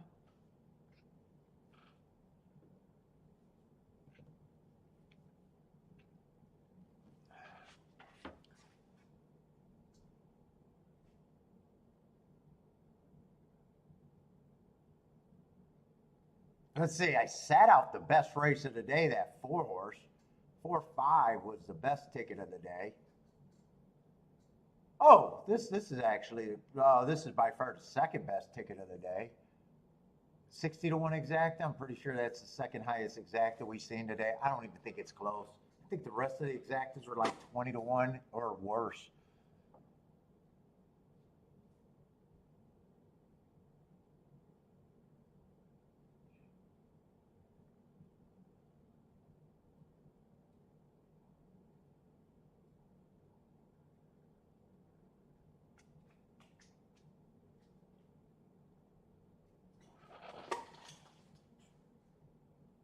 Well, that one ticket I had was a nice one, so I'm happy. I'm really happy with the start of the week.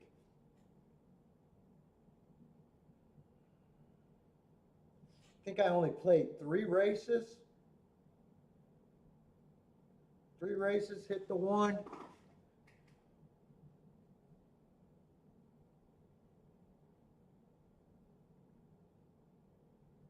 Lost this race, and I still think the 6 might have had more upside. Although this was my smallest bet of the day. What was the other ticket I played? Oh, and then that other race. I didn't mind that ticket. The 8-horse ran. No, I like the way I played that ticket. So actually, I actually really liked my plays today for what it was.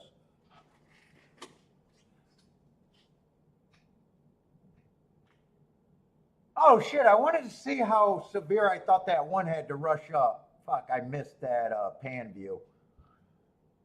I really wanted to watch that again. It's just harder for me to judge it from the head on, I think. Let's see, the 6 gets shuffled back, and then I think he banged against the 10 around the turn.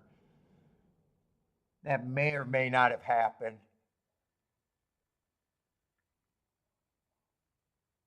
Let's see, where is the 6? 6 got shuffled back to last. I thought he had better position at the start. He had to angle out here. There's a wall of horses. And it looks like he has horse, and right there, the 10 kind of took it away. I'm not sure if there was a big bump there. Maybe that's all the 6 had right there. Maybe that's all the 6 had. Either way, he outran his odds, and I don't mind taking that bet there. Maybe it's not as bad as I thought it was. Let's see, I want to see the 1 coming out the gate, and if I thought he broke slow, and I thought he had to rush up to even get the lead. It's just harder to see from the pan on. Yeah, I can't judge how far. I thought he missed the break by a lot. I'm not so sure from that view right now. I'm really not that sure. I had to see the pan view on that. Let's see, I think this is a 6 in purple, right? Or is that the 4? No, 6 is in yellow. So maybe the 6 never did get shuffled back. Maybe I was looking at the trip on the 4 and the 6 and getting them mixed up.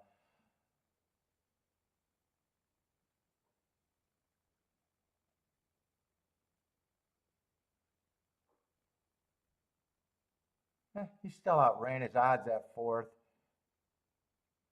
And he's had to wait on horses, and he had to keep going outside. Yeah, he can't get through there. He's riding. It wasn't an optimal trip. I can say that. I have no idea if he had more, but it wasn't optimal. I can say that.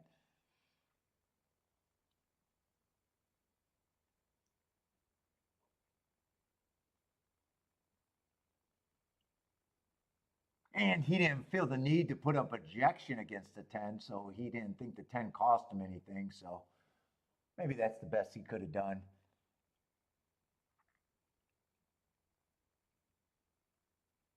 Oh, Feck, you had the same idea too, that the 1 kind of missed and rushed up. That's what I thought I seen. I would have liked to see it again. Yeah, the slow start with the rush move. I wanted to see if the 2 broke bad, because I think some of you guys were saying that the 2 broke bad too.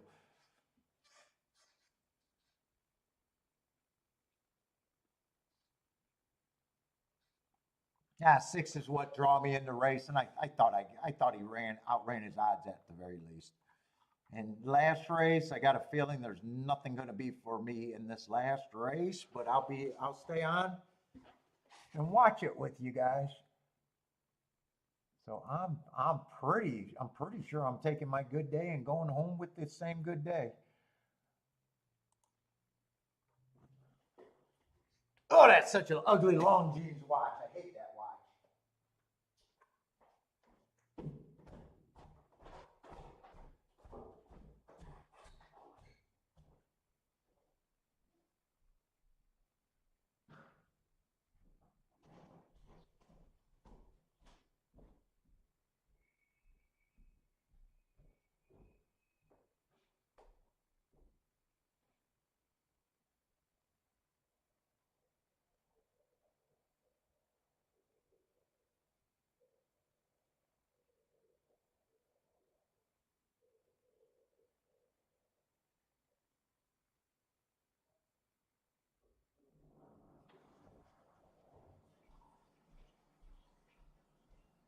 Get this fly, babe.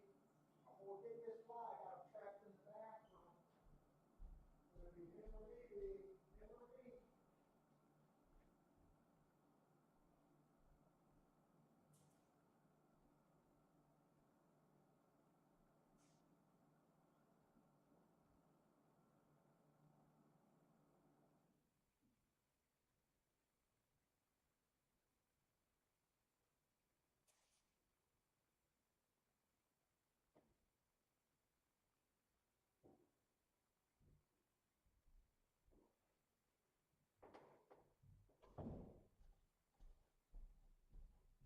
It was him, Bentley. Daddy won. Daddy won.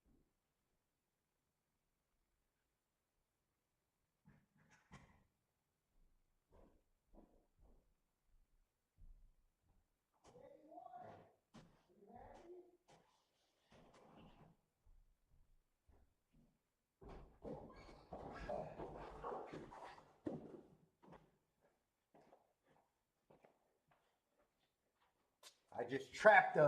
I just trapped a fly in the bathroom. I told Bentley I'm going in there with the Excalibur. It's either him or me. Only one of us are going to come out alive. I won that battle. I took out that damn fly.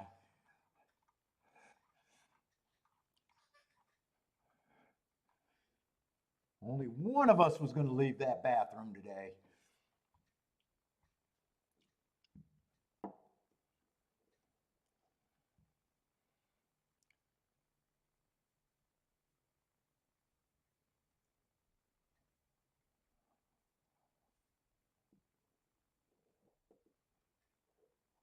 Let's see. How are they going to bet this race? Right now, everyone's a lukewarm favorite. 4-1 is the favorite.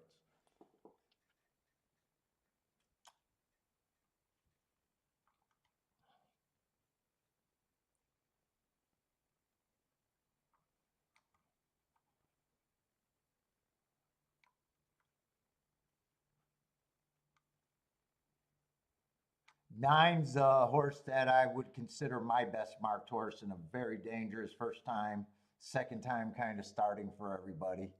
Nine's definitely the horse that I'm rooting for.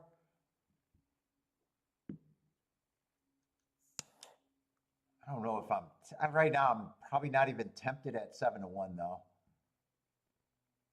I think right now I just take my ball and go home.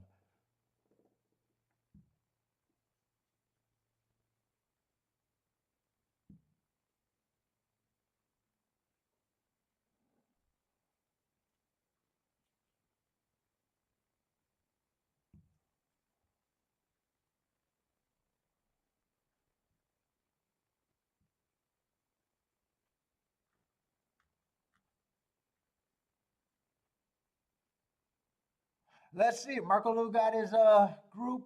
Let's see. 1 and 8 are A's. 5 and 9 are B's.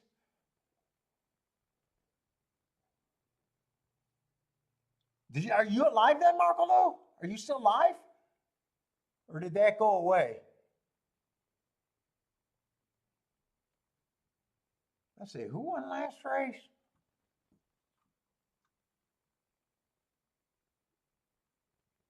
Oh, you're probably out of it with the 7 winning, right?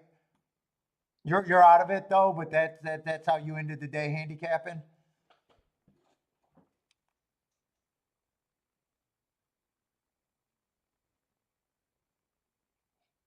Yeah, and I could definitely see that. Looking at the horizontals, I can see that unless you had the full horse, you probably couldn't string that many favorites together.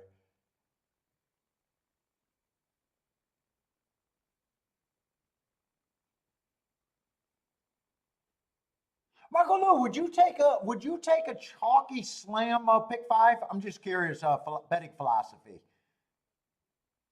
Let's just say that first race, the first pick five today, where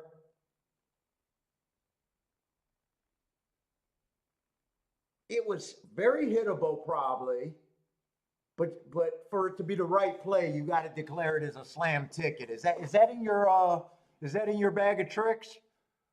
Or would you just never even put a ticket like that in? Just curiosity.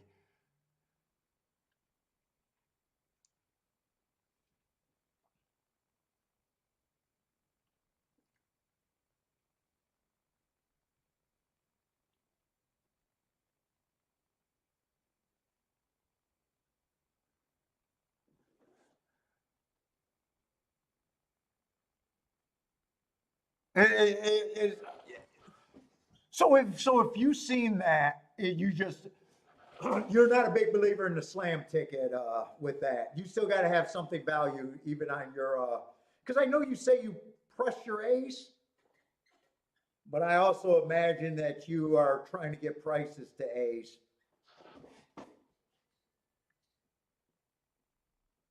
Yeah, if you end up with all chalk, so you're not interested in a slam ticket at the end of the day. Like that, I don't think it's right or wrong. I just think those slam tickets on those results, they leave no room for error.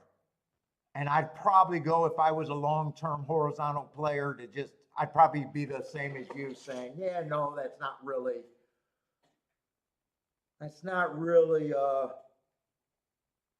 something.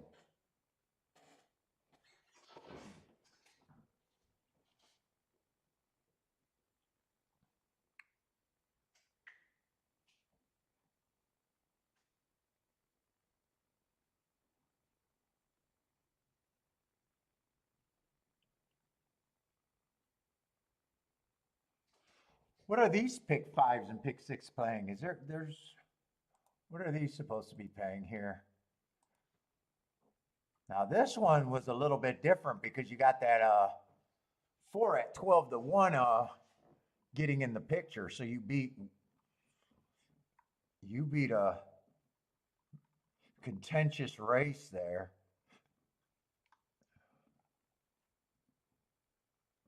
And I think the rest of the leg was all chalk, right? Seven last race was definitely a big chalk. Candy Lover was the only price at 12 to 1.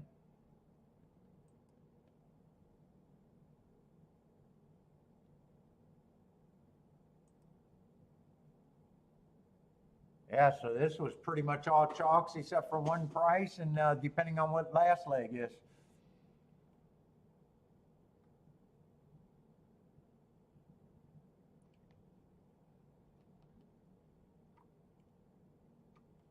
Let's see, I'm going to watch Horseshoe. I'll go over my marks and maybe they'll help someone, but I'm not interested.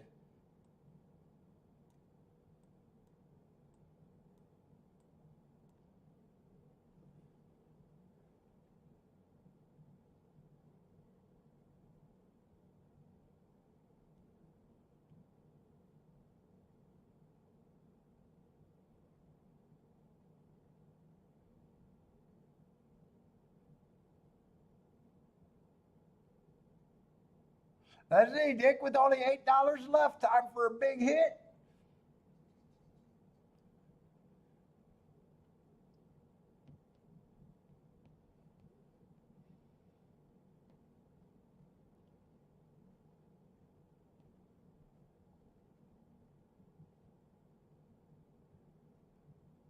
Getting low, getting low. Yes, that's your back's against the wall. $8.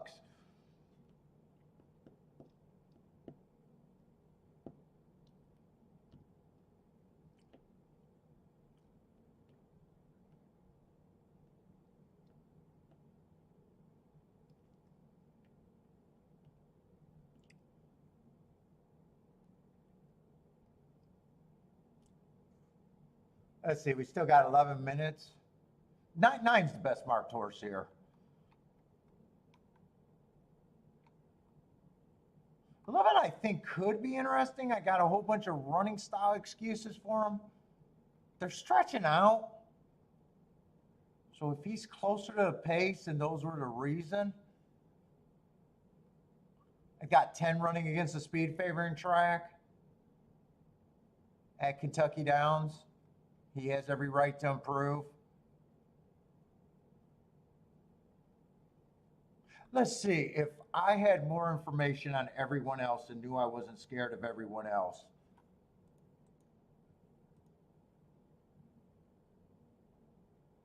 I'd probably feel comfortable saying 9's at least an overlay at 7-1.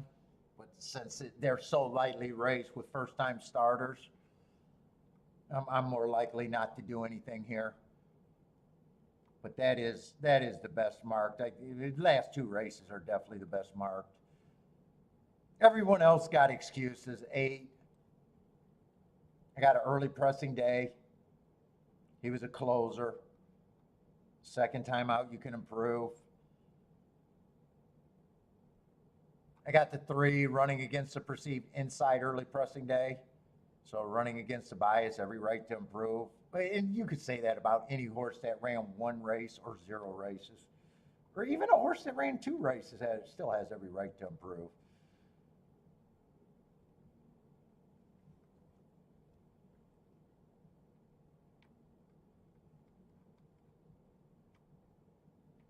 Let's say gas station sushi's looking at Indiana Horseshoe.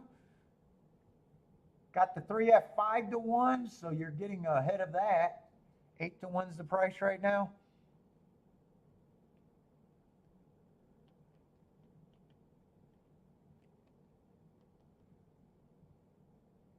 Let's see, tomorrow we're going to have Belmont, and I'm pretty sure only Belmont for tomorrow, or Aqueduct, whatever you want to call it. Friday, Saturday, going back to Gulfstream and Churchill both days, and Sunday, Gulfstream, and haven't decided for the second track.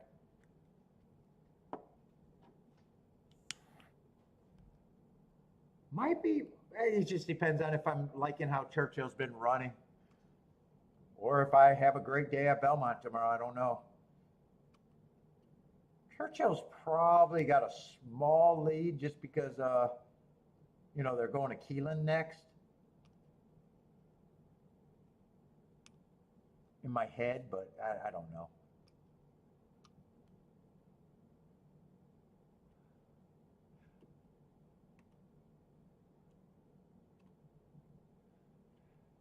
Let's see, Lloyd says, most of the time I don't mind chasing money and big cock. I just seen the BC and had to say it.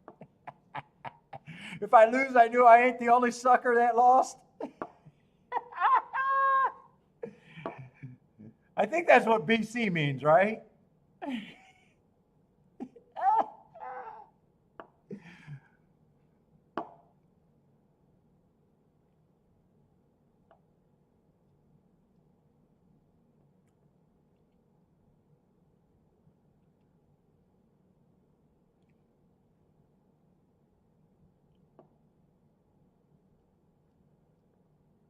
Let's see, they're off and running over there at Horseshoe. Who am I rooting for? Gas is 3. Marco Lou says, I know Lloyd so well. I just seen the BC with the sucker in the same sentence, and I could not resist.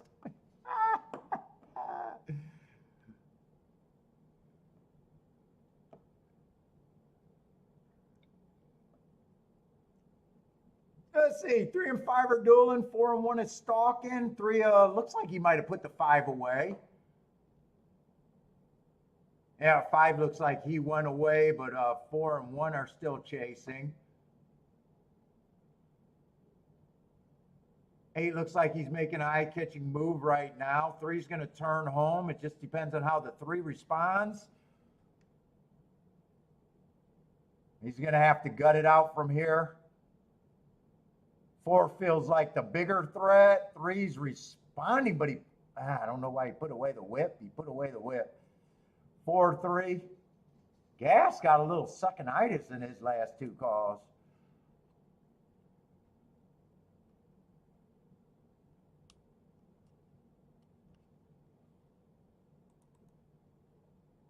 I think that's 2 seconds in a row for Gas.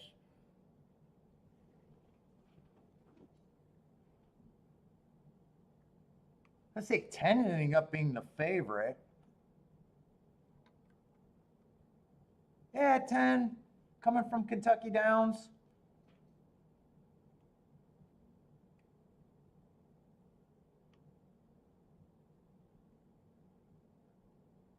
To me, the two horses I find the most interesting is the 9 and the 11.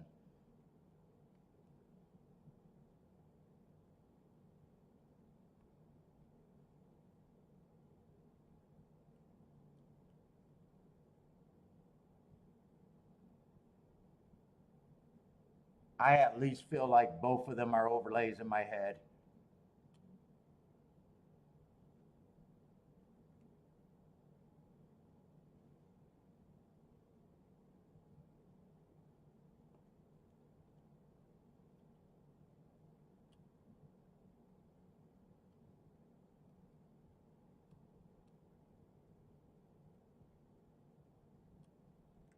In fact, I'm probably going to write what I'm rooting for. 9 and 11, I definitely feel like I could do win bets, and that'd be the key. Probably the win bets would be the more important.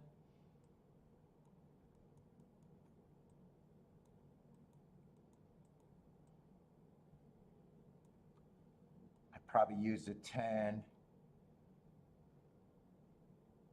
Definitely wouldn't want to go that wide.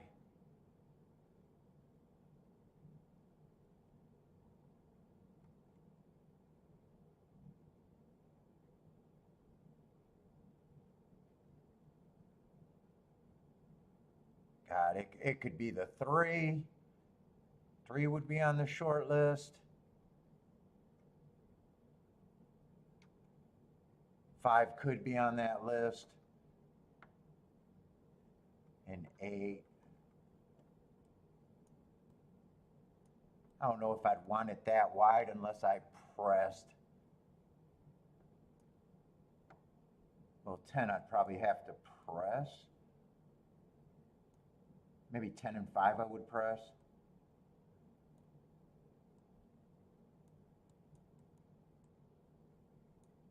But I'm having a great day off of what I did today, so I don't really even need to take this.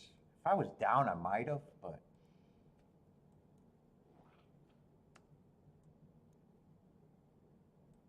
not interested. I'm pretty happy with my play today, and even my losing bets, I was happy with most of them.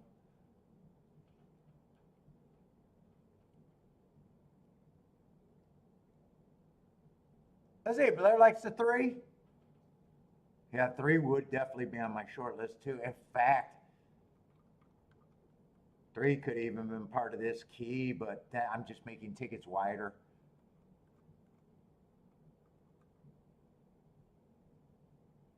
The other option was for me just to play less tickets, make the win tickets more important, and box the 3, 9, and 11 if I didn't want to bet that much there. If I go for it, these tickets are probably played like that. If I wanted to do it as cheap as possible on a play bet thing, probably 9 and 11 to win. 3, 9, 11 in a box because I know that's an easy way to get $1 grand, if or more.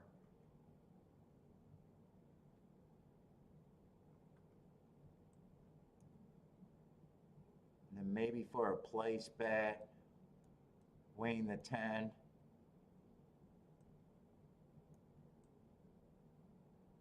Who knows? I might have even did all, but I'm not doing anything. No bet. Now I'm writing out even more directions I could go.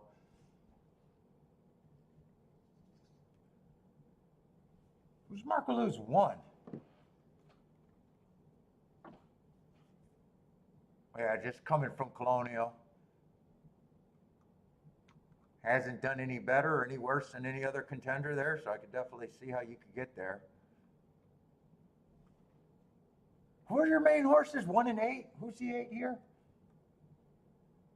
Yeah, and 8 I got running against well, so many horses I got running against bias with excuses. And really, this is a race that just falls under, no matter what happens, this is a race where I definitely don't have a real opinion where any result after this race, it would be, yep, that happened, is kind of my thought.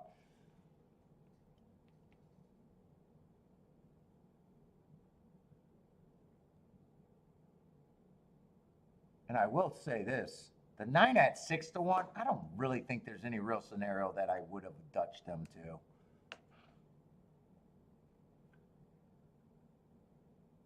I think if I had to play this race and I was looking to Dutch, 11 would be a win bet. If I insisted on Dutching, then it becomes a 3. If I insisted on Dutching, 3 would be the next place I would go for considering a win bet. 9, I probably got them 9 at 5 to 1, so a point overlay in a dangerous race. 9 I would still use in the combinations. And probably still be a key, but not interested in win bet anymore. Let's see, Roland's just 10 on top of the 2, 3, 5, 8.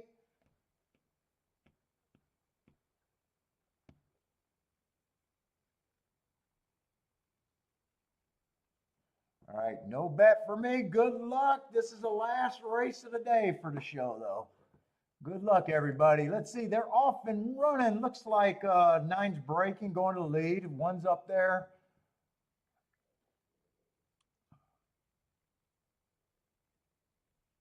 They're giving us a long head-on view.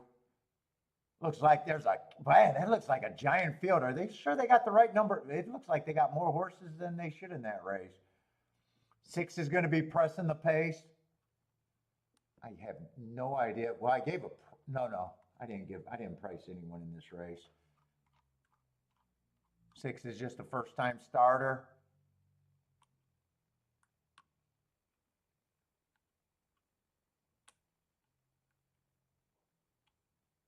Three's running.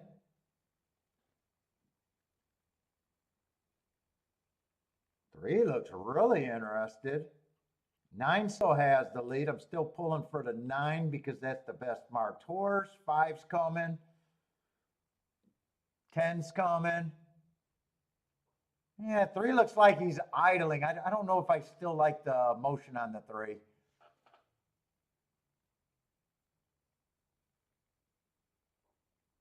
Nine's gone. All right, that's nice to see. I think I could have hit the exactas here with what I wrote down. 9 going to win easily. 10's going to beat the 3, and I think the 11's 4th. That would have been the worst exacta, but it would have been an exacta that I pressed. I would have got rid of the win bet. All right, I definitely don't mind the handicapping today. Could have had it here too. That would have been turned around. Just 10 would have been pressed on top of her a bit more. I'm not sure what 9-10's going to pay though. 9-3 would have been great. And that was the 11 that ran 4th, so I'm handicapping good there at the very least. God, 9-3 would have been. I'm actually glad it didn't come in 9-3 because that it would have been a hard time justify sitting out of a 150 to 1 exacta. 9-10's 30 to 1. At least I can justify sitting out that one. 9-10-3, super and try is going to be real. Mark going to lose out. I'm going to be right behind you. I just want to see these payouts, and I am done too.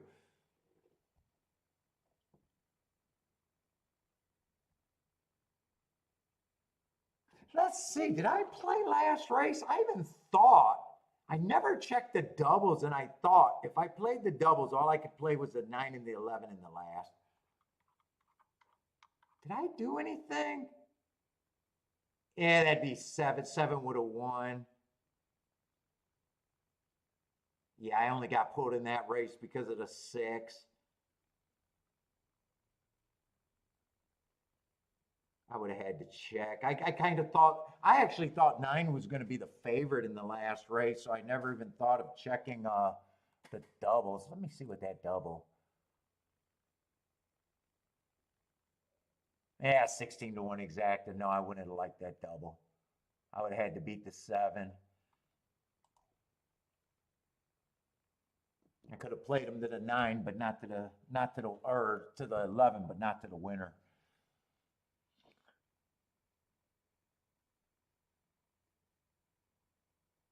Oh, yeah, Blair Wishes 3. I'm a fuck. I'm glad he did it because I didn't play it, but goddamn, that would have been a bad one for me to sit out. Blair tried. Yeah, that would have been a big one.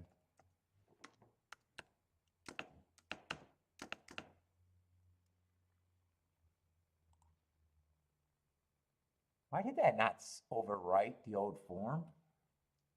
Hold up. What did I just do there?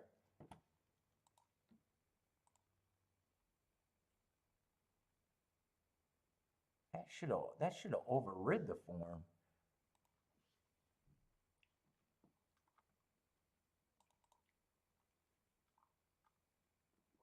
Where are we at? We're at Churchill? Why didn't that override? I probably saved it in the wrong area.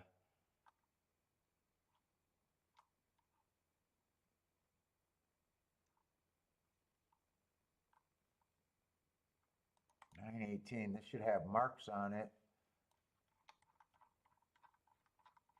No, that's the one I want to overwrite. So let me see. File, export. Oh, I should have went to the right place. I don't understand why that didn't save.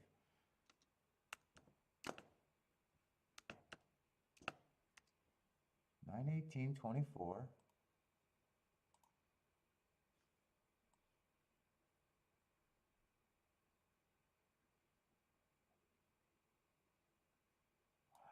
Ah, here it is right here. Oh, I didn't have the dash in there. All right, throw that away. Let me just make sure I got it saved. Perfect. Perfecto. I'm curious what this try paid in Super.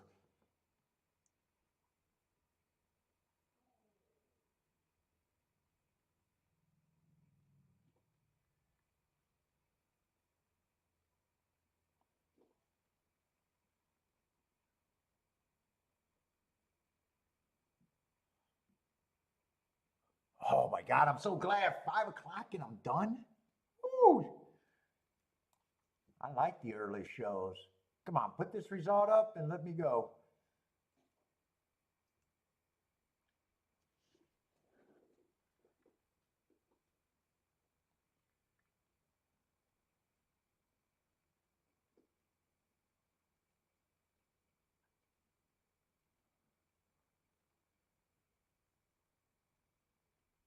We are official.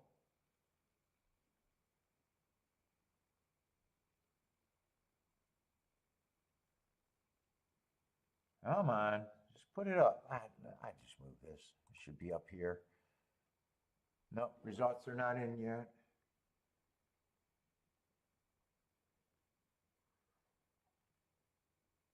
Well, if the exacta paid 30 to 1, this try, I got a feeling this try is going to be what?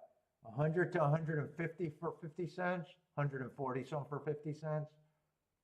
Oh no, even better. $256 for 50 cents. All right, nice ticket. All right, everybody, that's it for today. We'll be back tomorrow with Belmont. Good luck if you guys are still betting. Hope to see everyone tomorrow, but I am out of here. Yeah, John, I didn't bet the last race. Yep. I was having a really nice day and didn't need it, but if I played it, I would have been right. But everybody, take it easy. And what's up, John? I think first time I seen a John here.